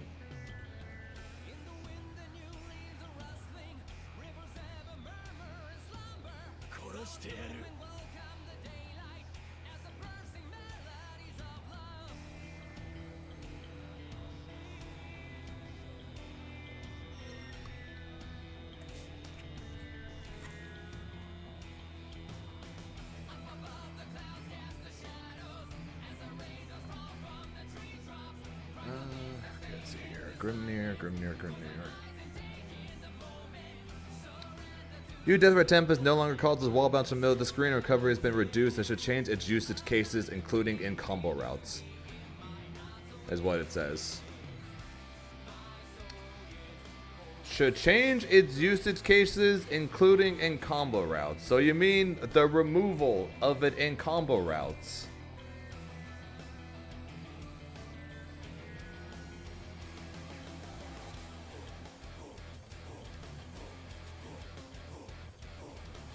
Are you fucking kidding me, Games?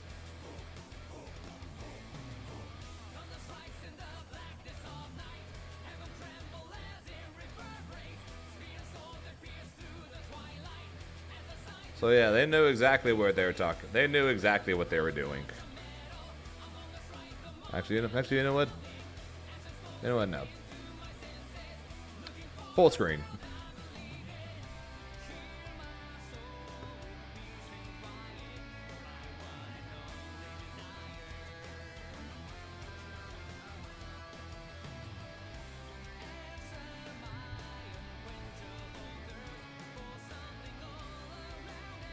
Fucking full screen.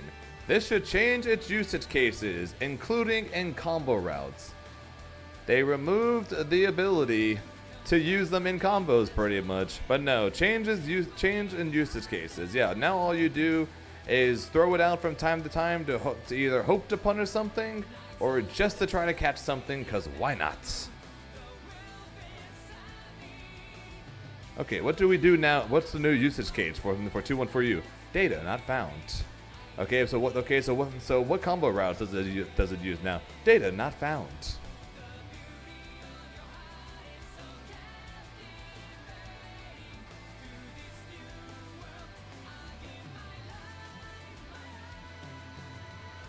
So stupid, man.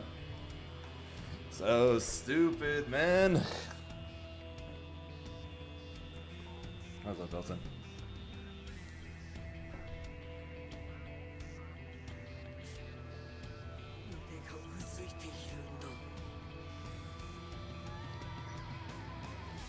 Yeah, if you're this close, then you might as well just freaking 2-1-4H. If you're this close, just 2-1-4H.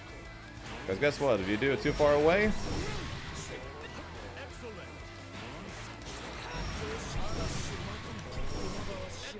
it doesn't wall bounce enough anymore.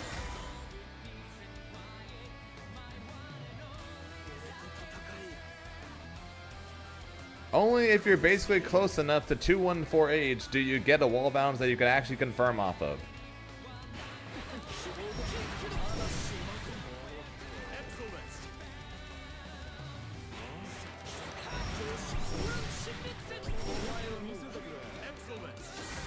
Oh, so never mind. Sorry, you can still 2-2U. You just can't hit anything afterwards. You can still hit a 2-2U. You just won't get any follow-ups.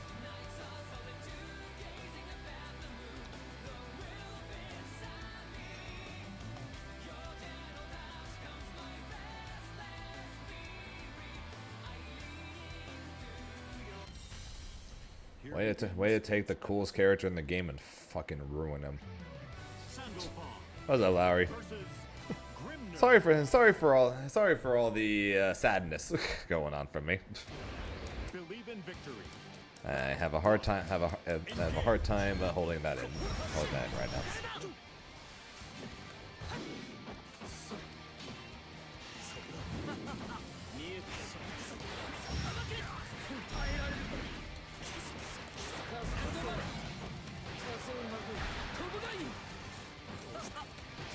Again, Grimnir is still a good character. It's not even like they killed the character. They just killed the things that made the character cool. Like, that's the issue. They killed the thing that made the character cool.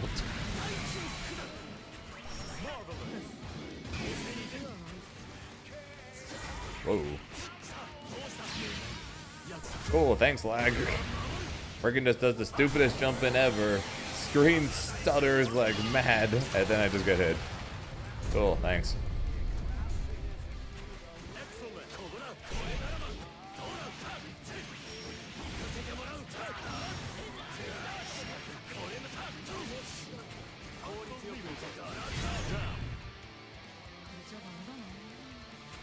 Again, the character is still they didn't nuke the character. The character is still top. Okay, not top tier. Sorry. I think Grimnir is high tier still. All right, that did not change. I think Grimnir is high tier now with these changes. That being said, his corner Oki is pretty much all cooked. His mid-screen combos no longer exist, so those are cooked. His way to set up Seal safely is cooked, which to be fair, that was definitely deserved. And his ability to put people in the corner is cooked. So basically, what he still has is he still has good strike throw, still some of the highest damage in the game, still has good RPS when he has Seals up, and he still has a really good projectile. So like I said, still have a lot of good things. So I still think he's high tier. But all the flashy combos are cooked. Almost all the fancy Oki, that's cooked.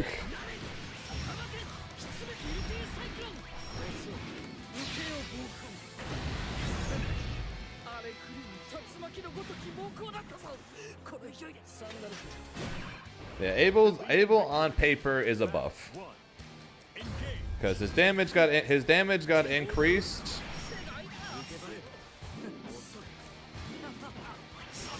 Because his damage got increased, and the amount of HP he takes has been decreased. So Abel just got buffed. He's just less saucy. Grimnir got less saucy, but his buff is the buffs he got are basically useless.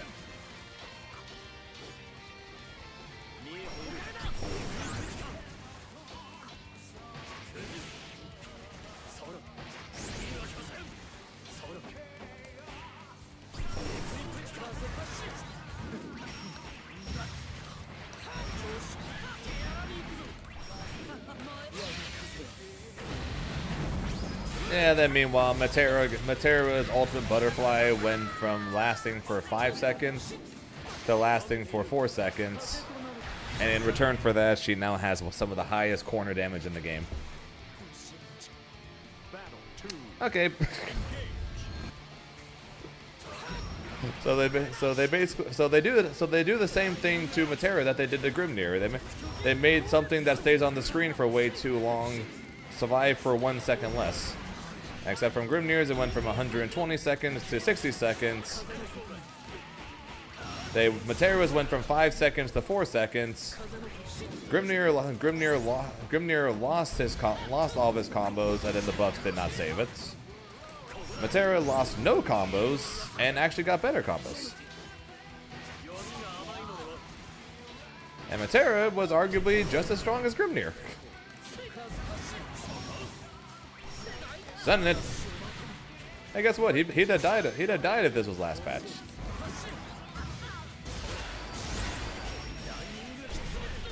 Other.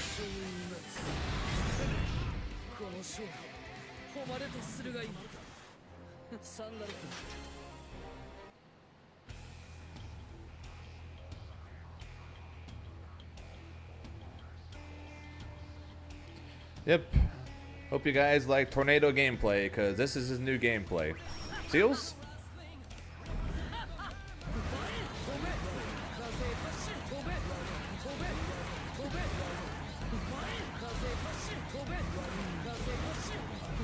Welcome to Grimnir gameplay now. This is it. This is complete Grimnir gameplay. Do I know when Grand Slam stuff starts? Let me check. Let me check if Ultima has posted anything yet. Actually, wait a second. No, he hasn't, because we don't even know times or anything yet.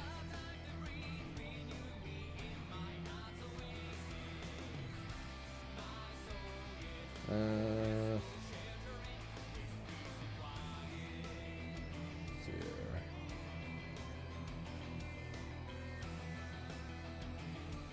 Okay, so teams are being announced tomorrow.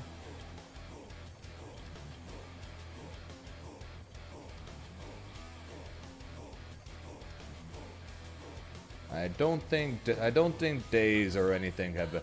I don't think anything past that has been announced though. I think we literally. I think we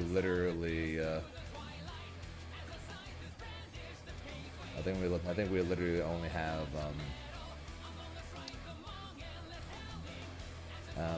players currently announced at this point.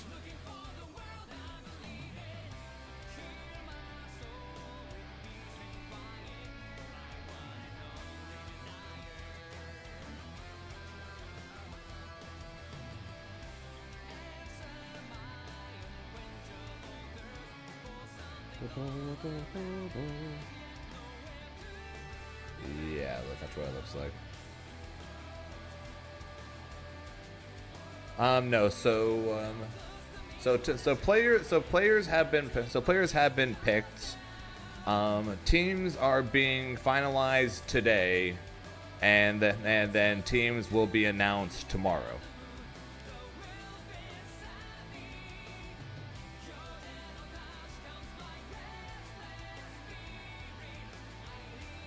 I would try to make it, but it's just less damage than fairy. Yay, we suck. And people are still gonna say Grimnir's top one.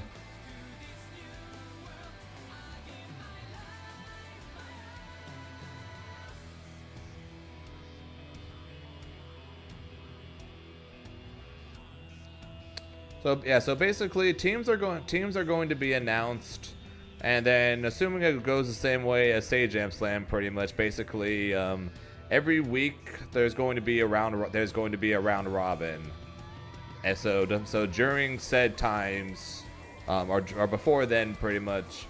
So like my players, for example, they get coached by me as much or as little as they want. Pretty much, it literally will be entirely up to them. I will help them as much as they want, and then we play matches against the other teams.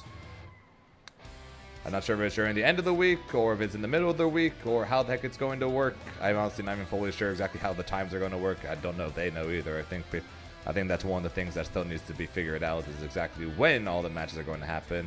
But basically, over the next couple of weeks, there's going to be a couple matches each week, and each week I get to keep working with my players and hopefully get them to better at the game and want to play the game. Because two of them have never played the game before. Hey yo, Luca Black, thanks for the follow, appreciate it. Yeah, because two of them have never played before. Because every team gets one player that has never played, that pretty much does not play fighting games. One player that plays fighting games but doesn't play Grand Blue, and then one player that plays Grand Blue. When can we watch? Ultima will announce. More than likely, Ultima will be announcing more specific details. But basically, depending on what my players want to do. Depending on what my players want to do, pretty much, I might be streaming coaching sessions with them. But more than likely, I will for sure be streaming my side when the matches are happening. But if you're looking for more specific dates, then yeah, follow Ultima over on Twitter, or ask me as time goes on, and when I know, I can let you guys know so you guys can watch. How cooked is Grimnir with the new change? He still seems super strong, I think. Still good, but sauce. Yeah, basically what Gaiman said, pretty much. I don't think he's top tier anymore. I think he's high tier now because he still has a good projectile. He still has seal RPS. He still has high damage and has really good strike throw when he has people in the corner, especially when he has seals up. Reason he's not top tier anymore though is he now struggles to get people into the corner. He no longer has a way to set up seal safely, and he has lost almost all of his corner Oki.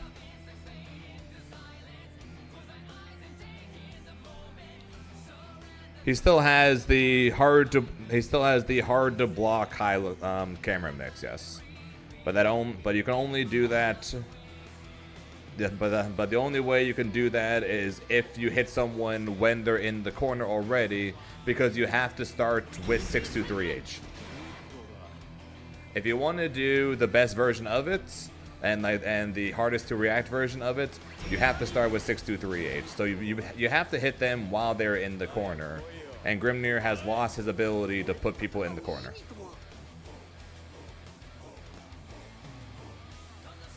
He's lost all of his. He's lost basically all of his mid-screen combos, unless you get an auto combo starter. Which, let's face it, no one ever freaking gets.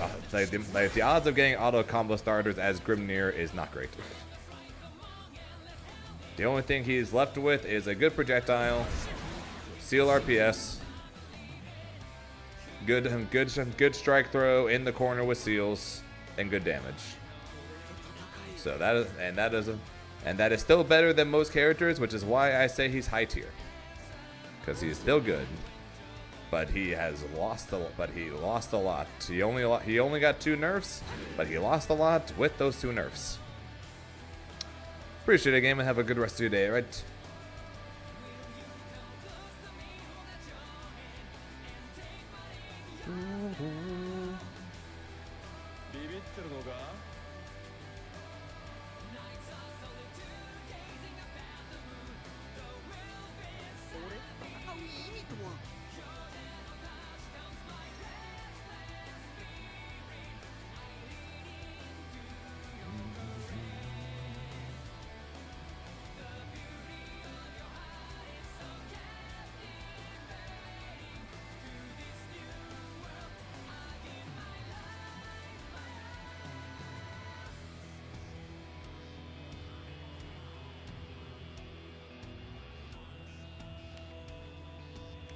Correct. Basically, Grim now only has the high-low setup. The tornado in the front setup gone. The tornado in the back setup. Basically, no reason to be afraid of the technically still there, but you have no reason to be afraid of it because he can't throw it. Because he can't throw you. The high-low setup only works if you manage to do 63H. Like I said, it only works when he's in the corner. Only works when he has you in the corner. And yeah, otherwise he just has a safe jump. Oh yeah, and the most painful thing of all. The day 1 mix is cooked.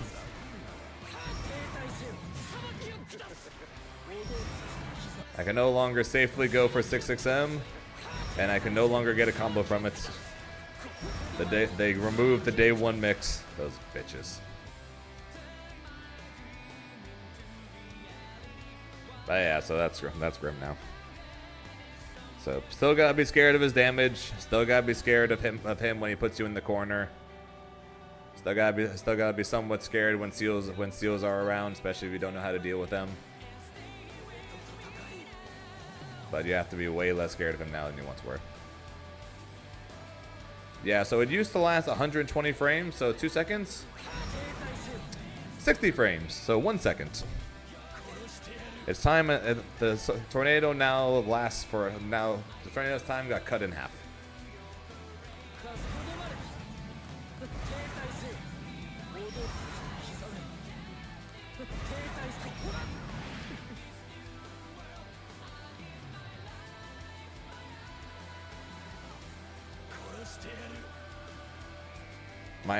All my crying over the character is telling you I'm keeping him.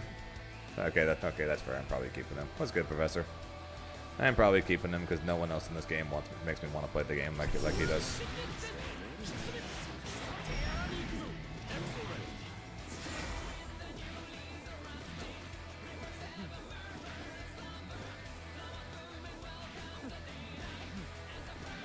No one in this game makes me want to play it.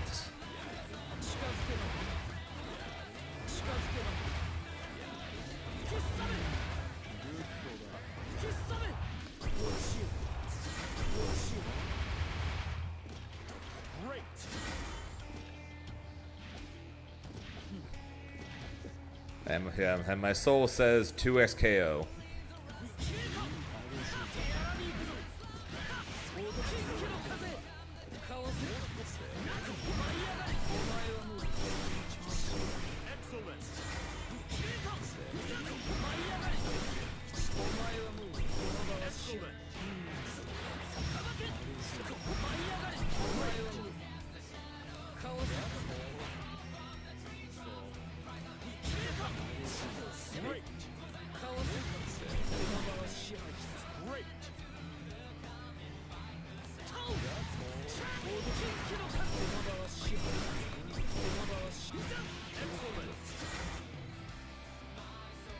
Soul's on the way.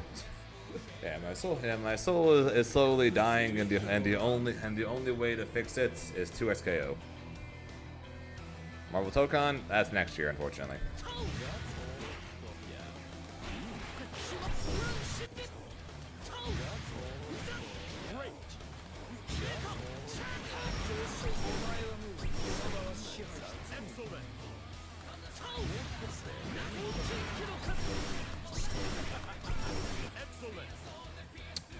So if you were in, so supposedly the full release is still supposed to be this year. If you were in Alpha 1 or Alpha 2, then you're automatically in the closed beta, which starts September 9th, and the closed beta will last until the game's launch. So since I was in Alpha 1, that means I can technically start playing 2xKO starting September 9th forever, basically. Or no official release, just a soft launch. But with the game's soft launch, if it's anything like their other games, the soft launch will last for like a month or two, and then the game will fully release. I'm assuming the game's full release is still scheduled for this year.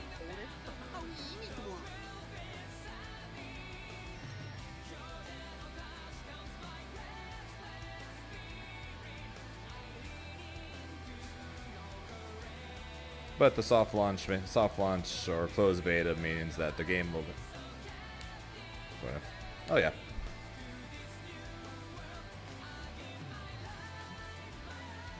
This game's launch needs to be studied on what to avoid. Have a good night, though, Ogre. On what to do during the and leading up to the release of a game, and then impact needs to be studied on how not to make a fighting game. Okay, that's not exactly fair. The game's fun. It just looks cheap and has shitty netcode.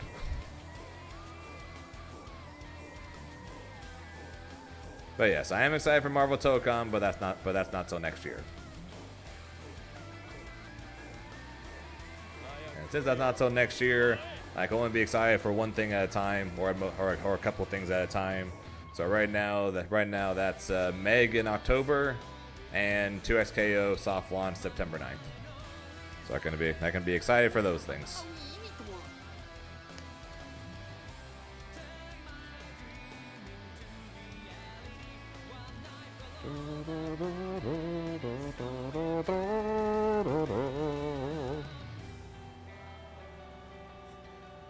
I already know my character if I were to pick up Uni, so if somehow 2xKO crashes and burns and I go and play Uni or something, I at least know who I would go play.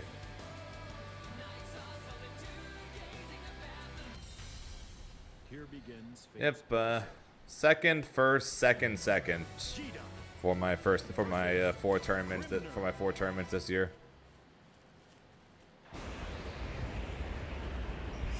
Even got the Evo fight stick back there to prove it. Yeah, when it comes to Twitch and YouTube, the Evo boost has definitely been helpful. That and a 170 person raid from Fenrich 3 hours ago. So yeah, the Evo bump has definitely helped the Twitch numbers. And to those of you, welcome. I am happy to have you here. Happy to have you here for my hope for. I now might actually have some hope of hitting partner one day.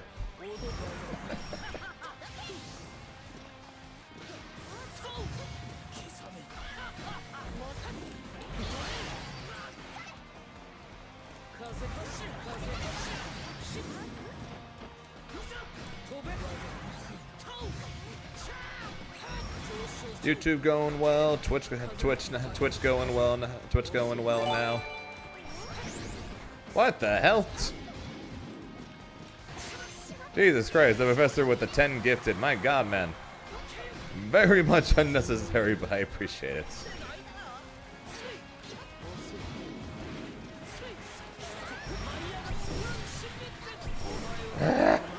The nerfs.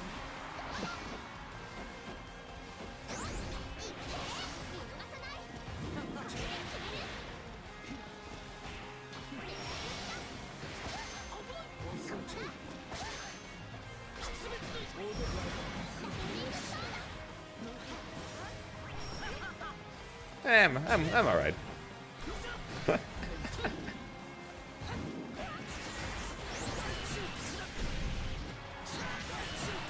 Okay, if I don't kill her and she's out. Okay, thank you.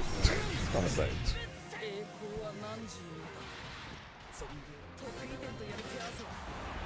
So what do you think, Professor? I know. Are you going to join me in trying out 2XKO, or are you waiting for Marvel or Invincible, depending on if you're interested in that? Don't know if we've ever talked about Invincible.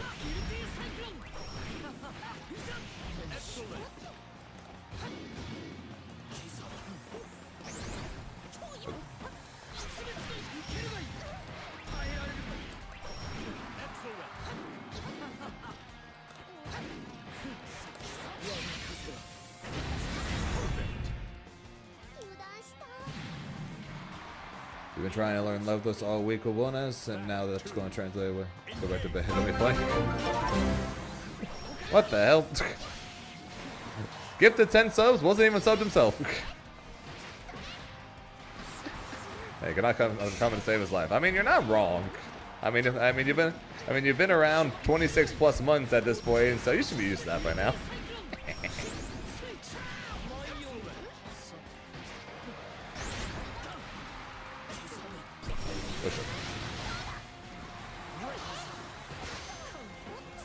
As I keep telling people, Travoni, if you're going to learn leverless, or if you're going to learn any, if you're going to learn leverless, doesn't matter what game you're on. But if you're going to learn leverless, pick it up, never let it go. Because the second you start going from leverless back to stick, or leverless back to pad, and then rinse and repeat, then it's going to take forever to get used to it. So if you're going to try and learn leverless, commit. Yeah, appreciate the 26 months there, Professor.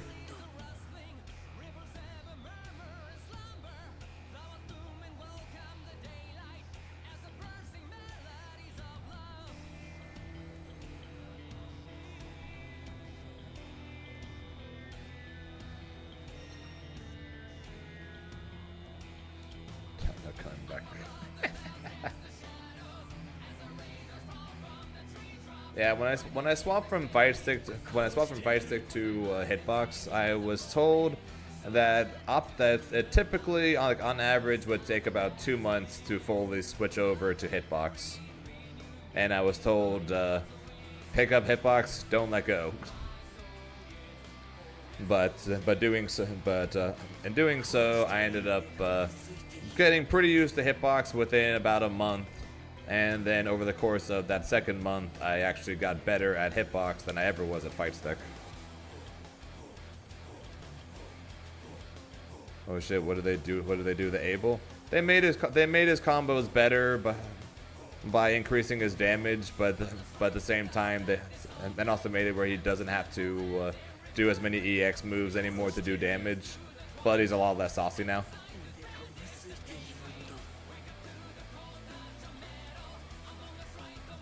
And then yeah, going from pad to hitbox or fight stick is definitely gonna be a hard transition than fight stick to hitbox or vice versa, because you're already used to the same kind of attack buttons. It's just gonna be a movement that would take getting used to.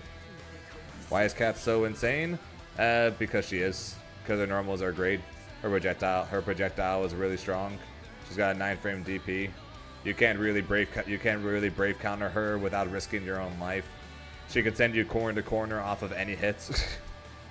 You know, just a few things. Here begins Fate's episode.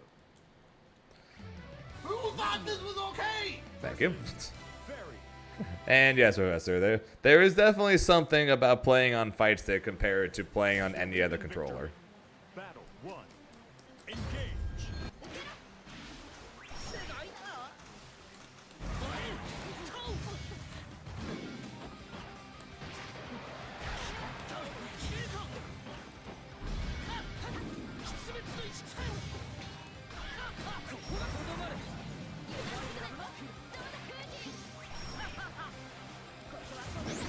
I pretty much never played fighting games in the arcade. I always played I spent all my time playing Galaga.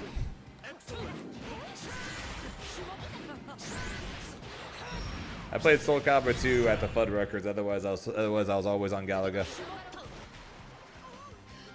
It's definitely suboptimal. Okay, technically, if we're going by the most extreme of or the most specific of details, yes, fight stick is technically the worst. Hitbox is the best, followed by pad, followed by fight stick, in that order. But the numbers are so close that honestly, whichever you're most comfortable with will be what you do best on.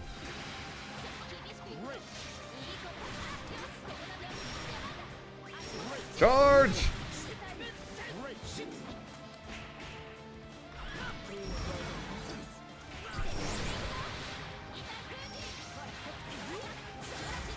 Charge!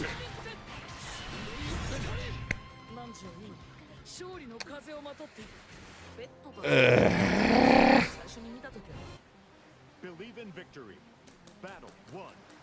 Engage. It's so stupid, man.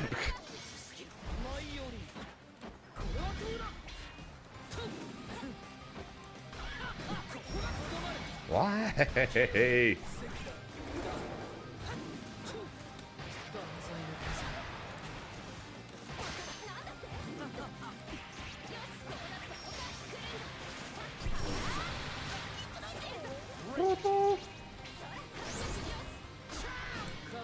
Charge! Damn it.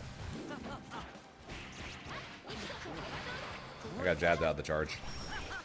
Charge!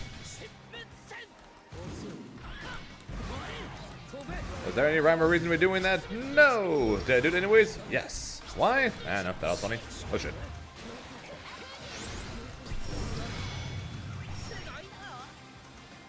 Forward! Damn it. Oops.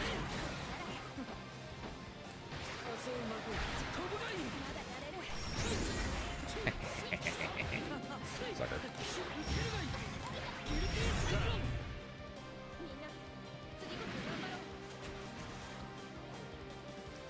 Oh, I suppose it's like a good combo damage with no fucking combos. Welcome to my world right now! Besides, you play Beelzebub, you got plenty of combos.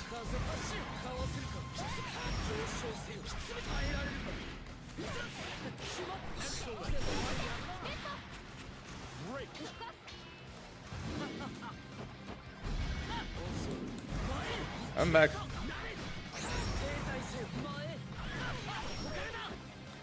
Nope. Awkward.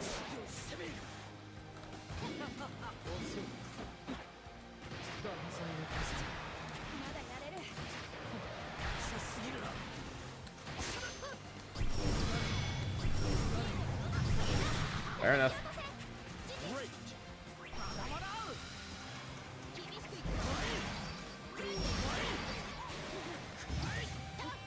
Spin!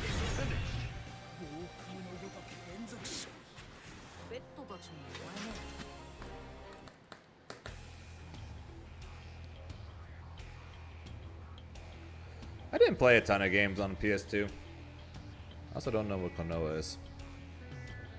Let's see, PS2. For me, primarily just Yu-Gi-Oh! And Dragon Ball. Like I had Dragon Ball, the Budokais and Tenkaichis I had both on PS2. Yu-Gi-Oh! Duelist of the Roses. And Yu-Gi-Oh! Capsule Monsters. Duelist of the Roses is still, to this day, is still amazing.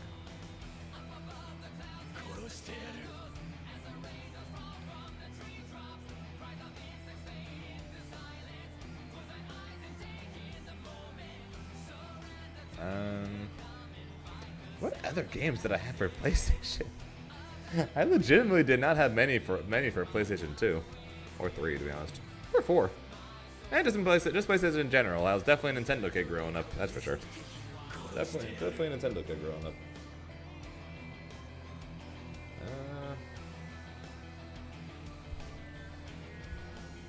I mean, we had Dance Dance Revolution.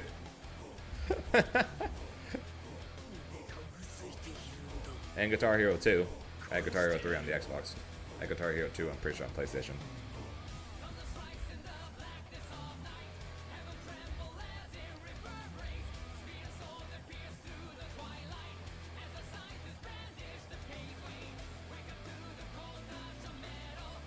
Yeah, this really did not have much on PlayStation.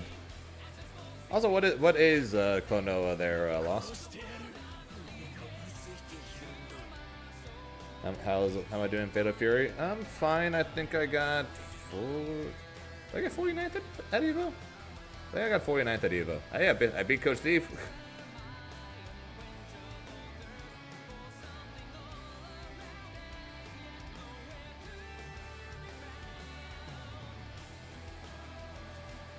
Although I was kind of hoping Coach Steve would send me home because I had Grand Blue top 8s in like 2 hours later.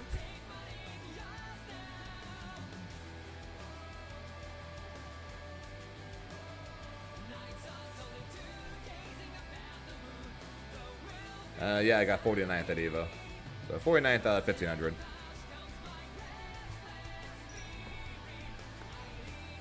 The Wii is retro. Okay, now I feel old. If the Wii is retro, then now I'm starting to feel old.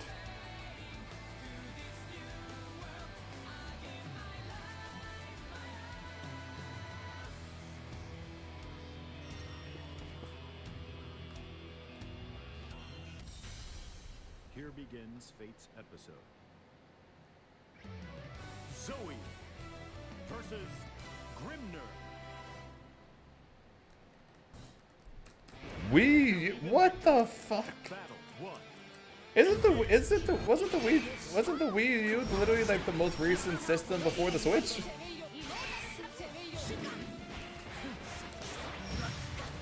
How on earth?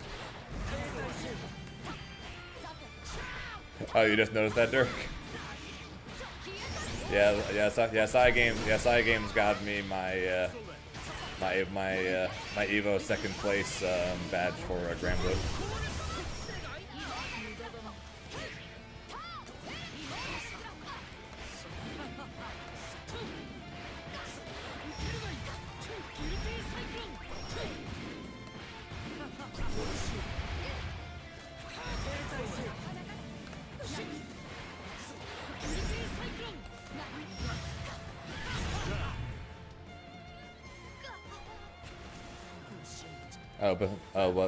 What, PS1?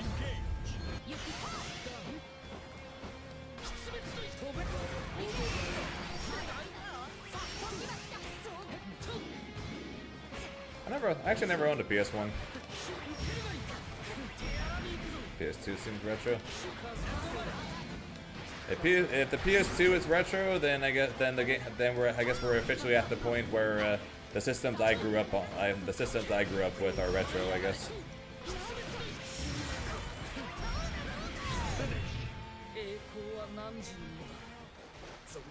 But my first systems growing up were the PS2 and the Nintendo 64.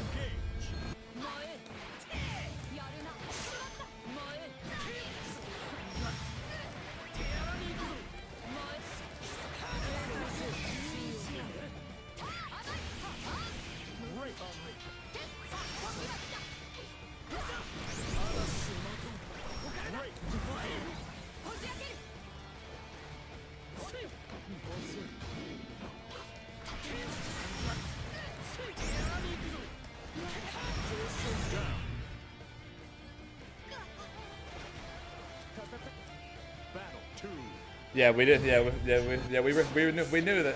Yeah, Reverend, we knew that your systems are actually your systems. I guess are technically beyond retro. I guess since apparently they're now museum worthy.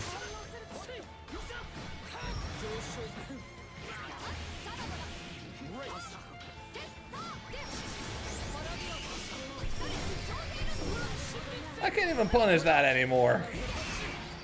God, that's stupid. I can't even get a half decent punish on that anymore because I don't get a combo anymore. This game sucks now.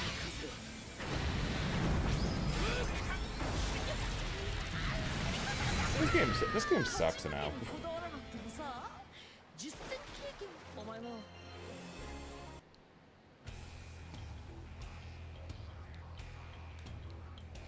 Wii is close to 9. Sweet Jesus, it is. Christ alive! I still have. I'm pretty sure I still have mine. Then again, I still have the Wii U as well, and my PS2, and my GameCube, and I think we have 2 Nintendo 64s.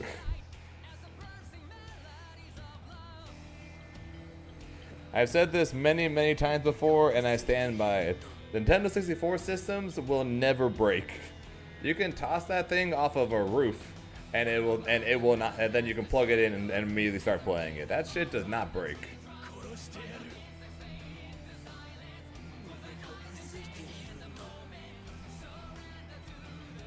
Like we would try, like we would practically try to break it as kids.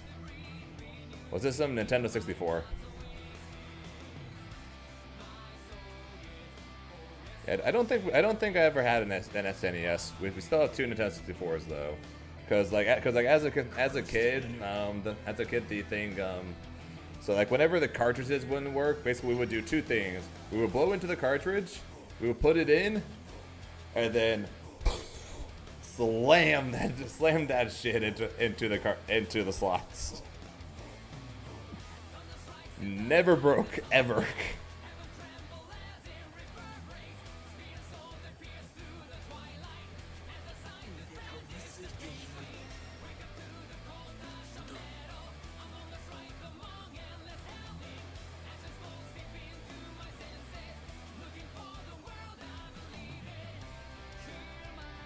Before Fighters, my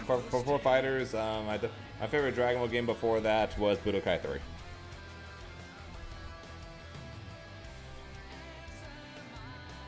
I had all the Budokais and Tenkaichis all on PS2.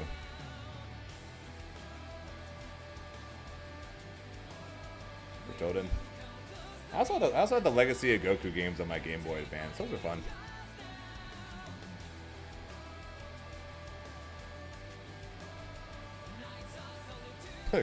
Clear! How's the Wilderness matchup so far? Matchup itself is probably fine.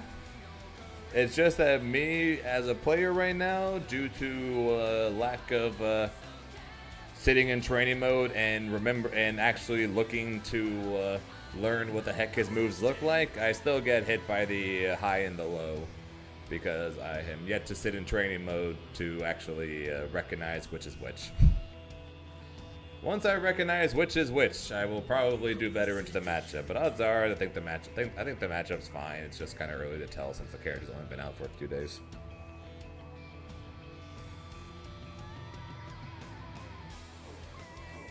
What's your Game Boy, Game Boy Pocket, Game Boy Color? Is it the SP I had? I wish I had. Let's see here. We have our OG Game Boy, our OG Game Boy Color. We don't have the Game Boy Pocket. I don't think I know. I'm pretty sure I don't have my Game Boy Advance anymore. I have 2 Game Boy SPs. I have a Game Boy 3DS, and I have my Game Boy 3DS and my 3DS XL. I gave away my DS Lite to a friend. Oh, I still have my regular DS. And appreciate the follow there, Weemaru. Yeah, still my DS. I gave away my DS Lite years ago. I think that's it for all my handhelds. I still have a PSP. I just don't know if it works. Cause the charger doesn't work. So I don't know if the charger works and the PSP is dead, or the PSP is dead and the charger works, or they're both just dead. I don't know. Back to work. See you in 6 months. Here begins fate's episode. I guess see you in 6 months, Professor. Grimner versus Sores. Have a good one, Professor. Good luck with work. Believe in victory. Battle 1. Engage. Great.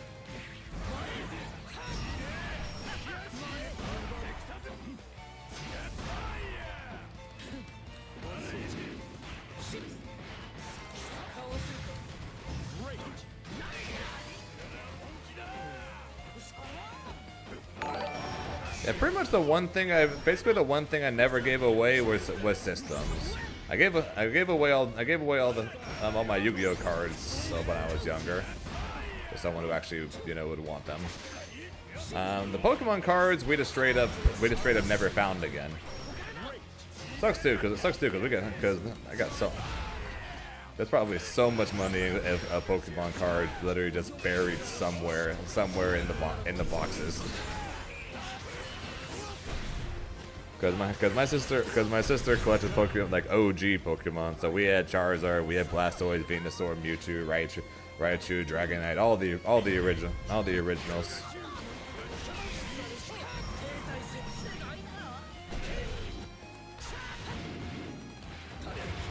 Probably have so much money is worth the Pokemon cards if we just knew where it was.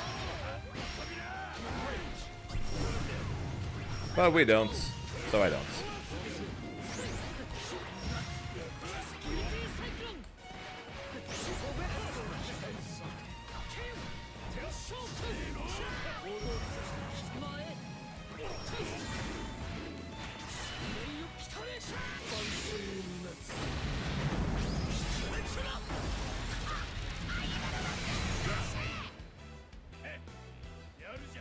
Genesis, cousin left this Genesis PlayStation, and I saw certain crossing the whole through. Pretty sure both are forgot about here. Fair.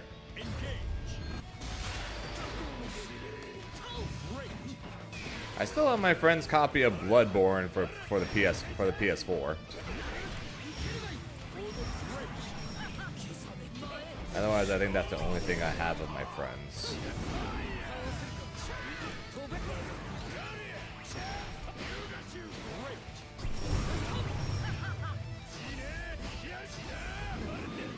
Then again, my friend still has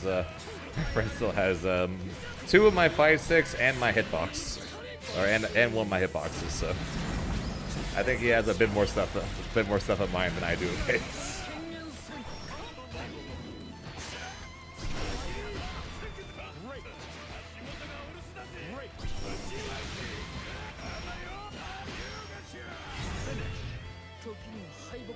Yep, I forgot. I was just so happy to be home. I completely forgot to grab them when I was dropping him off.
And besides, I brought home the Evo fight stick instead.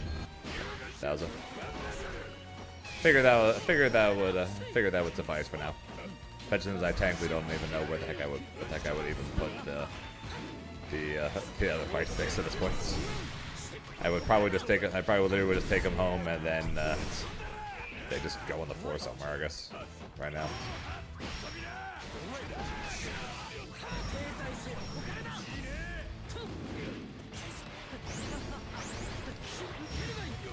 Need to buy another one of these shells behind me, then just put all my old fight sticks on display on them or something.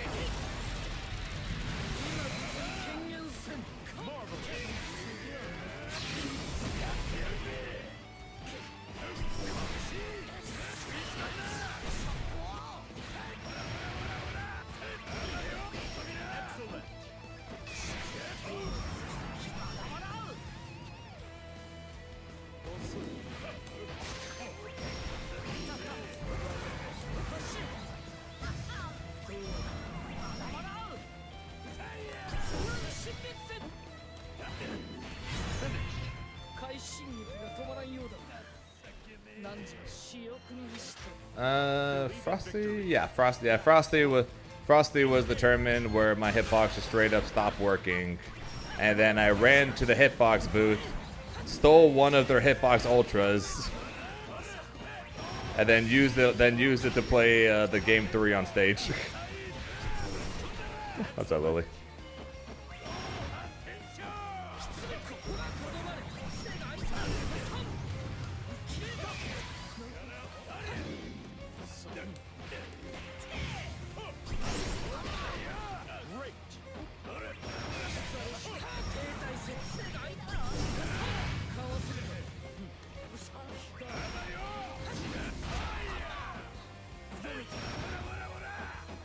Yeah, borrowed. Totally what I meant. Oh, yep, borrowed, right.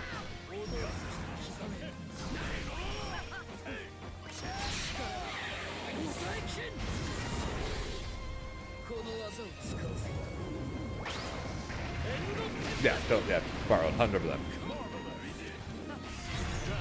100% borrowed, yeah, didn't mean steal. 100% borrowed. Totally don't have a extra hitbox next to my desk right now. Totally haven't had that since Evo. Or definitely haven't had that since Frosty. 100% did not happen.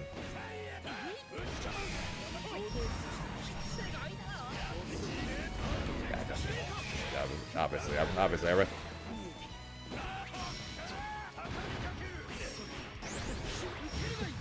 I ran up to their booth, said my controller's not working. Can I borrow one of yours? Originally, Mike was going to, not Mike. Pipe was going to let me borrow his. I don't know where the hell I got Mike from. Pipe was going to let me borrow one of his, but his buttons were set weird.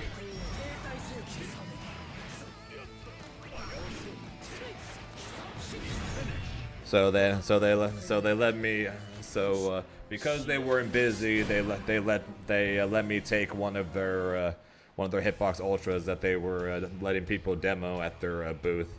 Ran over, played one game with it, won the game, and then ran back and gave it back. And in return, they asked me for a clip of. Or they asked me to send them the video of me playing the game with it. So I'm guessing they could use it to promote it or something. I don't know. Hitbox continues to be my saviors, even when they have had zero reason to help me as much as they have. I will continue to be thankful for them, and I will continue to be grateful for the fact they have been willingly put up with me, even though I am not sponsored by them. Speaking of which, Hitbox, if you're listening.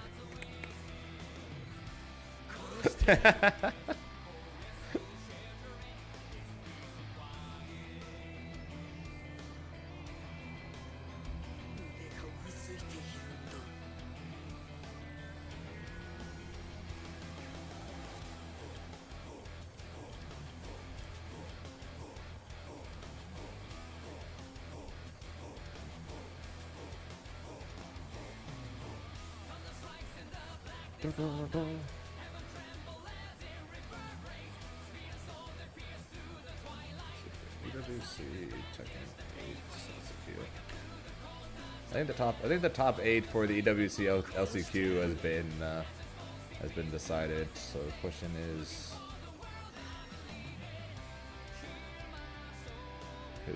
who's left? Oh shit, Kudons. Let's go, Kudons! Qualify for EWC.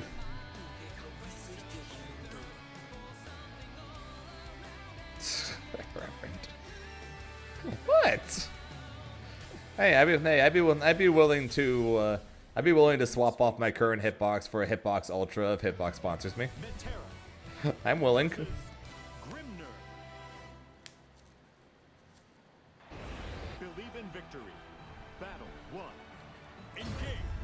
Need to get like a beer sticker or something to put on it, since I don't think I'd be allowed to change the artwork on it. But hey, I'd be willing.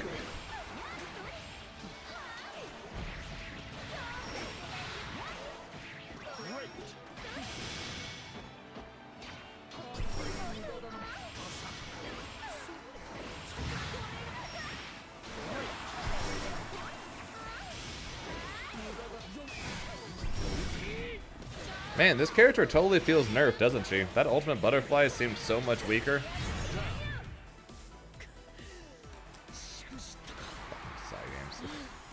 Battle 2. Engage.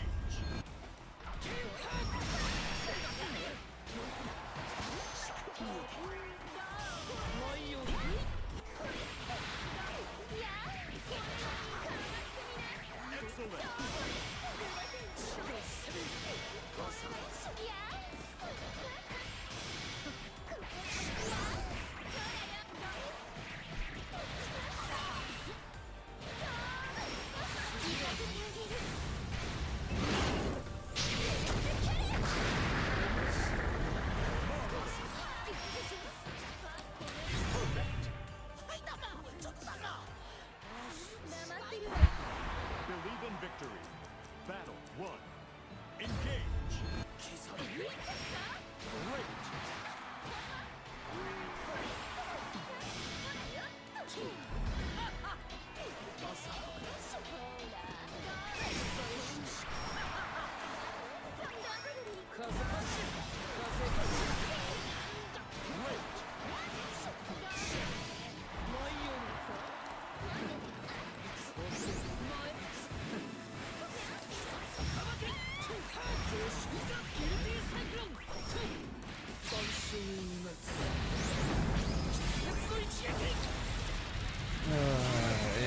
Freaking insane, man.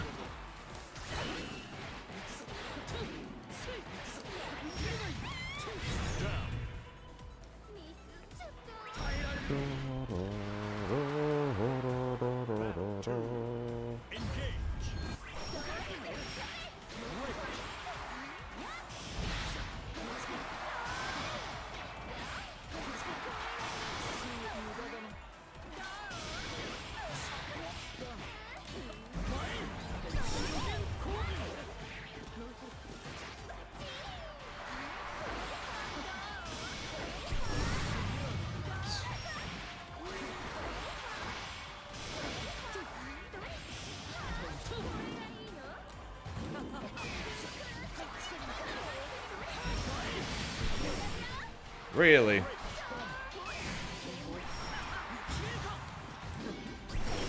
Her non EX arrow went through my EX arrow, popped the butterfly, and I lost. Wow.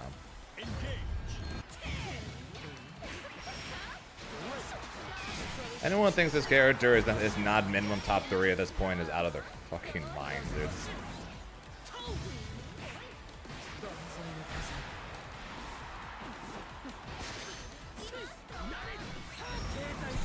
Don't worry though. She was okay. She was okay to get buffs too.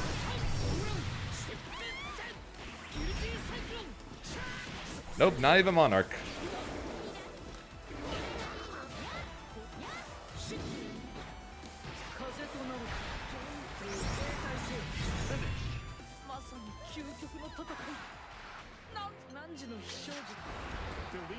Or at least I don't think it is.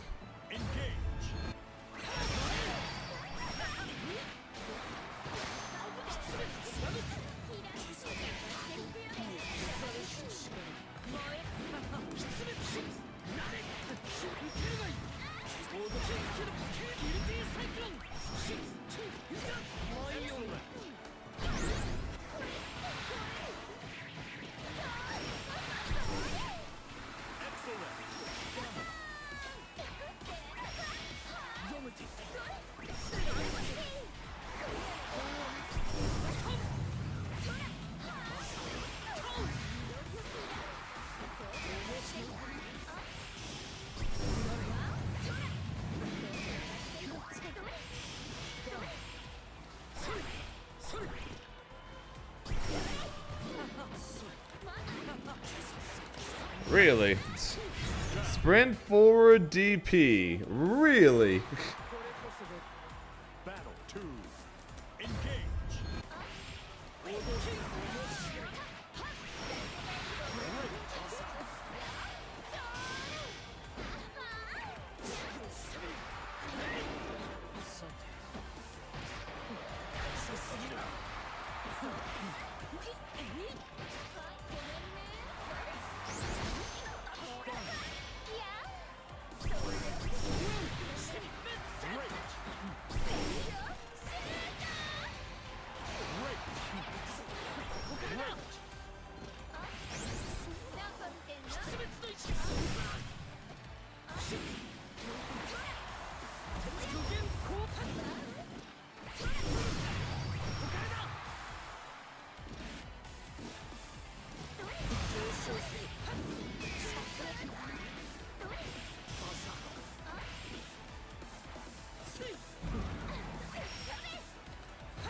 My dash.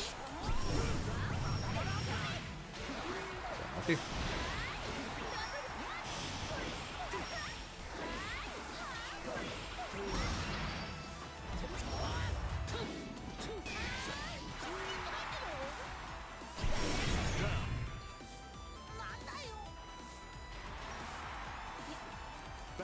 Nice recovery on her light DP now.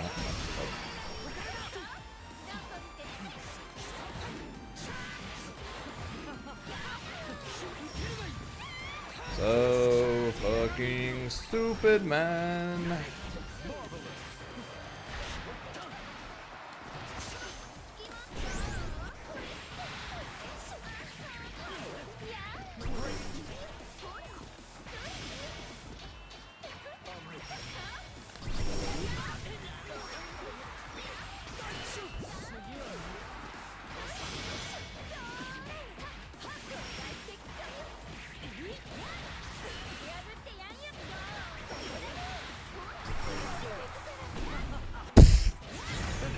Okay.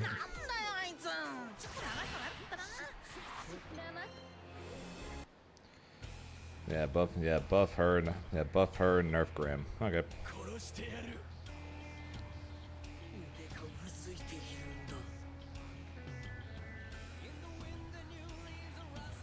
Buff Matera and nerf Grim.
Here begins Fate's episode. Grimner versus Jita.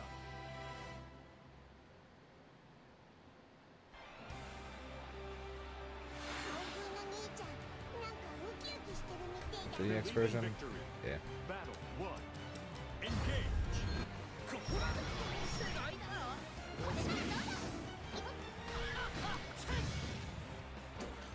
Kind of. So he lost sauce in his combos, but he gained the but he technically does a bit more damage now for less HP.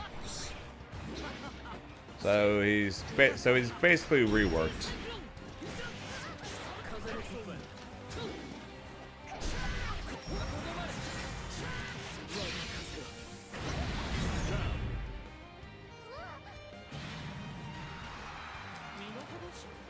Battle 2.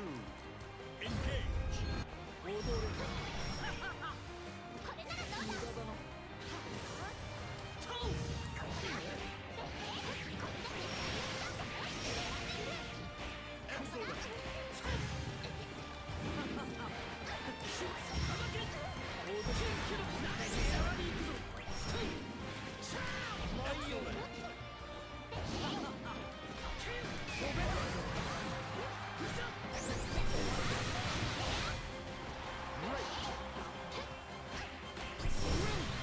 No robots.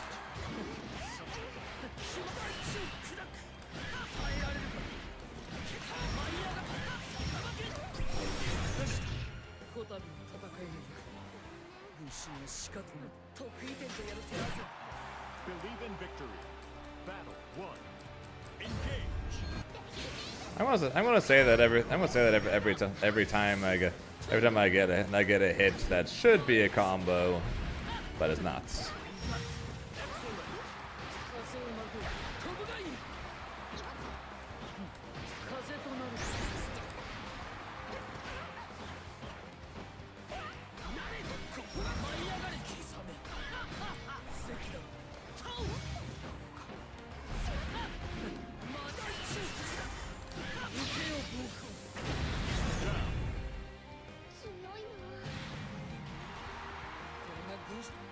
Battle 2.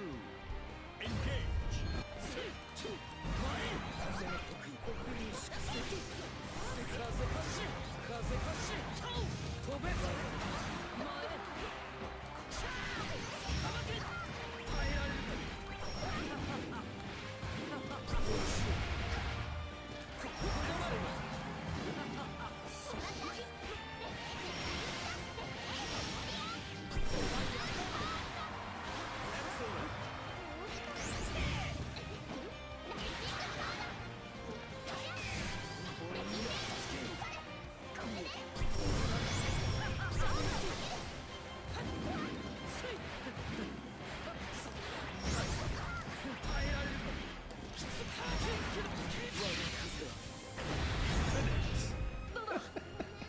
But who's counting?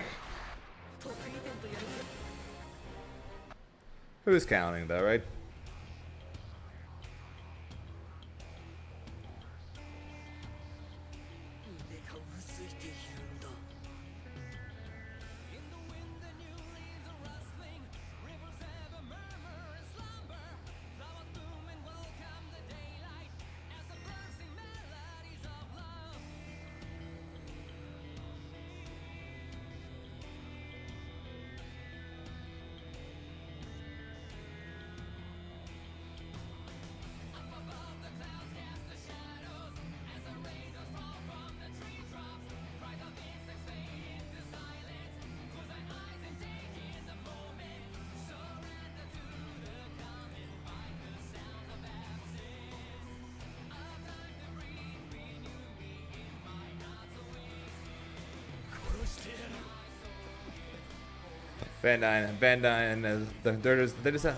They've totally given it out to everyone except for Bandai. So they just need to make sure Bandai didn't cheat with how many GMs they got. That's all it is.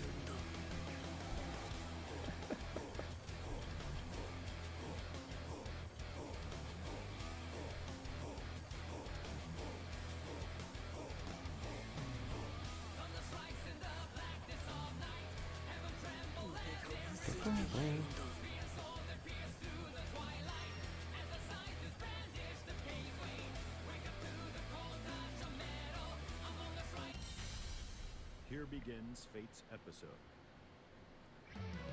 Grimner versus Belial.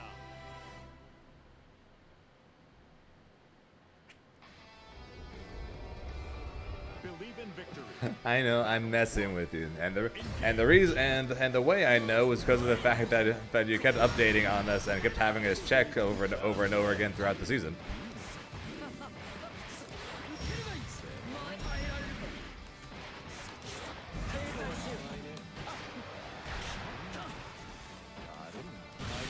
Fair enough. Show me combos. Hey, that's fair.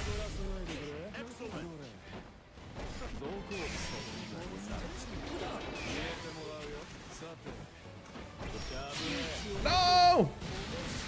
That was a super! You cheated. No! Dash forward! I made it work, okay? Kind of. Not really. God damn it.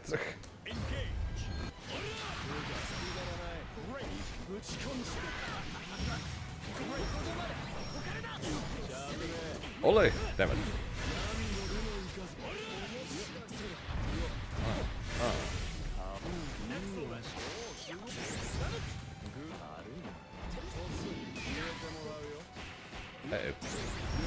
Alright, show me combo. Show me combo.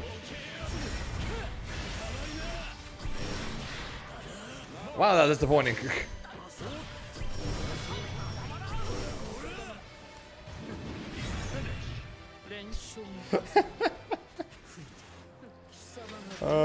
Why are they removing the sauce of this game for just why? Why are they removing the sauciest characters in the game? It's so stupid. It's one thing to do with a Grimnir, but Avatar isn't even good.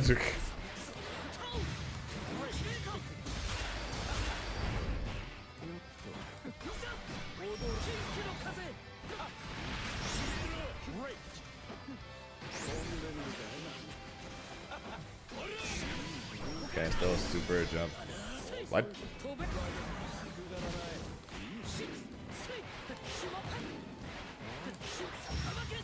Excellent.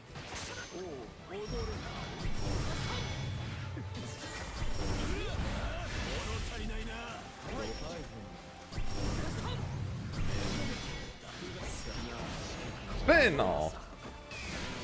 Now spin! Spin!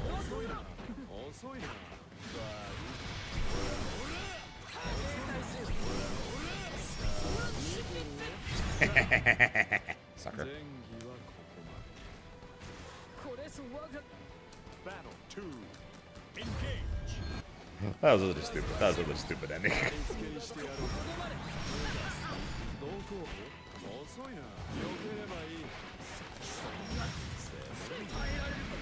One, two, three.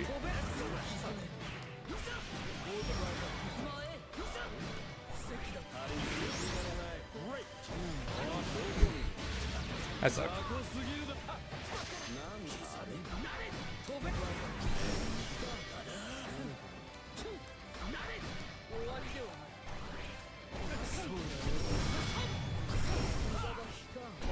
Why do I do things? Aha!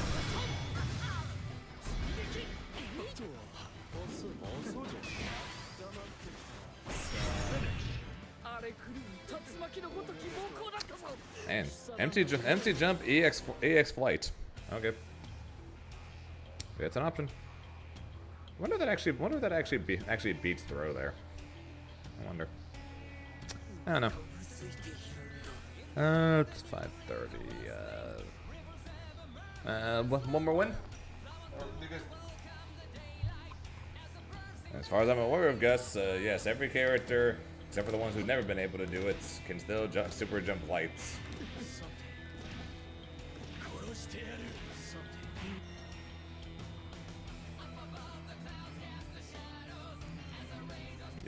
You can still play like Untoden. Fates episode. Grimnir versus Vayne.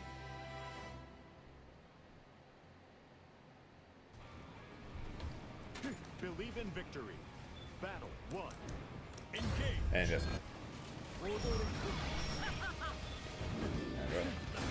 if that's actually what they chose, then they disappoint me. They disappoint me so.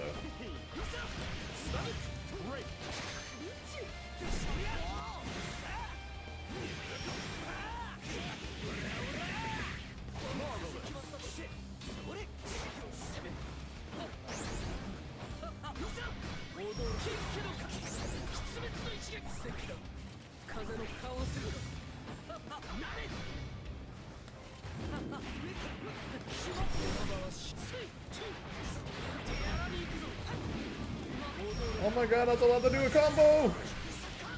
Oh my god! Oh my god. Battle 2. Engage.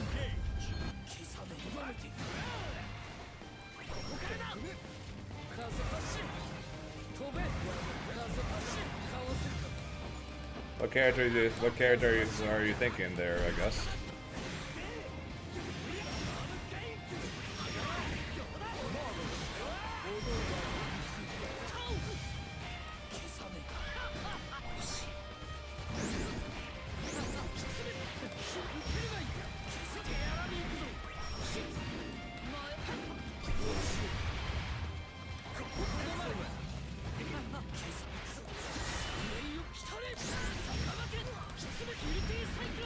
Or Aqua!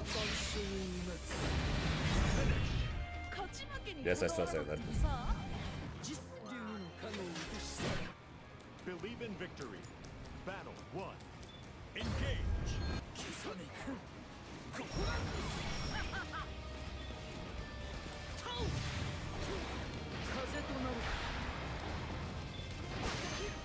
Right now, I'm trying Beatrix, so I was wondering how playing a top tier is like.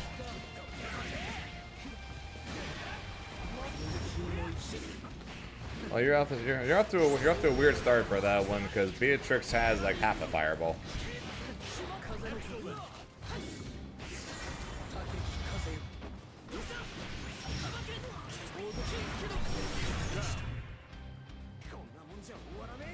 And yes, Beatrix is probable top 1 this patch. That being said, though, Matera is incredibly broken right now. Honestly, I think Matera is stronger this patch than she was last patch.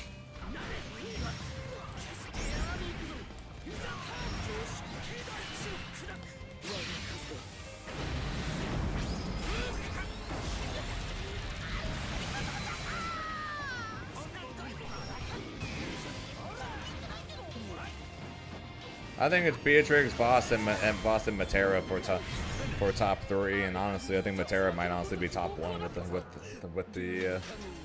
the buff she got.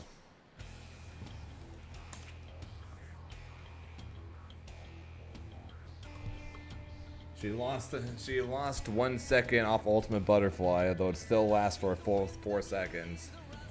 She got stronger pressure, and she got stronger combos. Matera might legitimately be top 1 now.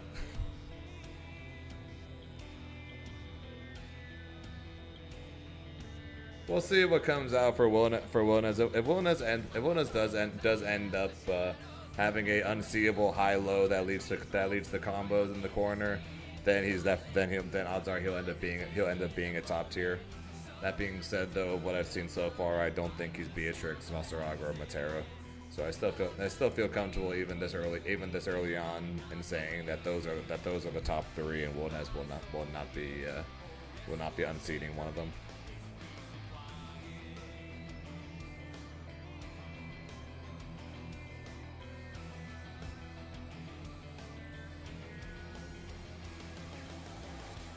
But only time will tell, and like I said, I'll be hoping that Evo ends up being I'll be hoping that Meg ends up being a character for me.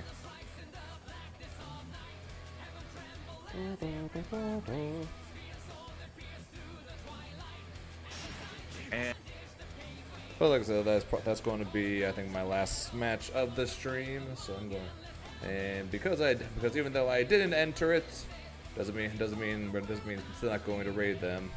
Paragon's hosting tournament, so my chance to close up with the shelves. Sure.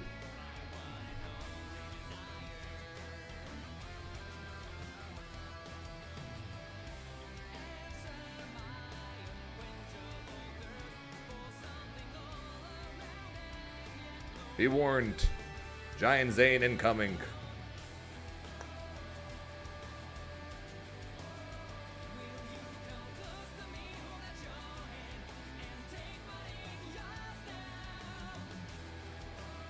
You got Ziggs, Thresh, the Evo Metal, and the Fight Stick.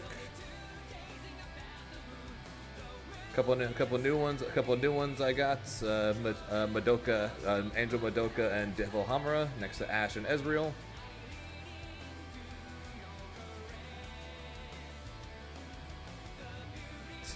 Do that in a second, man. Below that, we got Goku. We got Goku Black, Killua, and kind of to see in this, but that's the Blue Eyes White Dragon, and then that's Pooh from Yu Yu Hakusho behind it. Yeah. And the top shelf is Angel Hamura or Angel Madoka and Devil Hamura. Then to the right, we got Trafalgar, Water D Law, Inosuke, and Akaza. Latter two from Demon Slayer. Oops. Here below that, got Inosuke, and again, it's so difficult to see Hiei, but next to not Inosuke, next to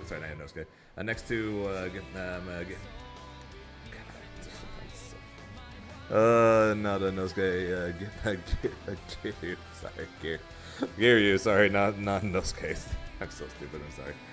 Next to that is Hiei, and then behind that is Aporo. Then next to that, we got the girls. We got Koala, Asuna, and Vivi. Then in front of them, we have a minion from League, a Poro from League, a Reaper from Overwatch, and Han from Marvel, because he's the best. Straight up, he's the best. And that's where the camera goes. And the camera goes low enough. We got Ace. I thought that was Oscar. Yes, it is. And then I got Ace and Luffy in the bottom left, next to Crocodile. And then and the one to the right of it, I don't have anything yet. I got a White Tiger. I have the tassel from my high school graduation that I put around my White Tiger that I never bothered to take off. A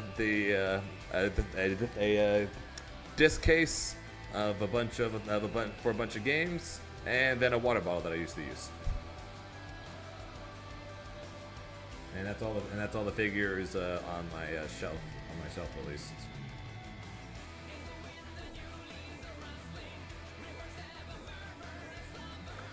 It's me again. I gotta do close-ups there with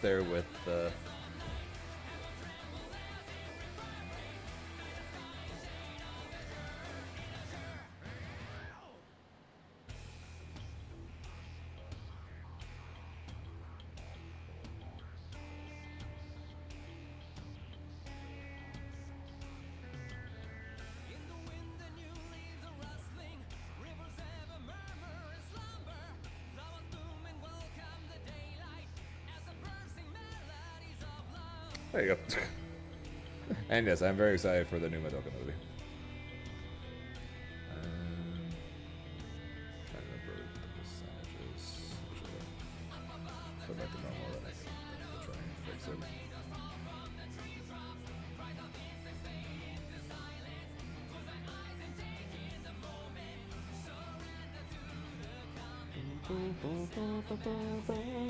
I think that's right. Close enough.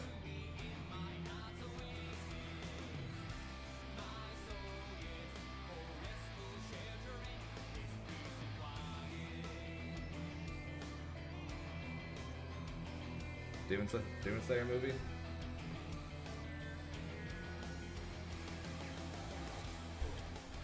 She's ready for it too.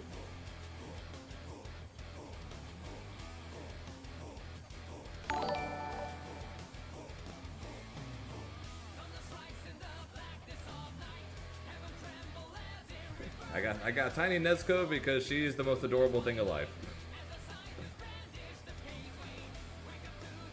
And then otherwise on my desk, I got Shanks.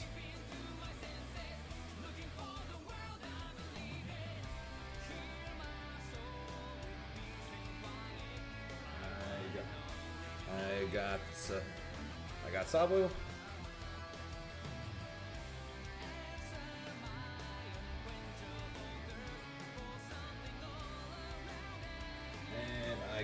And I got the God's version of Xenon.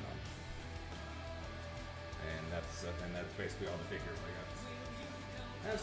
I have some other League ones, but I think they're in a box somewhere. So that's pretty much all the figures I got. Probably means starting to regret the close-up idea. Also, Habu Dark, I appreciate the follow. Yeah, I honestly shouldn't be too surprised about how many people seem to seem to enjoy using that as an option. And you want to see the leaderboard real fast? I can do that.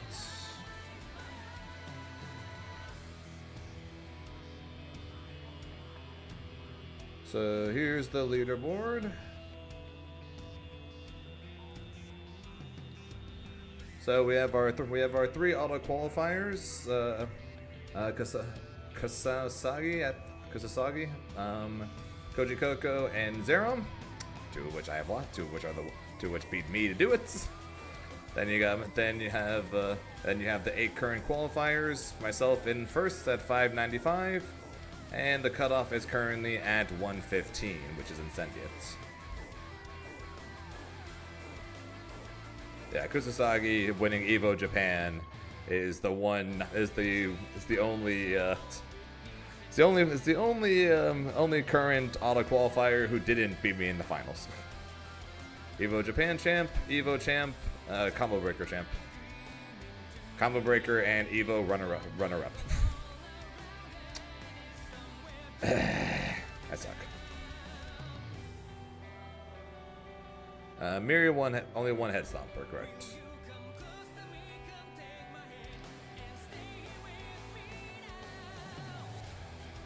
Yeah, Tororo got. I'm kind of surprised Tororo was not in. I guess he hasn't entered much because he got 90 for Evo. Oh yeah, I think he got like 7th at Evo, 7th or 5th at Evo Japan. So yeah, I think he only got 16 for that. So yeah, never mind. The only tournaments Aurora has gone to so far are Evo and Evo Japan, I think.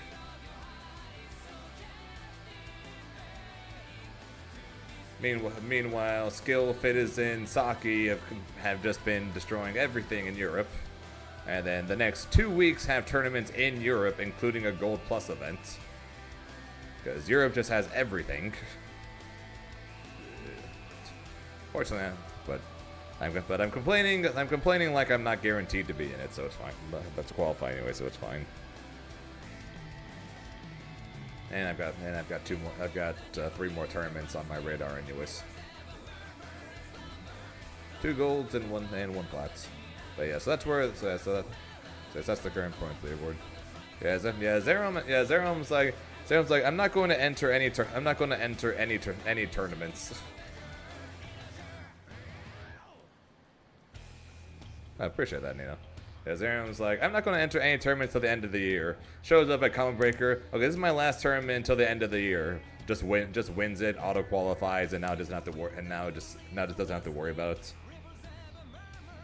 And of course, I got second because I'm losing all the freaking plats.